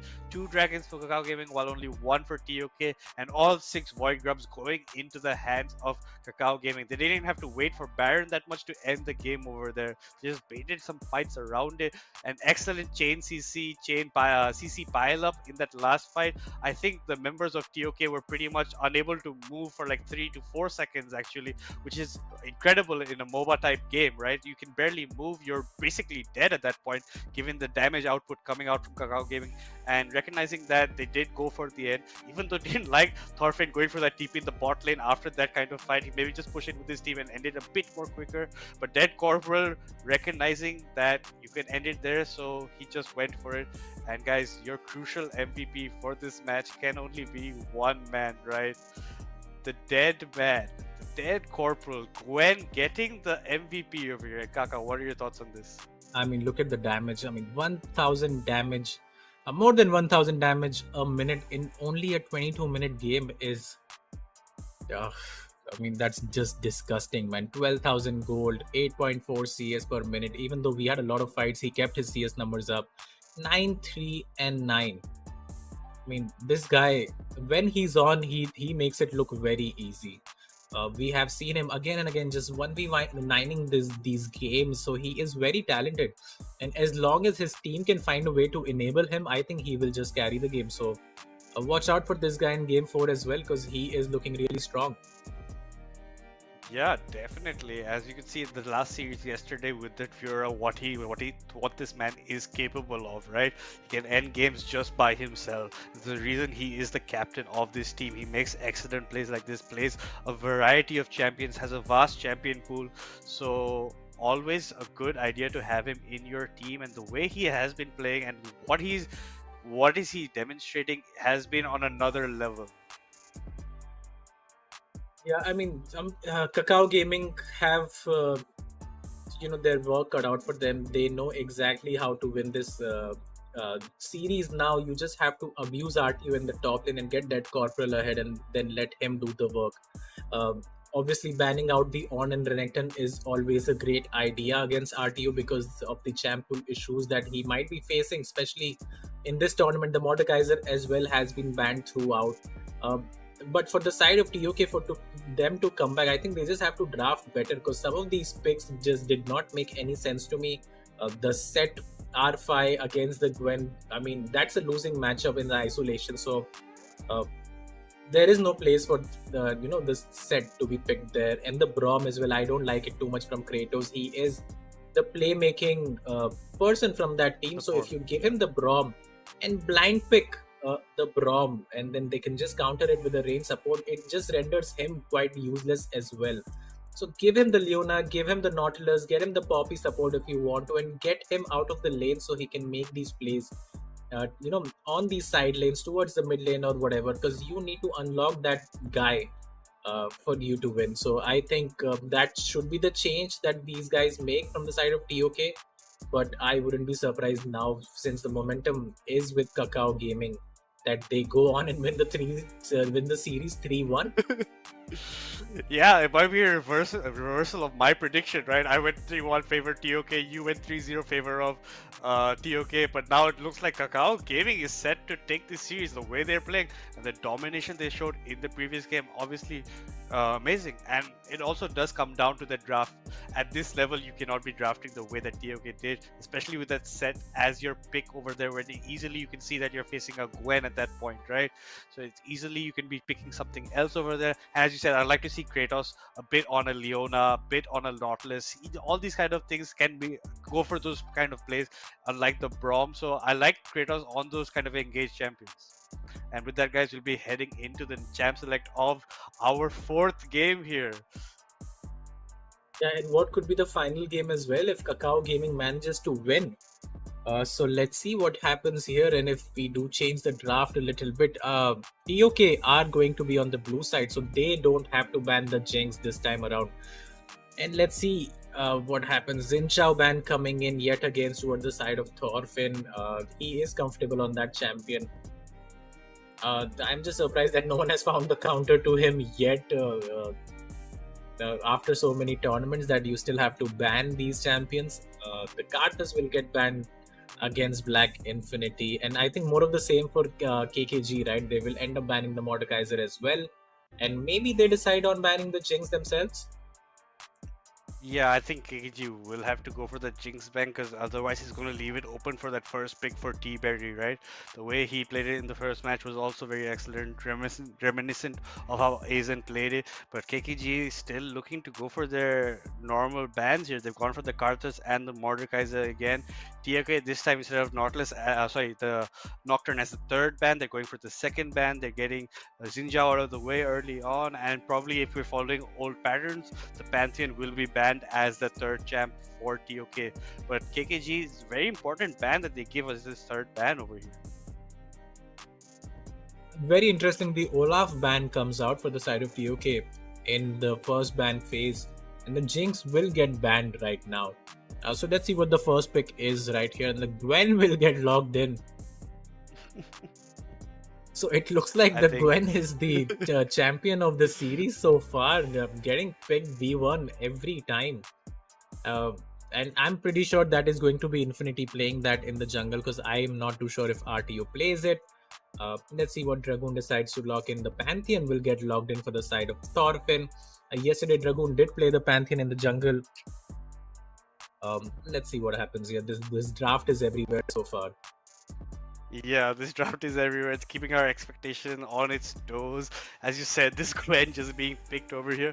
Maybe we would have liked to see KKG maybe ban the Gwen out, maybe, but essentially, if Black Infinity gets his hands on the Karthus, it's also a problem for them. Now, it seems this time KKG themselves will be going again for this Xayah as the ADC here. Aizen seems very comfortable, I guess, on this champion, so they're going to be letting him select that. And the Ashe was last time banned out, and this time it is left open. So TOK, seeing that opportunity, are going to be selecting the Ashe out here. It's very important that you get a good kind of support with it. I really just hope TOK picks their top laner right here, because they do not want to face the counter pick coming out from Dead Corporal while having to, pick blindly and then losing some out of his champ pool as well. So just pick the On or the Renekton here, but instead the Seraphine comes out. I am not too sure why that has happened. I really wanted a B3 top laner coming out here, and Renekton is always a great blind pick. And from the side of KKG now, their comp is looking really good with the Xayah and Rakan to follow pretty soon. Let's see But what it looks happens like here.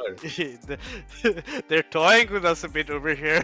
They hover the Rakar, now they're hovering the Milio, and they finally choose in to lock in that Milio. And as you said, Kaka, it doesn't make sense that you're going for your support as your pick 3 over there. But hey, I think logic's gone out the window a long time ago in this matchup. I mean, People are just it doing it on emotion. it just blows my mind, right? Because you're picking Seraphine blind and then you're allowing the opposite team to counter your support as well as your top laner now. Like, make sense of it, right? And just take the Renekton right there. It is one of the better top laners. You can pick it blind. You can play around it in the early game as well. But again, it is left open right now, and I do expect him to pick it, but then the Seraphine pick makes no sense to me. Could have played an engaged support. I don't know why Kratos has been not playing the Leona, the Nautilus that he's known for. Instead, opting out on playing this really poke-heavy lane in the bot lane. Yeah, but maybe it's not up to him, right? Maybe they discussed it as a team, and this is the option that he's been left with at this current point. But going back to the 4th and 5th bans for Kakao Gaming, they seem to be targeting Cat bot in the mid lane, banning out the Katrina, plus the Kiana, and at the same time TOK are not letting Dead Corporal get his hands on that Fiora. Fiora banned out as well, and Dragoon not allowed to play his Kai'Sa instead. And you talked about TOK maybe going for the Renekton, right? Instead, Kakao Gaming is locking that in, and it looks like RTO might try to counter this with an Aatrox here as their 4th pick. Very interesting how to go, but I'm honestly liking Kakao Gaming's comp right now, especially now that they've given Thorfinn his Pantheon. The Pantheon was not banned, as you could see. The Olaf was I chosen. mean, you hold that thought because the ban. Pantheon could go into the jungle as well. They do lack some sort of AP damage. And unless the Dragoon decides on playing the Nidalee or the Talia or something that brings a lot of AP, I do expect the Aurelion Soul to come in R5 surprisingly. So let's see if that happens. And I would want a Syndra pickup here for the side of Cat bot, but let's see what he has in his mind. Okay, he is going to lock in the Syndra, so thank God for listening. And now let's see what Thorfinn decides to play. I do again expect him to pick that Aurelion Soul right here and send. Yeah, there as you go. expected it, it's coming. Aurelion Soul has come in. That Pantheon will be heading the jungle. Dragoon, as you did play it yesterday. Will be going for it again. And Thorfinn on the Aurelion Soul. It looks like Kakao Gaming is looking to close out this series with this game, especially how they've drafted it this time. Maybe they were saving Thorfinn's Aurelion Soul for this kind of a matchup. That's why we haven't seen it so far in the series yet. And you predicted both rightly so, the last picks of both teams. The Syndra coming in for Akshaj over there. He is pretty good on that champion, and that seems what it is going on. But as you said, that Seraphine blind pick, a bit of a iffy situation with that. Yeah, Directly analyzed over there. I am not a big fan of the Seraphine blind. If you were going to take it in the bot lane, give him the AD role instead. Make him the carry. The Seraphine can really do a lot of damage and provide a lot of utility in the team fights when she has the items to support her, right? But yeah, I think it would have been much better if Kratos had picked the Leona or Nautilus or some sort of engage, even the Poppy, as I keep saying. So that would have been just so much better. And the support pick I'm not a big fan of, but everything else looks fine from the side of TOK in this one. Yeah, and as you said, Kratos is that kind of player who likes to start the fights, right? Likes to look for the kind of engages that he wants his team to take, kind of dictates the pace of the game in that sense. So on the Seraphine, he's going to be a bit behind kind of in the way he can do that unless he gets his itemization correct or like appropriately at that time. That being said, guys, we're going to have a bit of delay. RTO seems to have disconnected. We will be getting back into this very soon. And at the same time, RTO will be facing against his one trick, right? Renekton top only will be playing against the Renekton in the top lane there. So it's going to be an interesting matchup. So and if Gwen, there is one guy who knows how to play that matchup, it should be him, right? Because his IGL is literally RTO. So let's. I do expect him to at least go even in that lane. The Aatrox can have a fine matchup if he does not get cammed But I am expecting RTO to really struggle in this game because Dragoon and Dead Corporal have a really great synergy going on for themselves. And with the Pantheon and Renekton, you have a lot of CC and a lot of turret driving potential, right? Because the W can block out those shots. And from the Pantheon, obviously. So a lot of CC to dive the Aatrox, and let's see what happens, because the RTO will have to step up this game, but his back is against the wall in this one. Yeah, that being said, it is a tough situation for him, but like you say, he should be the one who knows how to play this matchup the best at this point. And as you see, guys, it will be the same picks and bans. Nothing's gonna change. So overall, what we can say is the same thing will be happening. Just because RTO has disconnected a bit, so it won't make a big difference. They have what they wanted to get in this draft phase, and honestly, I'm leaning a bit towards the side of Kakao Gaming at this point, and they're looking deadly, and I cannot wait to see Thorfinn on this Aurelion Soul. And let me tell you, this man is pretty good on this champion. Yeah, and I think Catbot will have a big role to play in this game, because I believe Syndra is one of the better champions in the mid lane on this patch specifically, along with the Orianna and Yone. I think those three champions are really good, and Syndra can deny a lot of what KKG has to offer with the range that she has, especially against the Pantheon and Renekton as well. You can even bait out the Xayah ultimate just off your scatter. So if Catbot plays it well, I think he can and should be able to carry this game. But let's see what happens. I still think the top difference will be very crucial in this one. Yeah, and as you said, Dragoon and Dead Corporal have a good synergy. I think RTO will be camped out a bit. Dragoon will be setting a little TP tent over there in the top side. Will be again hitting him again and again on RTO over there. That's what I expect. And Thorfinn will probably try to be going for some roams towards the bot side. He loves roaming on this Aurelion Soul, like all the champions he does play. And it'll be a little hard for Catbot to match him in the roams as he's playing the Syndra right now. But as you said, the Syndra will be allowed to bait out some of Xayah's ultimates sometimes, given how he's playing it, but love to on this melee against Kratos on this Seraphine is a big talking point of this. It's going to be interesting how T-Berry with Kratos over here can face against Aizen and Love to, and will they respectively be pushing their lanes or waiting for the junglers or try to go full out aggro? Yeah, 100%, and it will come down to Infi as well, where he decides to path. If he decides to cover his top laner against the dives that are, inevitably going to come towards the side of TOK and RTO to be specific. We will be jumping into the game very shortly, and all the questions will be answered. Again, guys, remember this is the 4th game, and what could be the final game of the series if Kakao Gaming do manage to win this. And the history is against them. They have always lost against TOK, and just maybe finally this could be the day where they upset the champions and the TOK might fall. So let's see what happens. This is a very important game coming in, and do give us your predictions for this one, guys. Yeah, definitely do write it down in the chat. Tell us who you are supporting. Who do you think will win this crucial game right now? Will TOK be able to equalize the series, or Kakao be able to take it home all the way?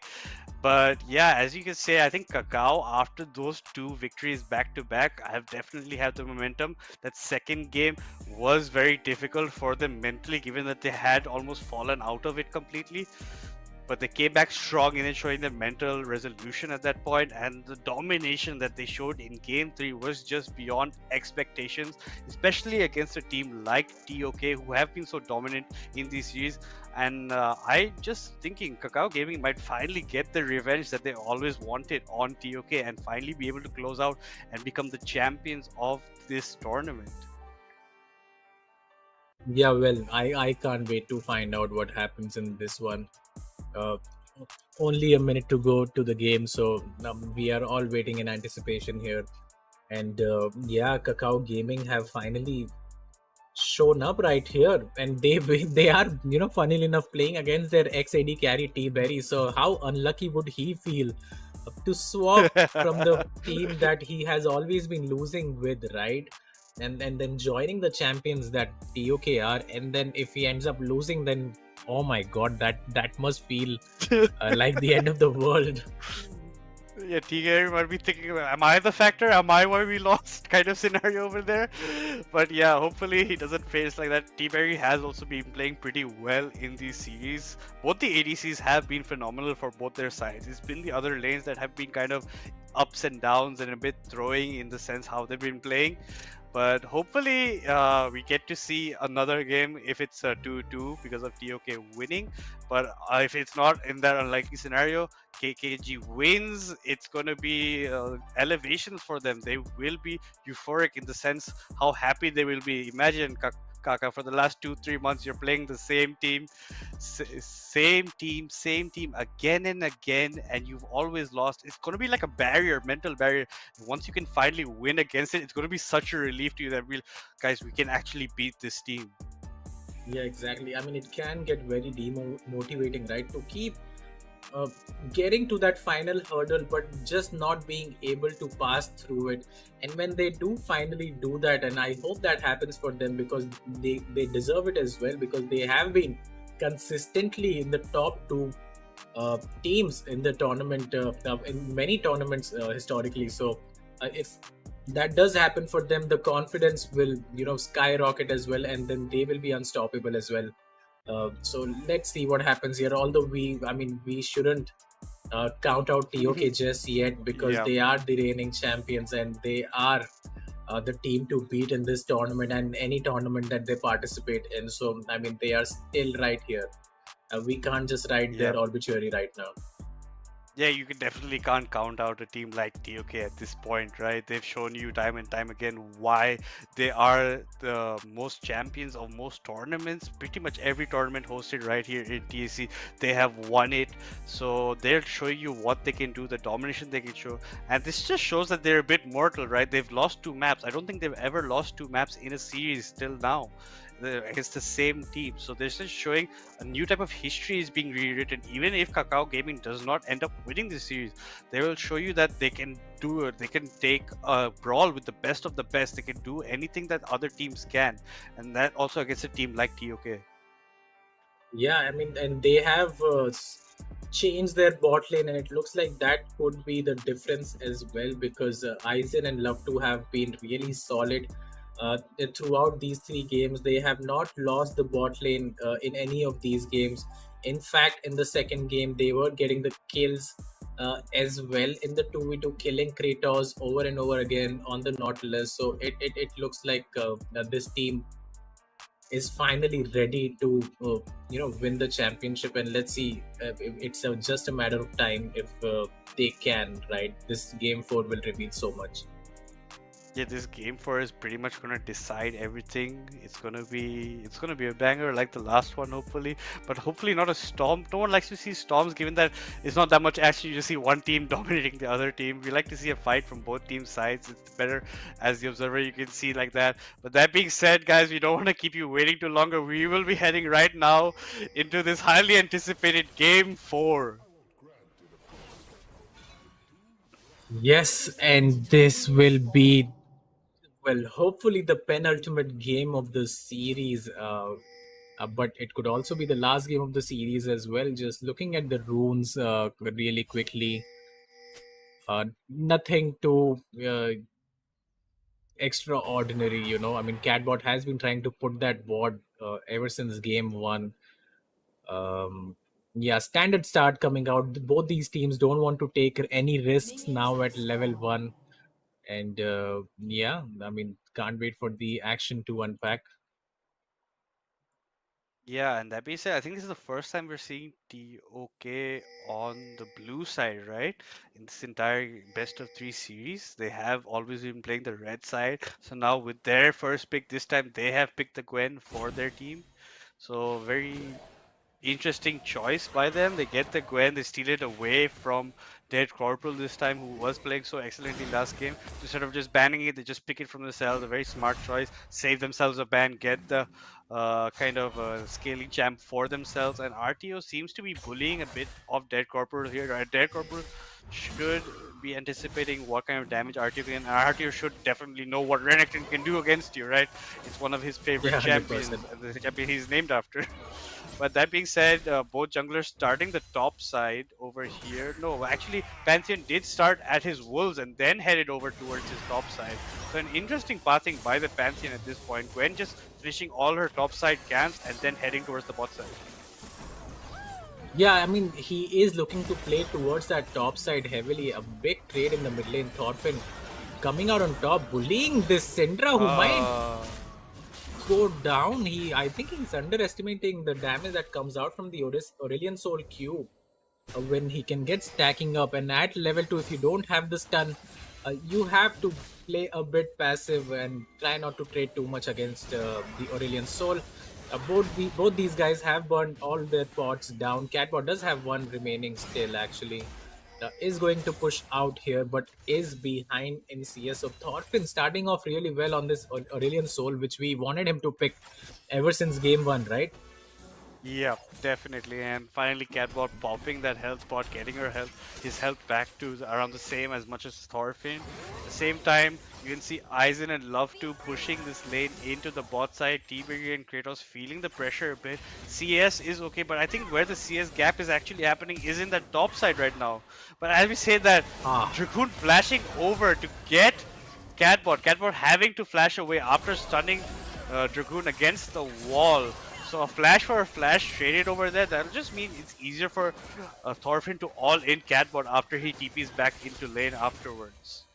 Yeah, but beautiful E coming out from the side of Catbot. They're cancelling the Pantheon Flash W and getting out with his life there. I think the Gwen has been spotted. There's a lot of pings coming on towards him. He is going to smartly back away, go to his Tri-Brush and recall from there.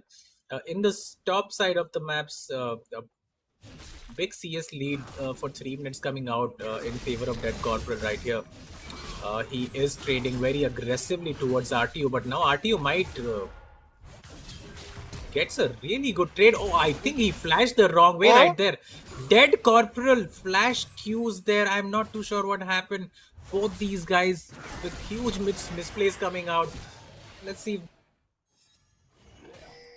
Well, too close to call right there. I think RTO misplayed just a bit. He could have gotten that solo kill onto the Renekton, but now the Renekton has 12 CS. He is 12 CS ahead right now, and he's looking really solid. Dead Corporal yet again in the top lane. Yeah, and he's playing it excellently. A bit of a misplay from both sides, I would say. RTO definitely could have got the kill over there, but then the flash Q by Dead Corporal also missing out on anything. So just basically trading flashes at that point, and they'll be trading TPs as well. So both summoners down. But if Dragoon also looks towards his top side, this might spell doom for RTO, given that he doesn't have his flash anymore. And now Akshay being a bit aware of Thorfinn's damage over here, right? Not doing anything that heavy against him, not trading that much.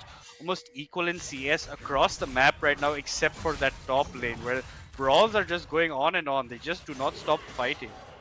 Yeah, but man, this wave is not good for the Aatrox, who is again down in CS, but now the wave is going against him. Ideally, you just want to keep the wave to yourself so that you are not under any threat of a dive. And now you can see the Pantheon is playing towards that top side, spots the pink pot right there, and Aatrox just has to leave the lane. Catbot has been missing a lot of scatters, but here he has the ultimate. Thorfinn might not expect the damage, has to flash out to get away.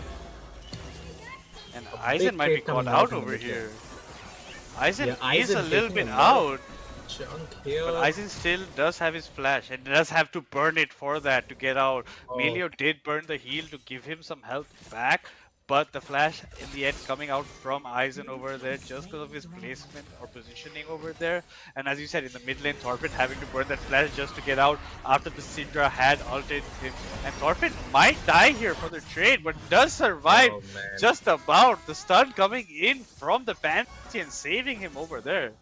Yeah, and Akshay just playing way too over aggressive right there. Should have just, shoved the lane, gone back, but is greedy, wants to secure that first blood, but ends up dying himself. And the Pantheon is there to secure it, is going to go towards that Void Grubs as well. There's no way that Gwen can contest it because of how far ahead this Renekton is right now. Look at the CS gap in the top lane yet again. 55 to 32. this is really rough for the side of RTO yet again. Yeah, it's not looking good. He's not had a fun couple of matches at this point, right? It's been a rough on him on the set, even though that was a bit of a mispick. Thorfinn going in for some damage, not getting much out of it over there. He is a down in levels right now, 7 of the Syndra to the 6 of the Aurelian Soul over there. But as you said, I think this top is where the difference is actually showing up on the map, right? So 1k gold difference right now, and it's mostly sitting in that top lane and a bit in the Pantheon's hand.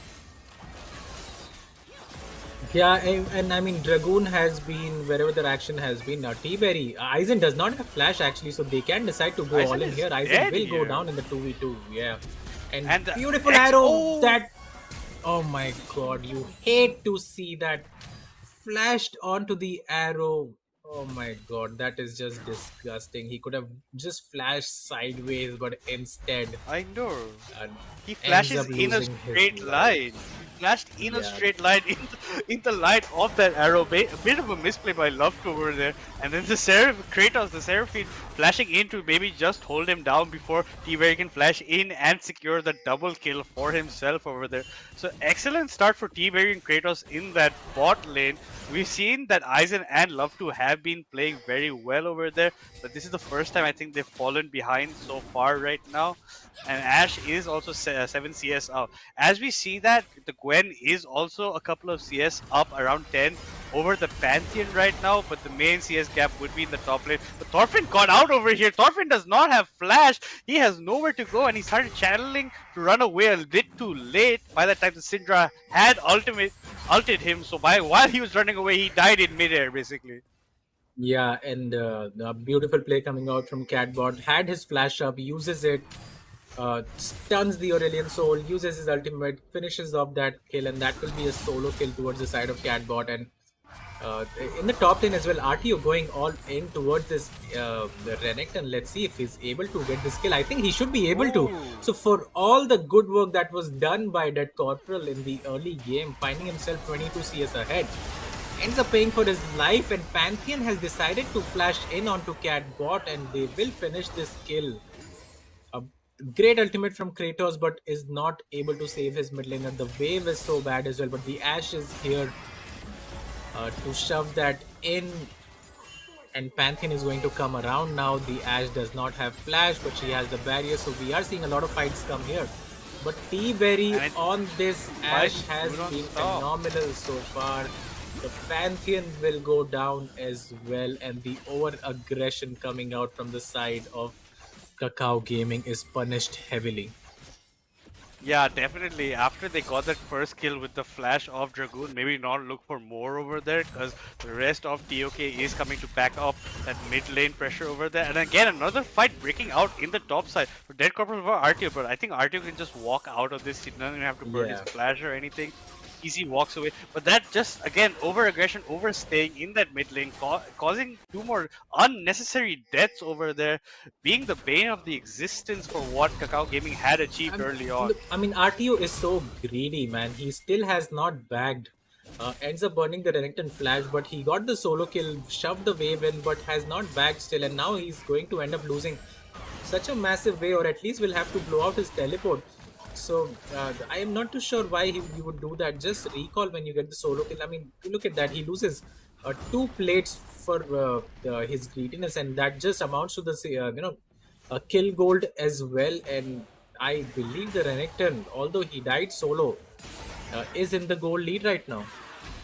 Yeah, definitely will be in the goal lead. He got 1 more plate than RTO did get off. He is up in CS. RTO also missing a bunch of XP given that the wave died underneath his tower. And at that being said, now the Drake has been up for more than 6 minutes. The Drake is now being targeted by the side of Kakao Gaming.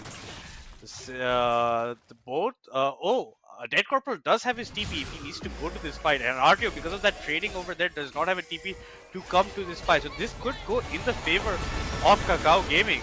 But that being said, Dragoon gets caught out over there. And at the same time, Dead Corporal going heavy in on RTO. RTO, I think, winning this again.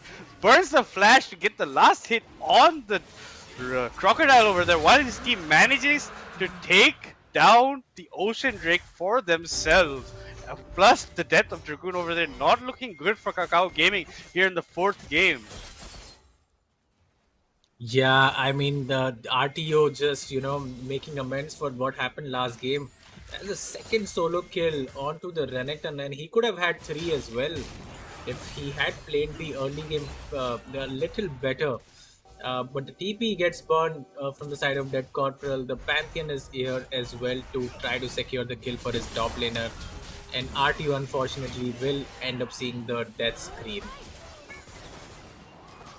Yeah, and RTO does fall for his troubles over there. Even after being a bit behind, he just stayed in, as you said, greeded a bit, does die for it. And the grubs, a fight over grubs. These teams love to fight over these void grubs a lot.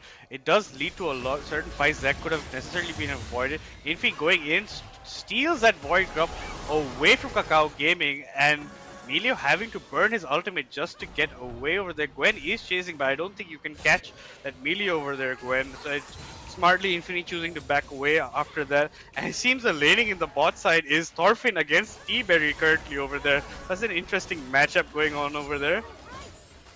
Yeah, and I don't think T-Berry will complain too much about it because he can. I mean, he will be getting the solo XP for himself, right?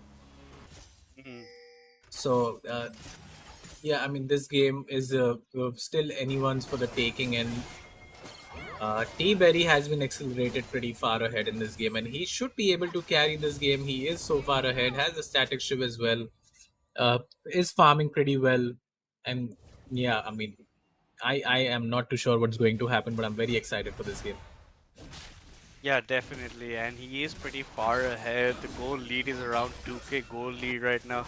The only objective you need to fight over right now will be that Rift Herald coming up in around 10 seconds time, but not necessarily you have to fight that hard over it. Dragoon is making his way down bot. He is very behind in camps right now compared to Black Infinity, who is pretty much up around 40 CS against him. And again, now the CS difference in the top lane has been a bit equalized. It still has a bit different. Syndra does have the flash to run away, but chooses not to. Knows that Thorfinn will catch up to her no matter what happens over there. So Thorfinn getting a solo bolo on Catbot over there in the bot Yeah, side. and Catbot, you cannot use your scatter like that. Whenever you do, Thorfinn just decides to use his W, and he has the Rylai's completed as well, so there is no way you can run away from that Aurelion Soul right now. And again, just a solo kill from the side of Thorfinn as well. So this game we have had a lot of solo kills actually. Yeah.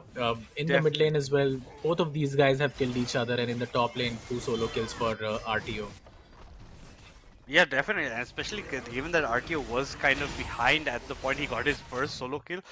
Big ups to what RTO has been doing for his lane. He's even up in XP advantage currently against this Renekton. Renekton is having a bit of a tough time, and look at this.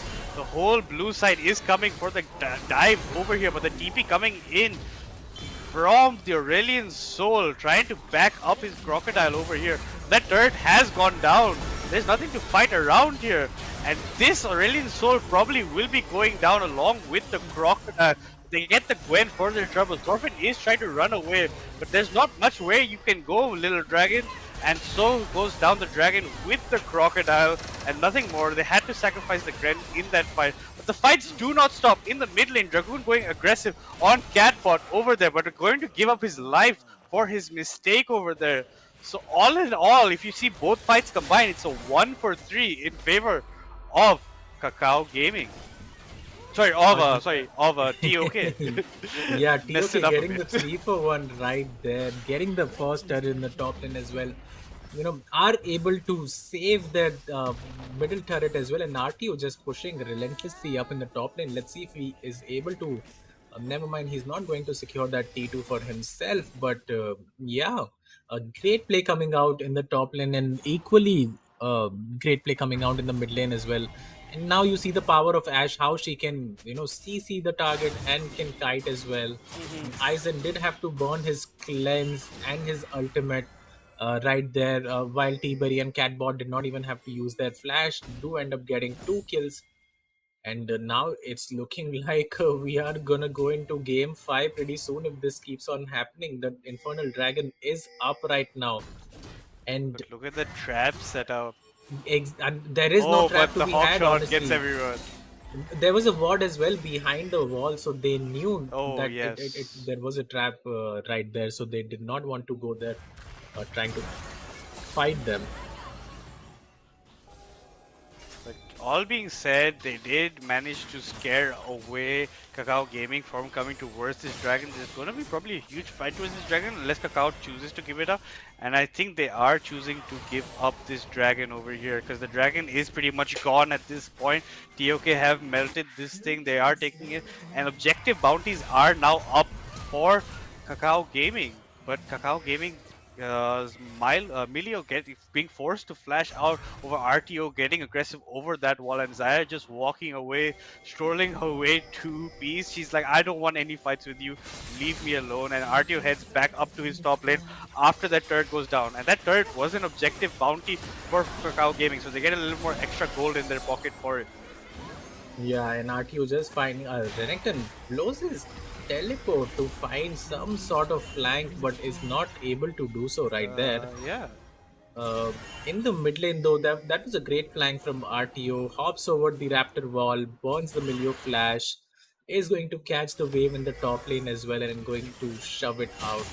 And so far so good for the side of TOK right here. The only big factor that we have is the Aurelion Soul, who has the 4 kills for himself, has the Warden Barrier completed as well, so he is going to be safe from the long range engage that could come out from the Ashe. But all in all, look at the control that TOK have on this map right now. They are going to look for that top turret.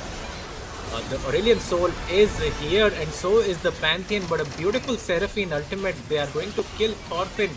Dead Corporal finds himself, between 4 of TOK members and goes down as well. Infi picks up the double kill, and I think we are just going to talk about the Gwen in the whole series, because now this Gwen on the hands of Infinity, well settled and looking really good to carry this game. I honestly think if your team does not have first pick, you need to ban this Gwen, because the opponent team will be taking that Gwen and abusing it. Or you have to come up with some strategy to face this Gwen, because whenever we've seen Gwen in this series, as you said, she's the champion of this series. 100% almost win rate on this champion throughout this entire series, and the way she's playing has been exceptional. Not letting anyone breathe. Thorfinn and the Crocodile getting a bit caught out over there. Thorfinn dies pretty early on in that fight, and then, as you said, Dead Corporal finding himself squashed between 4 members of TOK. Nothing he could do. In the meantime, Dragoon just clearing out some wardage in that Baron pit. Now getting this pink ward in the upper tri-bush. Trying to get some vision maybe for himself. Allow his support to come in and get some vision so they know when this Baron will be started. But as I say, that Kratos also setting up another pink ward in that Baron pit, giving his team perma vision over there. And this ward that Milio just put in that Baron pit will be invalid in that sense. And look at this, Infinity coming on this Milio. Milio has been caught out, and Milio is just dead over there. And there's a TP coming in from Thorfinn. Yeah, I was just gonna say that every time there is some sort of engage, the teleport gets burned out very fast. And again, the TP has been used from Thorfinn. The Renekton does not have the teleport himself. So the Aatrox is free to take that B1 turret down right now. And let's see if he decides to take that. Dead Corporal flashing onto Catbot. Catbot will exchange his flash for the same as well and gets out. Meanwhile, the Baron is going to get started from the side of Infinity and Kratos. This Gwen can take the Baron so fast, has the Riftmaker up, has the Nash's Tooth completed as well. And let's see if KKG has realized that the Baron has been started. Meanwhile, Thorfinn is going to die solo. I'm sorry, the RTO is going to die solo to Thorfinn. So Thorfinn picking up yet another kill in the side lane for himself, but at the cost of the Baron and the Panther right there. Yeah, the Pantheon did try to go for a kind of attempt of a steal over there. Didn't work out. One life for that steal is not a problem at that point given. But the only problem I see that the dragon is coming up soon. But I think the Pantheon will make it in time. But Thorfinn is super powerful right now. He can stop a lot, but he does not have mana right now. So he's instantly gonna go down to Catbot. So Catbot getting a solo kill on Thorfinn over there. That's And that's this is the just setting up caster's the curse if yeah. I've ever seen one. As soon as you said Thorfinn is really strong, he ends up dying to the Syndra. Hey, you gotta have mana to be strong over there. But he did not even have his mana. He does go down, and he does go down at a very crucial time. This dragon is coming up in 20 seconds. So by the Yeah, time and Thorfinn does come up, that dragon could be just gone. yeah, and it will be the Infernal Soul as well. Arrow comes in, completely whiffs. If they had managed to kill the Pantheon right there, it would have been a very free dragon for them. In the bot lane, the Catbot gets caught, but has his teammates around him. Meanwhile, the Gwen Bye-bye, is Dragoon. just melting Dragoon right there, and that will be the freest dragon if I've ever seen one. And looks like, boys, we are going to go into game 5 pretty soon.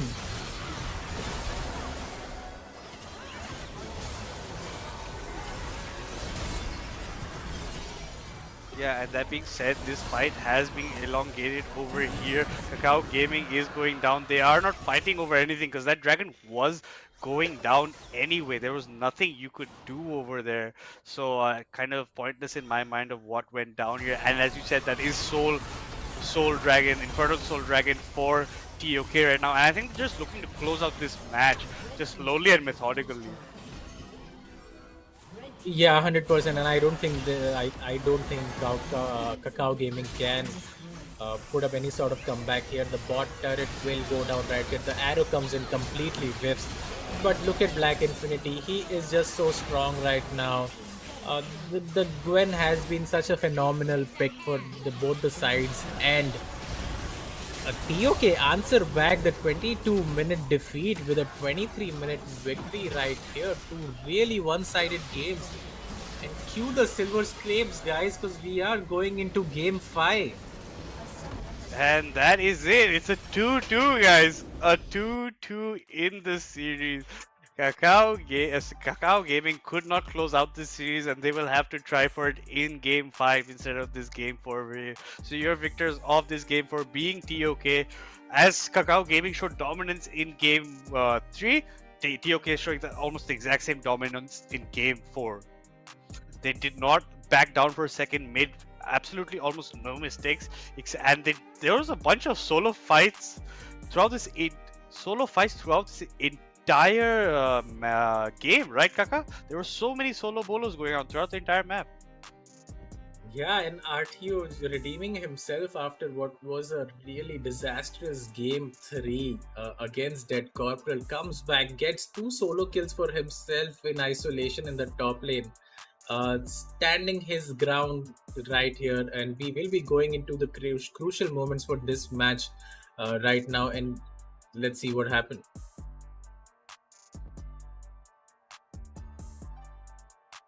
And because of this going on, you can see this Thorfinn just surviving by a slither of his health over there, by the skin of his teeth. That immense stun by Dragoon coming over here. And this, I think Aizen dies for free over here, because Aizen should recognize he doesn't have his flash up right now. Nothing he can do. And this love to just flashing in a straight line, still getting caught by that enchanted arrow. Nothing you can do if you flash in a straight line over there. And another talking point here, RTO getting this solo kill on Dead Corporal, even though he was behind technically if you see all the statistics at that point. Dragoon going for this flash stun over here. They managed to secure 1 kill off it, but they still try to go for more over here, which is a huge problem. As you can see, Dragoon coming from the side now gets caught off himself, can do nothing. At the same time, Thorfinn also dies for Dragoon's sins over there. Dragoon will fall down, takes Thorfinn down with him. Nothing you can do. Yeah, I mean, huge props to T-Berry and Kratos in the bot lane there, getting the lead for themselves. The solo lanes, I mean, the side lanes from the side of TOK really stepped up in this game, getting solo kills. I mean, look at RTU right here, gets the solo kill. That was the second solo kill towards the side of RTO. And Catbot did have his struggles in this game as well, but the other teammates, all four of them, really stepped up in this one. And yeah, TOK coming back really strong in the series. And game 5, I'm not too sure who's going to take the series, Madness.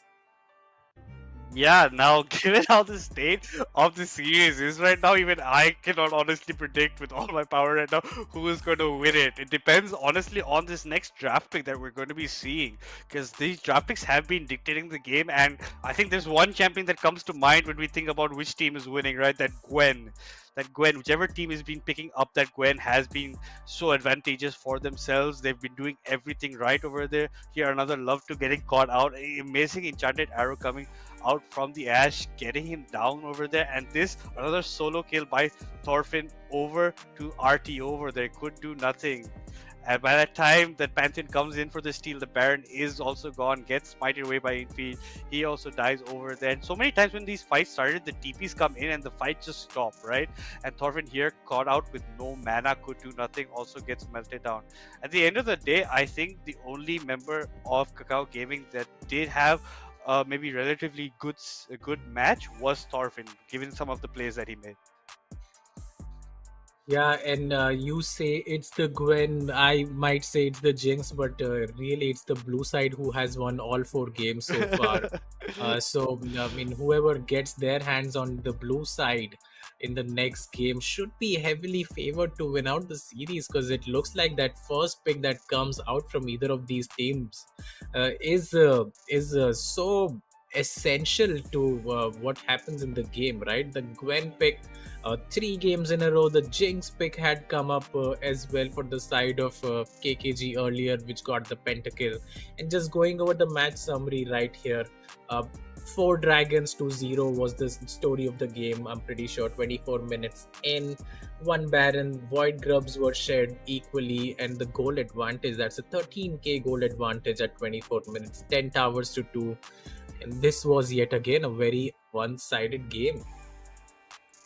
Yeah, and as you can say, like how Kakao Gaming dominated in Game 3, TOK answered back with their own domination in Game 4, right? 24 minutes to 22 minutes, not that much of a difference in time-wise.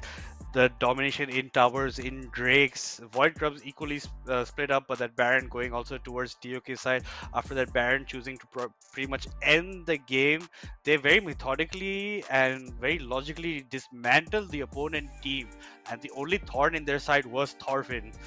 Pardon my pun, but that is what did happen. And I would honestly like to see whoever's not getting first pick ban out the Jinx and ban out the Gwen. Either that or these guys just decide to not ban both of those champions and just trade it, right? Then we will see what really happens, because I thought that was going to happen as well last time around. Having said that, just looking at the damage graph right here, Ash with the most damage, Syndra comes in second, Aatrox, and then Gwen. Meanwhile, Renekton on the other side had a great game, but the Xayah left a lot to be desired. Only the 5,000 damage, that is less than, well, almost half of what Seraphine dealt, right? So Aizen was the real non-factor in this game, and they did struggle in the bot lane as well against the Ashe and Seraphine. So I think Aizen, who has had a really great series so far, did really struggle in that game 4. And maybe he should change his pick so he can be more useful in the coming game. Yeah, definitely we'll need to maybe see a change of what he does there in the bot side with this kind of going on. And the crucial MVP of this game, guys, it's gonna have to be another Gwen, in this time in the hands of Black Infinity. 7-1 and 5, 8.4 CS per minute, very good for a jungler, especially how many fights he was taking. The goal of 12.5k almost, and yes, he was a crucial factor in this match, as all Gwens have been in previous matches, or either Jinx have been. So it's just a battle of who's getting these champions at this point, is it not, Kaka? 100%, and securing those early dragons for his team, right? Getting the soul at around 20-minute marker is a great thing to do as a jungler. If you can do that, did have to give the grubs away the first rotation, did manage to secure 3 for himself as well. So a very match winning worthy performance coming out from him, and he is the deserved crucial MVP for game 4, and he will be hoping to keep more of the same in the next game coming up, because that will be the decider between these two teams. So cue up the silver screams, guys. We will be back for game 5 between Kakao Gaming and the reigning champions TOK, and we have no idea who's going to win it. So see you on the other side.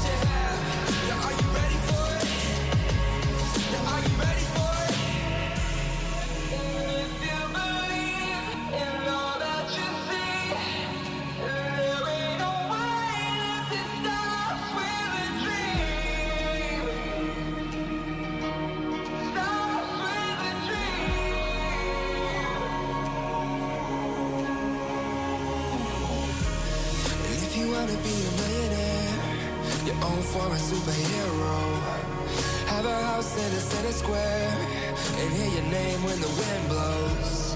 Will you listen to the plan and all that it demands? I say again, focus on the good things, nothing on the bad. Forget all your needs, focus on the task. Now are you ready for it? Now are you ready for it? Maybe you should pass. Well, look down at yourself. Show them what you have. Now, are you ready for it? Now, are you ready for it? If you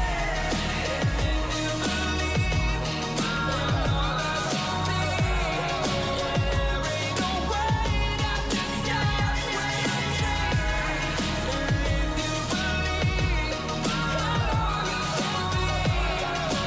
there ain't no way not to stop with a dream. Stops with a dream.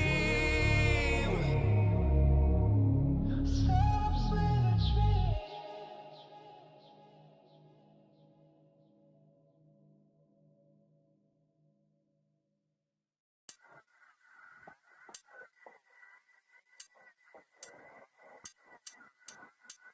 Spotlight, hot nights, glow red and stoplight. I slay, big swerve, big will, rich taste. I serve, line up for the looks that kill. So rich it can make you ill. Don't choke on the diamond pill. Cheap lines, get a gag like ew. Go fetch, black collar, mad cash, high dollar. Just watch, don't follow, no smoke, get higher. Bad chicks at the world on fire. Bow down to the golden strand. Get in line, I'm in high demand. Come close, yeah, I'll use what I can when I can. I will rate with a 1 to a 10. I will call if I want it again. Spotlight, hot nights, glow red at the stoplight.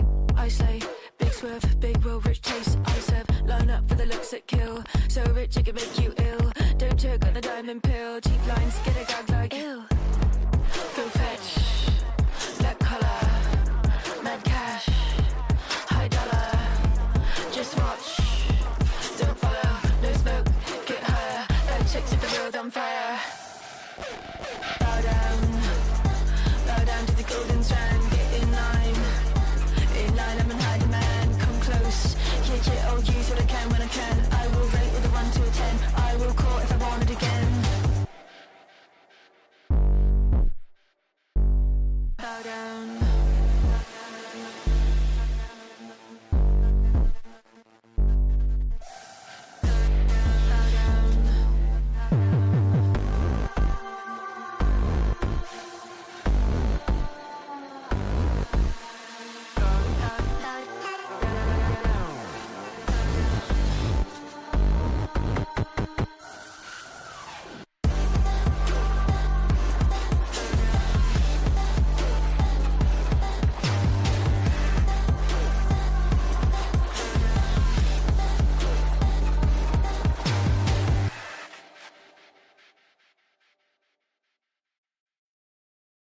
Trying not to hit the wall with my conscience.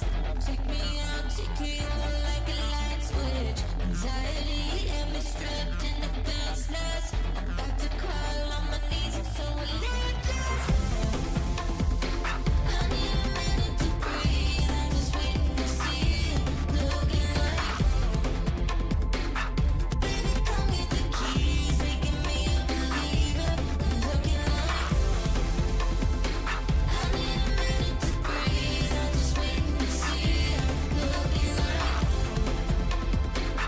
baby, come get the keys, making me a believer.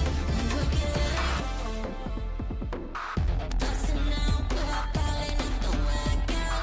Sweet relief, get you caught up in the passion. Take you there more than you could dare imagine. Head out the window, flying through the fast lane. I need a minute to breathe. I'm just waiting to see you. Looking like, baby, come get the keys, making me a believer. Looking like, I need a minute to breathe. I'm just waiting to see you. Looking like, baby, come get the keys, making me a believer. Looking like.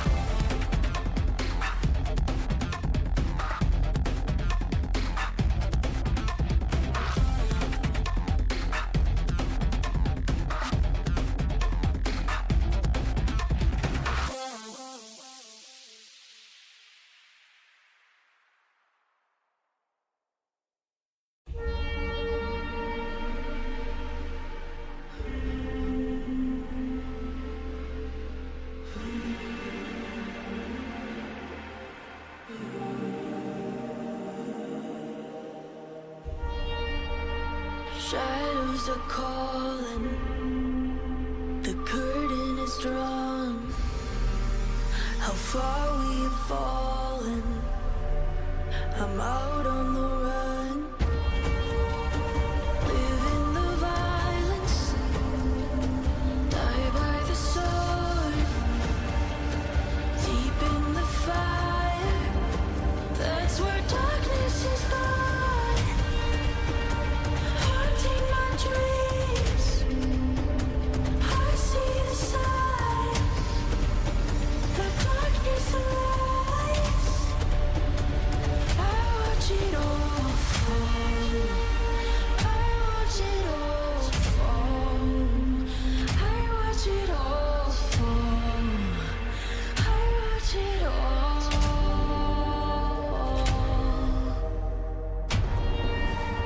We swore on our honor, and the light turned to black. We fight to the ending. There's no turning back.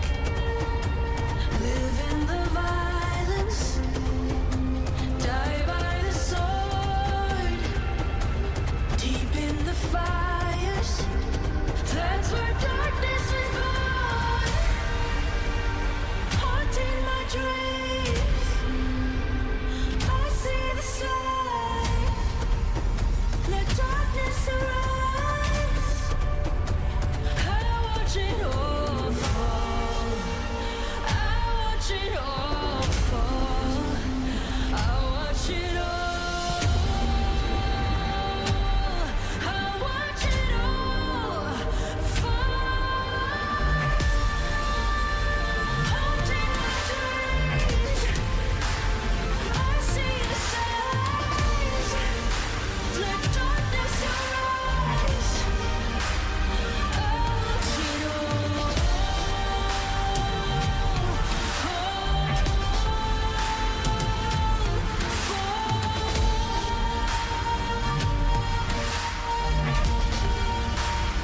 I watch it all fall.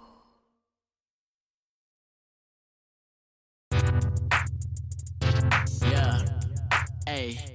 Skirt. Ay. Skirt. Ay. I might just get a little crazy for the one time. I might just link up with little baby cause she's so fine. She be penny picture, she a whole dime. And don't forget to get her watch because it's my time. I might just get a little crazy for the one time. I might just link up with little baby cause she's so fine. Yeah, she be penny picture, she a whole dime. And don't forget to get her watch because it's my time. And yeah, it's my time, I guess that's alright. She always tell me when she see me that it's on sight. I might just pull a Stevie Wonder cause I don't fight. And I might just take her down for the one night. I might get a little crazy for the one time. Yeah, I might link up with little baby cause she's so fine. Yeah, she be penny picture, she a whole dime. And don't forget to get her watch cause it's my time. Yeah, I might get a little crazy for the one time. And I might link up with little baby cause she's so fine. But she be penny picture, she a whole dime. And don't forget to get her watch because it's my time. Yeah, though, don't like the showboat. My life be moving too fast for the slow-mo. And yeah, I got it, I won't pay you for a promo. That money going up and down like a yo-yo. I do my money dance, I know I'm what they crave. I walk around fresh to death like I just left the grave. My diamonds really yellow like they lemonade. Cause I've been really getting paid on the center stage. I might get a little crazy for the one time. Yeah, I might link up with little baby cause she's so fine. Yeah, she be penny picture, she a whole dime. And don't forget to get her watch cause it's my time. Yeah, I might get a little crazy for the one time. And I might link up with little baby cause she's so fine. But she be penny picture, she a whole dime. And don't forget to get her watch because it's my time. I might get a little crazy for the one time. Yeah, I might link up with little baby cause she's so fine. Yeah, she be penny picture, she a whole dime. And don't forget to get her watch cause it's my time. Yeah, I might get a little crazy for the one time. And I might link up with little baby cause she's so fine. But she be penny picture, she a whole dime. And don't forget to get her watch because it's my time. Yeah, yeah, hey, yeah. Because it's my time. Alright guys, welcome back to Crucial by Micron presents MidfailYT Community Clash powered by Zota Gaming. Fireball is finally here for Game 5 and yes, I mean I am so hyped for this one. 2-2 finally it looks like TOK has some competition in the form of previously known as AOK, but right now Kakao Gaming with their brand new bot lane pushing the champions, you know, all the way to this Game 5 Faisal. I know you have missed the last 4 games, but the last 2 games have not been close at all, ending in a combined 46 minutes. Before that, TOK did really well in the first game, but Kakao Gaming, they were 2-1 up and it looked like they would be taking the series 3-1, but now here we are in Game 5. Jumping directly into the champ select, but I will give you the opportunity to say hi to the stream, Fireball. Yeah, so I just tuned in and I'm like, what did I walk into? We're in a Game 5, like that is almost never heard of in the scene. And it just takes me back to the Portal Esports versus TRD days, and it's always exciting when you see 2 competitive teams going against each other. And finally it begs the question, is this the time? Is this the moment where TOK falls from the throne? And we will find it out in this Game 5 of the Grand Finals, and we're in the Champ Select. Blue side will be taken by Kakao Gaming, whereas red side is for Temple of Kings. So first pick priority right there for Kakao Gaming. So Kaka, how are the drafts being going? Which champions are being first picked? I just want to see if the Gwen is left open, because both these sides have been picking that champion left and right. The Jinx has been banned though in the last 3 games if I'm not wrong, and the trend has been that blue side has won all their games, so KKG should be favored when it comes to well, at least the side selection here, getting that blue side for themselves. Will ban out the Aatrox. RTO punished that Corporal, killing him twice in the top lane there, and the Gwen finally gets banned right here. So there is going to be some change finally in this series in Game 5. Yeah, Gwen is one of those hypercarry champions. If gets ahead, there's like very little that you can do against that champion, so finally will get banned off. And first pick, as we have seen many times before, will go to the Kai'Sa, one of the safest and the strongest ADCs that you can pick blind into almost any sort of composition. So no wonder that Kai'Sa has been picked up by Kakao Gaming right there. So let's see what the response is going to be, and it's going to be a Jhin. So Jhin in a pretty good state of the game right now as well, goes that static shiv route, and is a pretty good counter against Kaisa. I think these two are the S tier ADCs, and let's see what happens in that lane. And Black Infinity actually picking up the Nocturne in the jungle, and Dragoon replies with a Skarner. Yeah, I mean, the draft has completely changed. 4 champions that were nowhere to be seen in the last game find themselves onto the Summoner's Rift right now. The Skarner pickup I really like from Dragoon. I think it's a really strong champion in the current meta, along with the first pick guys. And the Akali Blind will come in for the side of Thorfinn. So that is really interesting. It can have some really bad matchups. Depending on what Catbot decides to play, but they will lock in the Mordekaiser for RTO in the top lane. So RTO very comfortable on that Mordekaiser as well. We have seen him do it time and time again in the top lane, but he is going up against none other than that Corporal. So let's see if he can hold his own. Now Black Infinity on the Nocturne, we have not seen him actually pick that one up many times before. We have seen the Viego, we have seen the likes of the Lilia, maybe something like a Silas even in the jungle, but definitely Nocturne, a new champion for him, at least when as far as the competitive scene goes. Let's see what he can pull out of his bag. I mean, Black Infinity, I'm sure he knows what he's doing, and but still I feel it's going to be a little difficult against the Skarner to play this Nocturne. He has to look to hyper farm to get that level 6 and get those ganks going as soon as possible. Yeah, the Vayne gets banned along with the Olaf, but the Fiora has been left open for the side of KKG and Dead Corporal, and let's see if he decides to pick that. The Kiana will get banned. Earlier, it got a pentakills, funnily enough, in second game, along with the Jinx. So there were 2 pentakills in game 2 of the series from each side. So you have missed quite a lot, and let's see, the Leona finally will come in for the side of Kratos. I really like that. I was hoping that he was going to pick himself some sort of engaged champion, and finally he does that. Let's see what KKG answers back with. Now we already know how good Kratos is on these engaged sort of champions, like his Nautilus, his Blitzcrank, his Rel, now his Leona. We have seen him do it over and over again in the previous tournaments. So Leona paired with a Jhin, a very, very good lane right there, can take down almost anyone. So that's a good reply that I see in the hover. Braum is what you need to protect your ADC against that sort of an onslaught that Jhin and Leona can bring, and I'm happy with that pickup. That rounds off Kakao Gaming's composition. So initial thoughts, I really like what they have drafted. They have the engage, they have the tank, the front line, they have a lot of damage in the back line and an assassin as well, and Braum to round it off to provide all that support. Temple of Kings will be picking their mid laner as the counter, and Hui gets locked in for Katarina bot in the mid lane against this Akali. Yeah, I mean, I like what KKG has drafted as well, but now let's see that Akali will have to play around the Leona, play away from the Nocturne and Mordekaiser as well. So he will have to put in a lot of work to make this pick work. On the opposite side, you do see the Hui getting locked in, and I think that's an excellent pick, especially against the Braum, Skarner, and the Volibear, who like to clump up together. That's 5 really low range champions coming out from the side of KKG. So Hui and Jhin can really shine in this sort of a draft right here.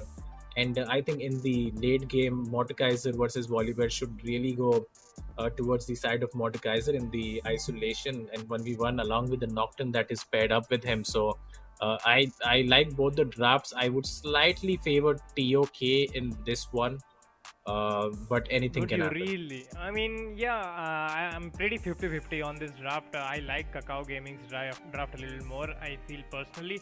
So, but another thing to notice is Dead Corporal is going to be playing this sort of a bruiser type of a champion, not on his usual Fiora or something which is very heavy carry potential wise. So let's see if that hampers Kakao Gaming's chances or not. But we've seen the build in which Volibear builds Rod of Ages and Navarik Flicker Blades, and he just goes insane in the mid game.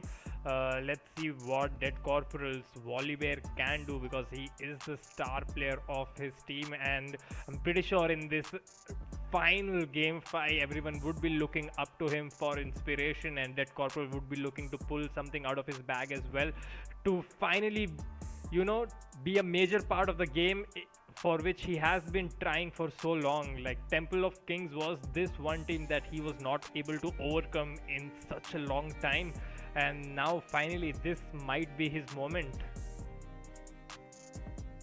Yeah, I mean, I hope so for his sake as well, that he is able to overcome his demons in this game. But again, like, this is going to be really hard for the side of KKG, because they find themselves in a position where they haven't been previously. So let's see what happens here. I'm just like really excited to go into the game and see. We'll find out what happens in this game. I mean, we have been playing and watching this series for the last 4 hours, and I just can't wait for its conclusion. Definitely, and a good point that you mentioned. Temple of Kings are not used to being in this position. They forget losing 2 games. They rarely lose 2 games over a course of an entire tournament, and they've lost 2 games in just this series. So let's see how Temple of Kings actually handle it. There would be some difficult conversations, I'm pretty sure, in the team camp right there. They need to pick it up, but Black Infinity and Akshar need to be providing that sort of leadership. They are the most experienced members of those of the team, and let's see if they can overcome this obstacle and continue their reign as the undisputed champions. But boy, is Kakao Gaming making it difficult for them. They are making it so difficult, and Akshaj has not had a great series so far. In all of these 4 games, did have one good game on Kiana, but I think he did make a mistake in the last team fight, which he could have won the game with, but instead they ended up losing the game there.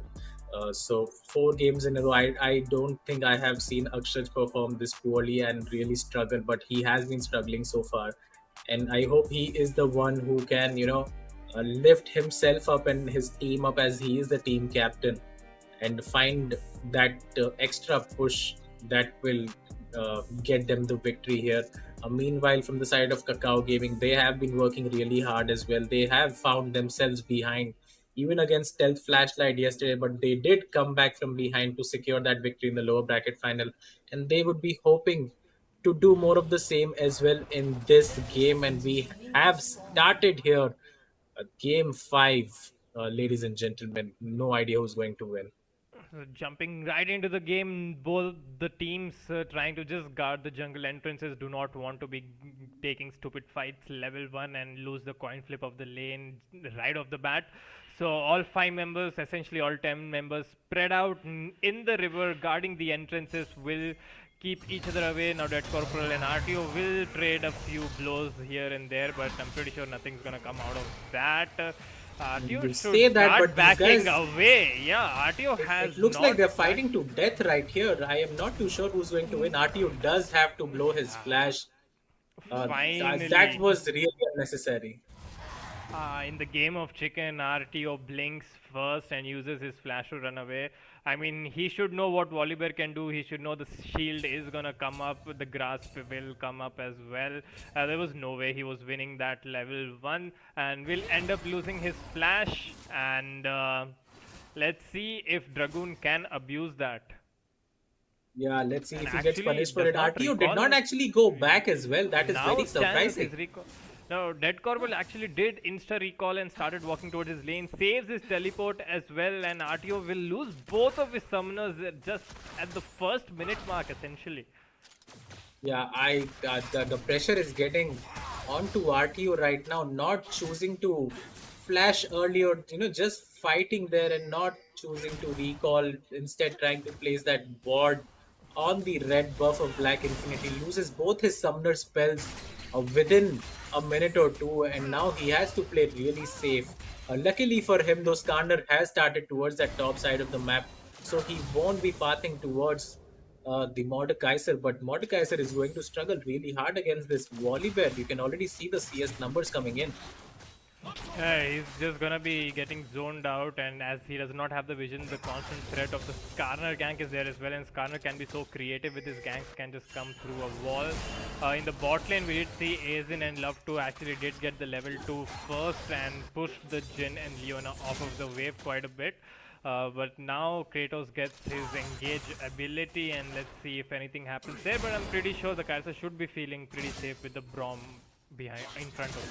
Yeah, and in the mid lane, Thorfinn sacking a lot of CS to get these trades onto the side of Cat Bot, who returns in kind as well.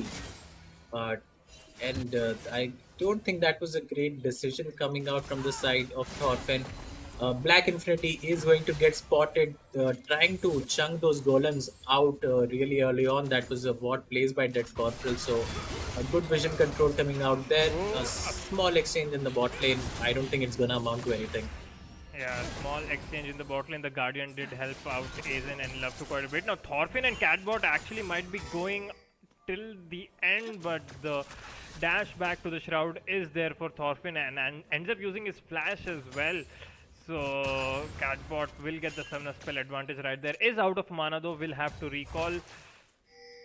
In the bot lane now, Skarner is hovering, but let's see if anything can come from that. Now Thorfinn again going aggressive onto the mana-less way in the mid lane, but Infinity is there to provide cover, and Catbot will survive with a sliver of his HP bar. Infinity flashing forward onto Thorfinn. Thorfinn does not have his flash. He should have expected that.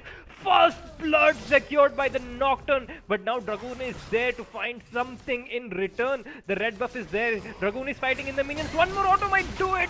Black Infinity almost taking down Dragoon as well. But Dragoon will get the trade kill on. And as I say that, the fights continue in the bot lane. Kratos finds a good exchange onto the Kai'Sa. The cleanse being blown up.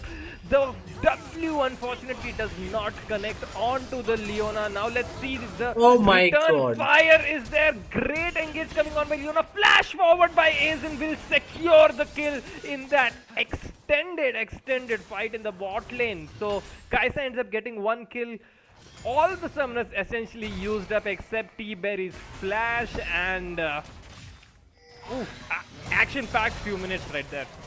I mean, it hasn't stopped still. RTU and Dead Corporal trading heavily as well towards that top side, but in the bot lane, that was such a close fight. Anything could have happened right there. While in the mid lane, Thorfinn not respecting the flash coming out of the Nocturne. Meanwhile, Kratos is here to cover his mid laner, and so is Dragoon, who takes a U-turn towards his rapid camp. Beautiful play by RTU right there. Let's see if he can get out, and he can't.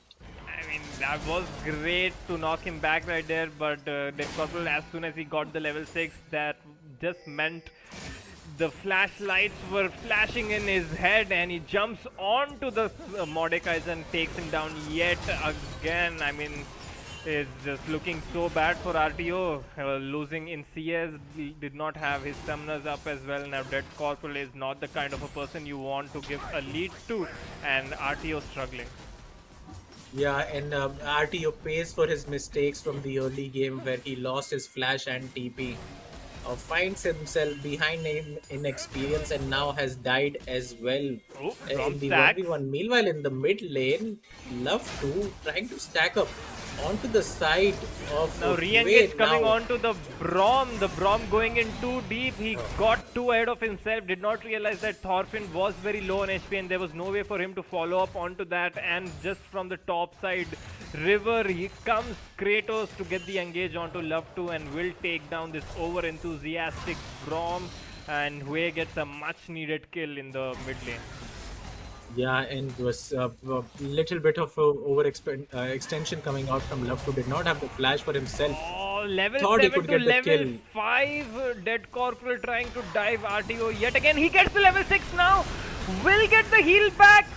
Such are the margins in the game called League of Legends. It took 1 minion for the level up. He got the level 6, got the W shield back up, and Black Infinity was there instantly to help his struggling top laner, and now Dead Corporal finds himself in the grey screen. Yeah, but I don't think Black Infinity got anything for that kill right there. Did not even get the assist. great for route that in landing the onto bot lane, bro. Kaisa in the bot lane. Aizen will be forced to pass backward and good chunk there. But this Brom just does so much to save his AD carry. Now just Yeah, let's look and at the just replay of the looking, top lane. yeah, look at the top lane play here. RTU gets the level 6, uses his ultimate, uses the shield as well. Meanwhile, the Nocturne did use his ultimate, but again, did not get anything right there. So that was kind of, that was very unlucky for the Nocturne Black Infinity right there. Burning his ultimate, not amounting to anything for himself, but he will secure the dragon for his team right now. Had already taken one grub, so of course denies the 3 grub take, but uh, uh, again, this game is so close at 8 minutes, barely any goal lead for the side of KKG, and the dragon goes over to TOK. The first dragon, which was the Chemtech dragon taken by KKG. Now Katrina bot might be in some trouble, but now the Dead Corporal, look at it, every time we pan to top lane, Dead Corporal is just proxying, making RTO struggle so much, and who can stop him? He just saw Black Infinity towards the bot side, they took the dragon. There is just free reign for this madman to continue to bully this Mordekaiser. Already a 30 CS lead in the top lane at 8 minutes, and RTO needs to get his act together, otherwise that's gonna be one scary bear after TOK.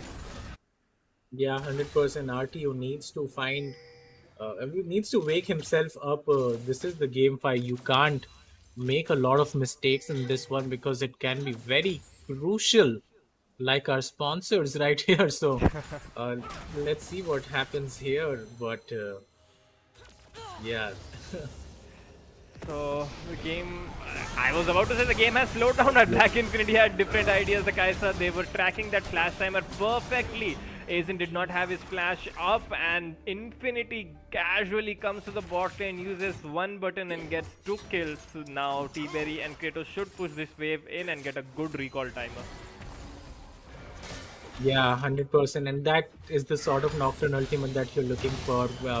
Gets the most value, gets 2 kills for himself. RTO still trying to harass Dead Corporal well under his own turret at this point. I mean, has to play the weak side right now.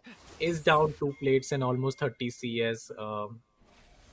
But as long as he can just sustain the pressure, I think he should do that and let the other side lanes win out in his stead. As you can see, Hue is significantly up in CS, has the kill for himself as well. Even Black Infinity now 2 kills up and an assist up on to the side of Dragoon as well. So there are a lot of gaps coming. And now just look at this Infinity with the beautiful ultimate. Leona ult followed there. Jin opened up his curtain, slowed the Brom, and Black Infinity got the double kill for himself. So great play coming out. So 10 minutes into the game, we do have a pause. I think that Corporal has to reconnect, and Temple of Kings having the slightest of gold leads, just the 500 to 600 gold. They have 5 kills to 3. All of the turrets on the Rift standing tall right now, but Infinity is slowly getting his lead in his pocket. He has the 200 gold shutdown on himself, and now if the Nocturne is fed, the Skysa is going to be having a very hard time playing the game. I mean, the Brom is there, that is the only saving grace. If they get the stack on him quickly, maybe they can stop Infinity, but I don't think he will take that much time to just completely delete Kaisa off of the face of the earth.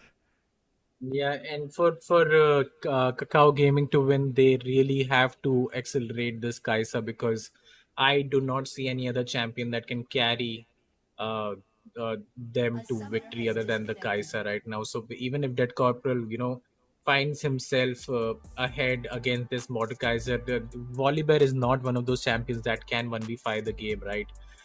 So somehow the Kaisa needs to get ahead, needs to get those 2-3 items and be there to carry the game. But right now it is not looking that great in the early game so far for the side of KKG. I think the only saving grace is yet again Dead Corporal in this top lane now, as they are struggling a little bit on the other side of the map. Dead Corporal is just leagues ahead of everyone yet again. Has the Rod of Ages already completed? I think he got that at 8.5 minutes or something. So insanely quick. Rod by right there, which will be stacking up nicely for him. He will be building towards that Nauri flicker blades, and then it's just insanity. The champion does not have any cooldowns at all. So let's see what RTO can do to slow that one down at least. Yeah, and we will be jumping right back into the game here. Dead Corporal hits that level 9, so he is substantially ahead in terms of experience as well. No objectives on the map as of yet. So two and a We are half kind of minutes. stuck again Yeah, right that's now. the pause resume bug going on. Okay. Uh, but yeah, not a lot of plays to be made. Kratos securing vision for his mid laner, just trying to protect him from any sort of shenanigans coming out from the side of KKG towards the top lane. Again, heavy trade going on. RTO gets the better end of it finally. And just they are just farming right now. Not much. Both the teams, as you would expect, are not going to take over the top risks in game 5.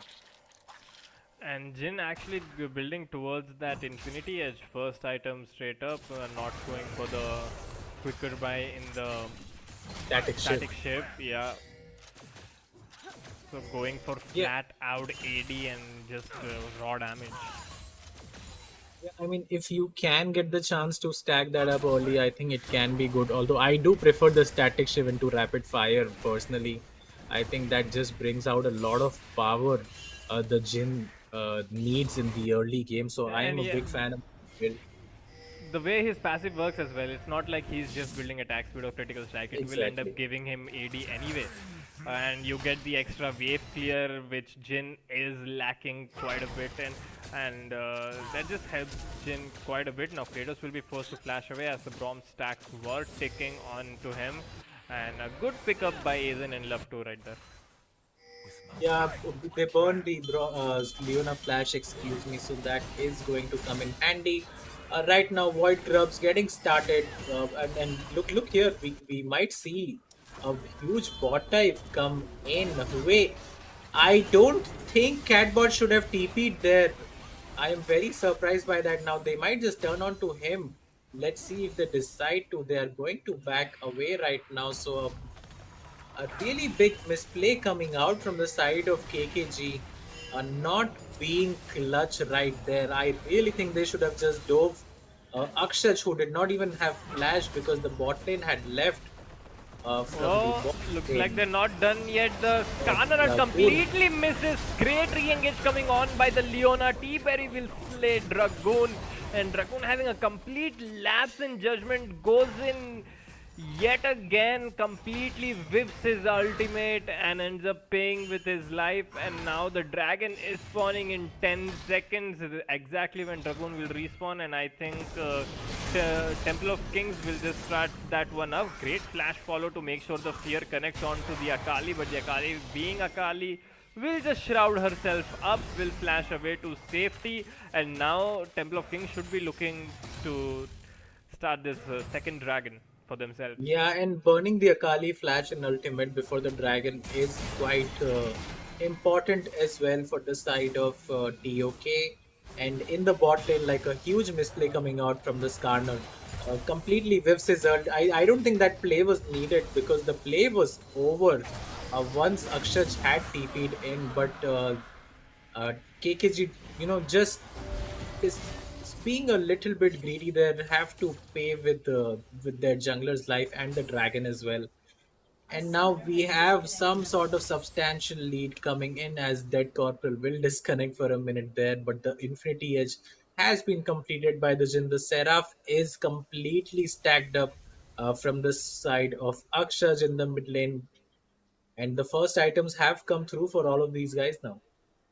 Yeah, the Seraph's definitely gonna help out against the Akali's burst damage. The shield just comes in so handy now. Again, And just look at look this. here, like even if Skarner connects his ultimate, I don't think his teammates are anywhere near to follow it up right there. So I think that's just a big misplay coming out from the side of Dragoon. Maybe the pressure is getting the better of him in this one.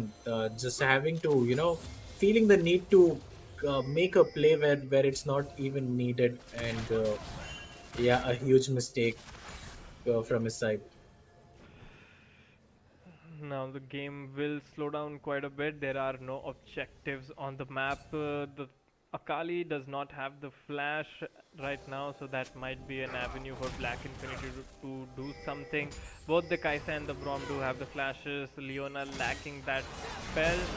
Now Infi is here as expected onto the flashless Akali, but Dead Corporal expecting that is there to cover for Thorfinn. Now Dragoon just drifts into the mid lane trying to disengage, will flash forward, uses his ultimate, will end up missing again, but there was a respectable try, forcing the flash from Catbot at least. And now Dead Corporal flashes forward onto the flashless way, dangerously low, will finally end up going down. Leona with a massive ultimate will take down 2 people, but Dragoon ends up shutting down Black Infinity. Now the curtain call rises. Here comes RTO, finally very late to the party, but let's see if he can make the most of it. Gets 2 kills already. Kratos will go down after his valiant effort. Now it should be just a matter of time before this Kaiser goes down. Flash 4th shot into the bouncing grenade will secure that one up. Oh, that was Well, close. all of that was happening. Thorfinn will just secretly scurry away using those Hextech gates. Yeah, and overall a 4 for 3 in advantage for TOK right there. But what a fight that just happened right there. I think Mod was pretty late to the party. He did show up earlier, but decided to, he thought that the fight was not happening there, and he decided to part towards the top side of the map. But instead, the engage came out from Dragoon later on, and then yeah, just a 4 for 3 in favor of TOK. You saw Catbot stepping up one step ahead, and he knew Catbot did not have his flash and did not hesitate at all to just flash stun the way, and that's where led to the fall of the dominoes and ended up in that fight. Now Dead Corporal finds himself 1v2ing against the Leona and the Mordekaiser. Leona, such an annoying champion. Once you get in her grasp, there is absolutely no way you are escaping without using some sort of a dash or a gap closer. Will end up getting the kill, unfortunately, I think with her aftershock, but still they do get the kill onto Dead Corporal, and the turret goes down as well, and Thorfinn is just dead. Yeah, I mean Thorfinn. Yeah. We have discussed this quite a bit on We length really in have, his but- previous games.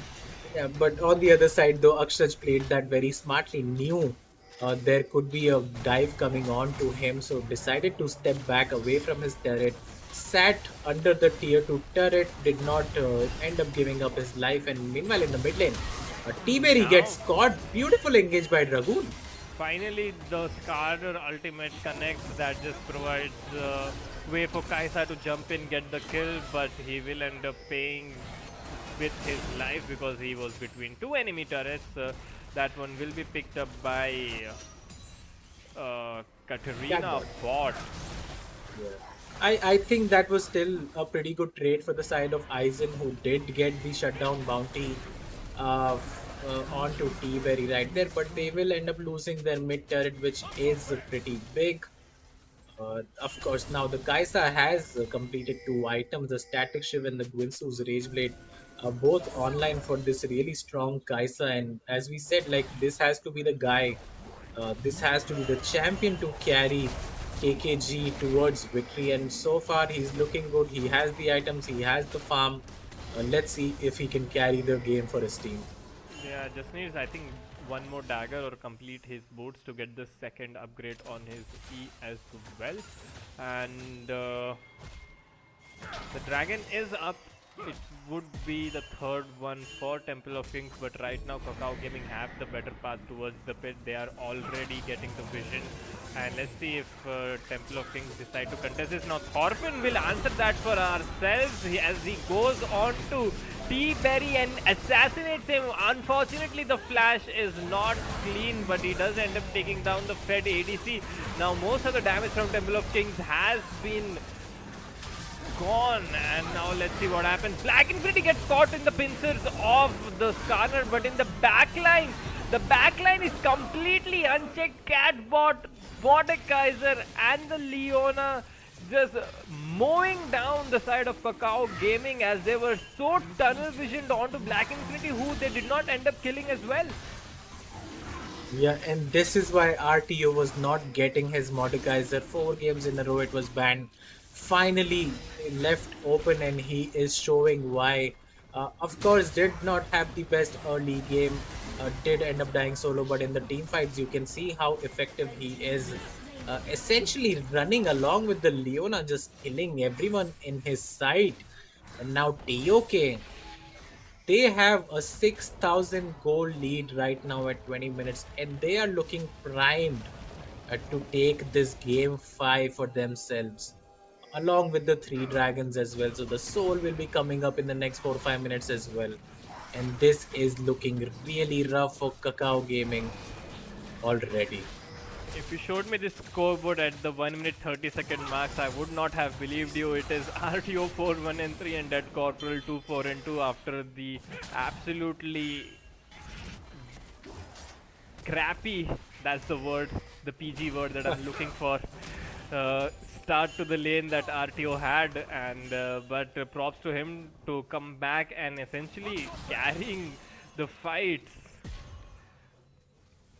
Yeah, for sure. And now look at his items as well. Leantries and Drift Maker completed. Whoever he ults is, is going to die essentially, because he is just so strong in the 1v1s right now. And I don't think anyone can match him from the side of Kakao Gaming. The Braum ultimate does not connect onto anyone. The Leon ultimate. Oh, look at the Akali. He uses E onto the way. The Akali is there along with the teleport. Now the fight might break out, but Akali will follow the teleport into the backline and ends up dying instantly. Now Aizen will, just a matter of seconds, will just die to the burn. Good snipe coming on by Hue as the top laner RTO goes unstoppable, and it's a clean ace coming on by the side of Temple of Kings. The focus shifts onto the Baron Nashara. RTO and Kratos do not need to be there for that one. They will continue to push down mid lane as Infinity Catbot and T-Berry will secure this buff. And after the Baron is secure, it's just Temple of Kings one-way traffic, and it looks like they had enough after losing 2 games, and they were like, hold up, let me show you why we are the king. And here you go, 10,000 goal lead for the side of TOK now. But that fight had seemed to stop, but Akali using his E onto the Hue teleport and then committing to it was one of the weirdest things that you will ever see. It reignites the fight. Yeah, it's something that you look at over YouTube shorts or reels. It just looks good for the social media content. Rarely works out in the real game. Exactly, and especially against Hue, who can just use his E and Q to send you away. If we can get a replay of that, you will see the Akali came across half the map only to get feared and drop down to 100 HP when the fight had already just begun, honestly. And just look at this, the Akali comes in right there. This was the start of the fight actually, and you will see the Akali come in. The TP completes by Hue, and look at them, they are all standing waiting for the Akali to come, and there you go, look at that. Just gets chain CC'd right there. I mean, that was the end of the fight already. And that one mistake to try to look cool apparently has costed his team this game 5. more like a Lee Sin Q syndrome. As soon as you hit the E on a teleporting champion, you just can't resist. But in picture, we are going into a full-blown team fight. The teleports are channeling in. Dragoon is about to die. The Jin snipes are coming in. Oh, the Braum shield will not be enough to save Dead Corporal. The Leon ultimate will stun up. The flash forward is there now. This is it. This is gonna be the championship yet again for Temple of Kings, the undisputed champions.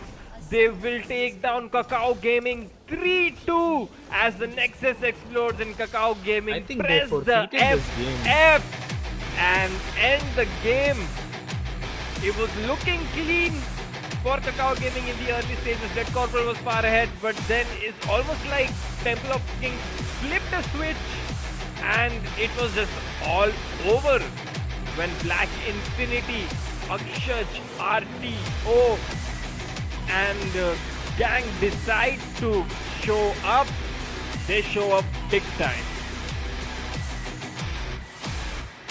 Yeah, I mean, they were pushed to the brink in this series, but your champions yet again, Temple of Kings, winning the best of 5 in game 5. I mean, who's going to stop these guys, man? I mean, they just keep winning. Although they were very close pretty this close. time.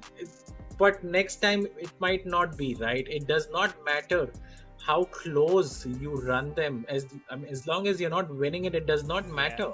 If it's a 3-0 or a 3-2, no one remembers that it was a close series. Yeah, exactly. Everyone remembers that Temple of Kings won. So, and yet again, that's third tournament in a row. Third community clash in a row that Temple of Kings find themselves winning. And I mean, someone has to step up to stop these guys because they just look unstoppable so far. Keeping their nerves, and 2 back-to-back really one-sided games in game 4 and 5, ending sub 25 minutes, keeping their cool, their calm heads, and just reigning supreme yet again. Completely ran down Kakao Gaming in the mid to late game, and I think the strongest qualities of Temple of Kings is the mid to late game macro. They are so well structured in team fights. We just saw an example of that in the middle of an entire team fight. The chaos that was happening, they all stood together to focus that Akali, which they all knew was coming in from across the map, when there was almost an entire team fight happening near the choke point.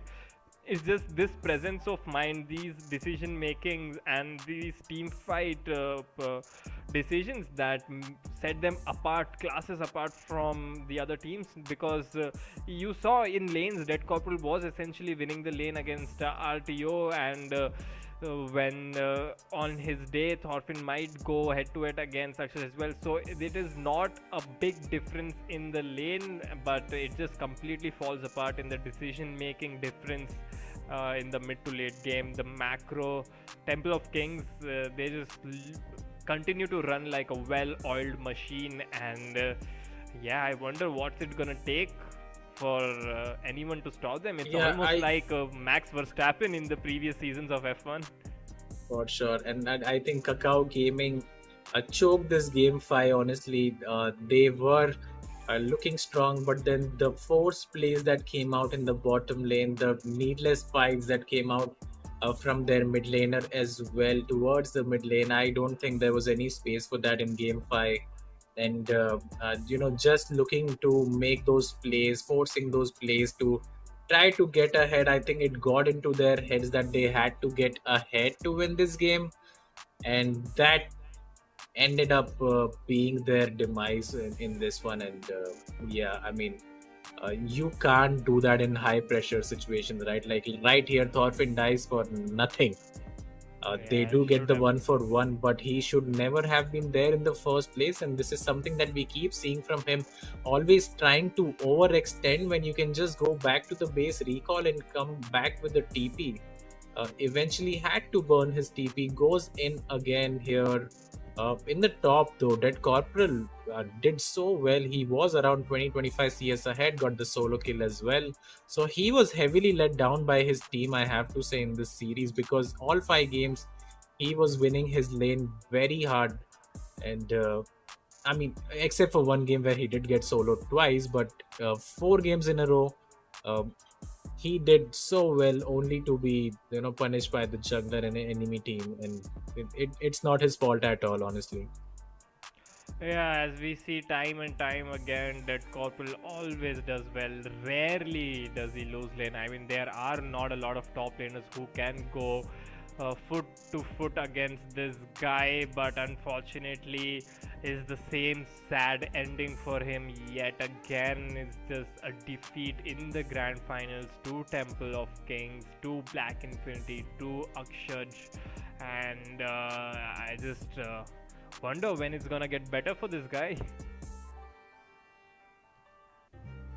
Yeah, I mean, but again, he has been so consistent, so I hope it does get better for him. But yeah, props to him. I think he was the only shining light from his team in all 3, 4, 5 games. He did whatever he could, and we will be jumping on to the match summary to see what happened in this game 5.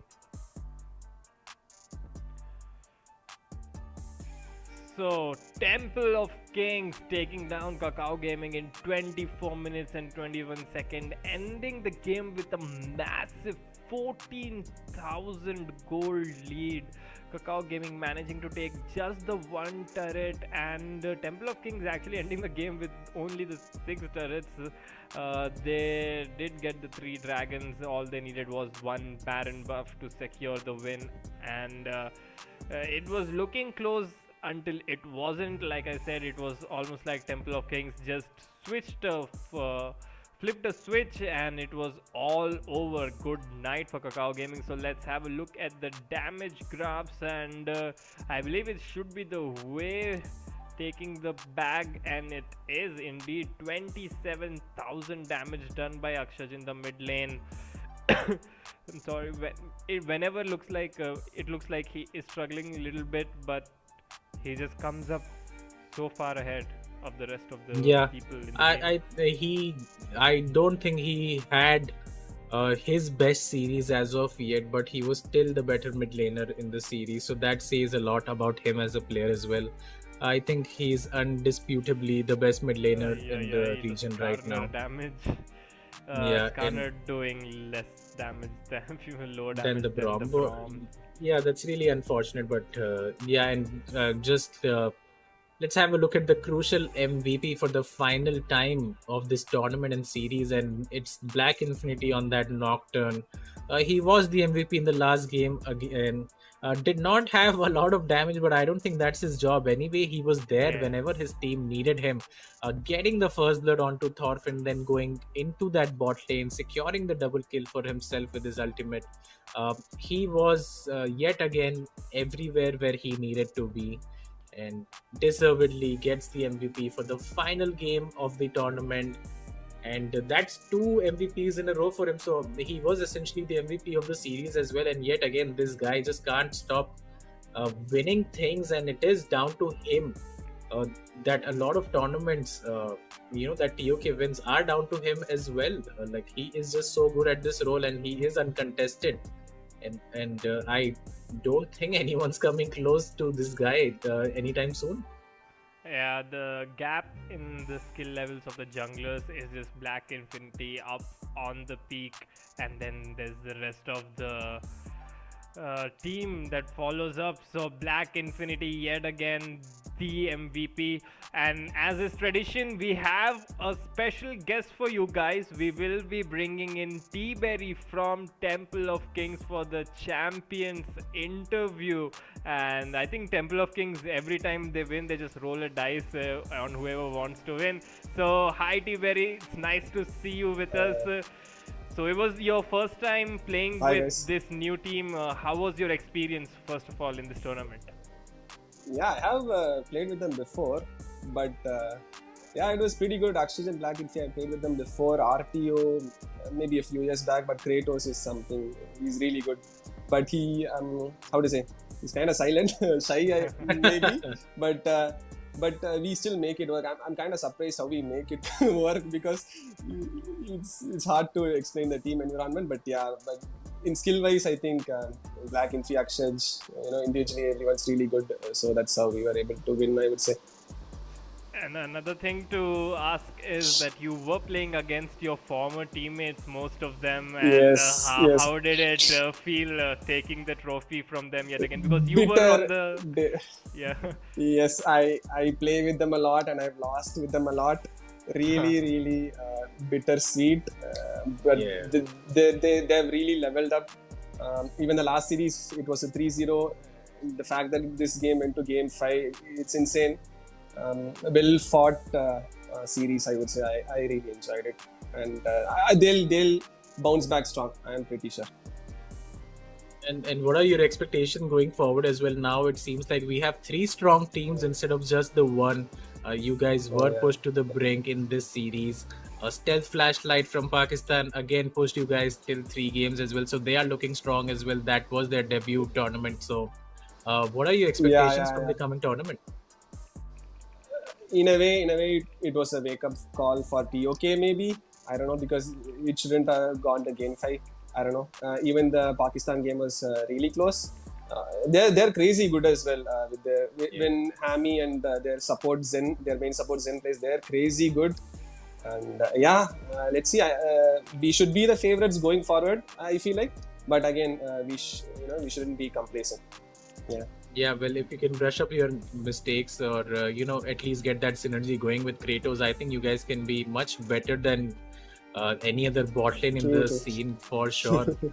So congratulations on winning this tournament finally. I know it's very bittersweet winning against your ex-team. So, well, enjoy it while you can. And congratulations yet again.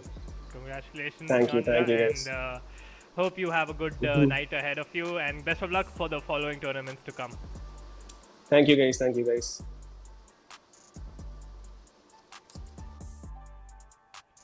So that was it, guys. The final game, grand finals of Crucial by Micron presents MidfailYT Community Clash. And how many times do I have to say this sentence? Temple of Kings are gonna be your grand champions yet again. I think Black Infinity and Catbot, they need to get a new trophy cabinet. The previous one is getting just too cramped up. Yeah, maybe they can borrow mine when I, try to empty it out, because it's much bigger than any of these fools right there. But again, congratulations to these guys. They just keep winning again and again. Yet again, our Community Clash champion. Again, guys, this was brought to you by Crucial by Micron and powered by Zotac Gaming, the MidfailYT Community Clash. And we will have the iFlix Community Clash coming up next week. So stick around for that one, and we will see you soon. Yep, so we will be having the new tournament soon, and we will be back with you guys. So be sure that you follow us on the socials, which are in the description box, to be up to date with the announcements. And in the Discord, well, there's another surprise waiting for you as well, the TEC Predictors Guild. So as you know, the Worlds is about to start, and as soon as that is on the way, you can have the chance to play this fun game with every single one of us in the community and see where you land up on the rankings on the Pick'em tournament. So that is gonna be all from us, me, Fireball, and Kakao. We take your leave, and we'll see you soon in the next one. Goodbye.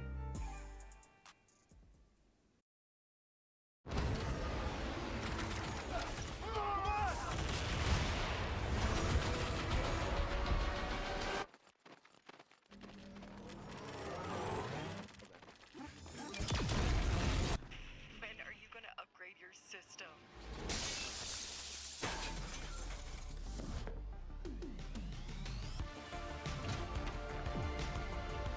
Alright, let's do this. Once there was a hunter who saw what others could not. With a magic case in her backpack, she roamed with wild abandon into the great unknown. Her gaze inescapable, her reflexes lightning fast. When armies swarmed, she went through. With eyes open wide, hands steady, holding, watching, capturing everything in sight.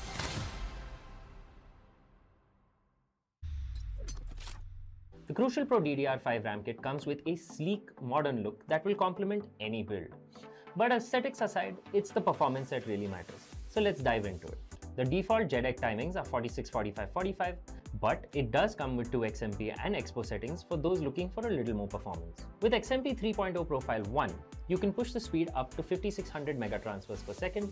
If you prefer a slightly lower speed but tighter timings, Profile 2 offers 5200 megatransfers per second at 42, 42, 42 timings. We've run some benchmarks and stress tests to give you an idea of how it performs. In general, dropping the speed and tightening the timings with the second XMP/Expo profile yielded better results for us on our test system. Paired with a Ryzen 7800X 3D, we saw anywhere from a 1 to 5% performance bump depending on workloads. All in all, the Crucial Pro DDR5 64GB RAM kit by Micron is a fantastic choice for first-time builders and enthusiasts alike.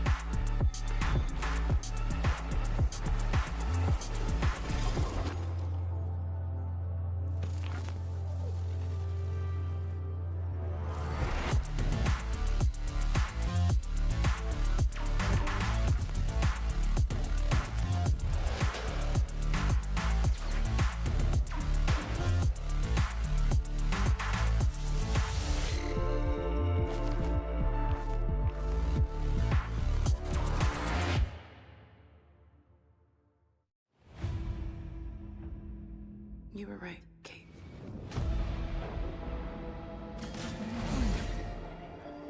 My sister is gone. There's only Jinx now. I want to tear that laugh from her throat forever. I'm ready.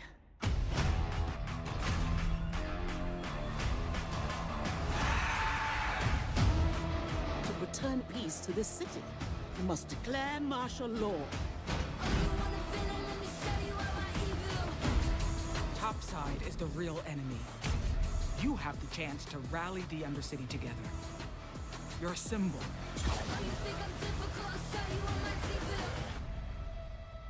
So what are you planning?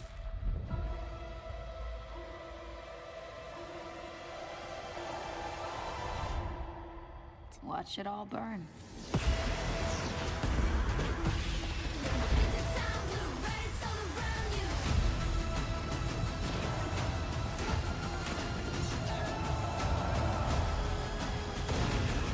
You felt it, haven't you? The arcane is waking up. Sometimes taking a leap forward means leaving a few things behind. This has to end.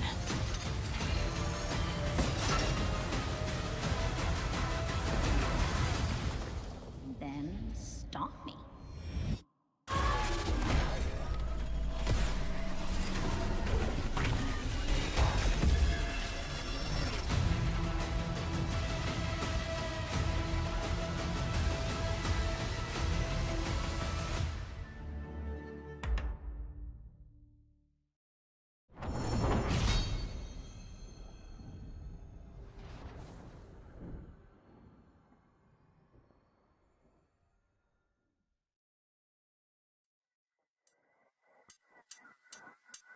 Spotlight, hot nights, glow red and stoplight.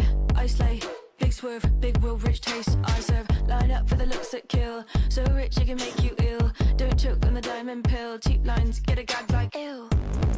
Go fetch, black collar, mad cash, high dollar. Just watch, don't follow, no smoke, get higher. Bad chicks if the world's on fire. Bow down to the golden strand. Get in line, I'm in high demand. Come close, yeah, I'll use it, I can when I can. I will rate with a 1 to a 10. I will call if I want it again. Spotlight, hot nights, glow red at the stoplight. I slay, big swerve, looks that kill. So rich it can make you ill. Don't choke on the diamond pill. Cheap lines get a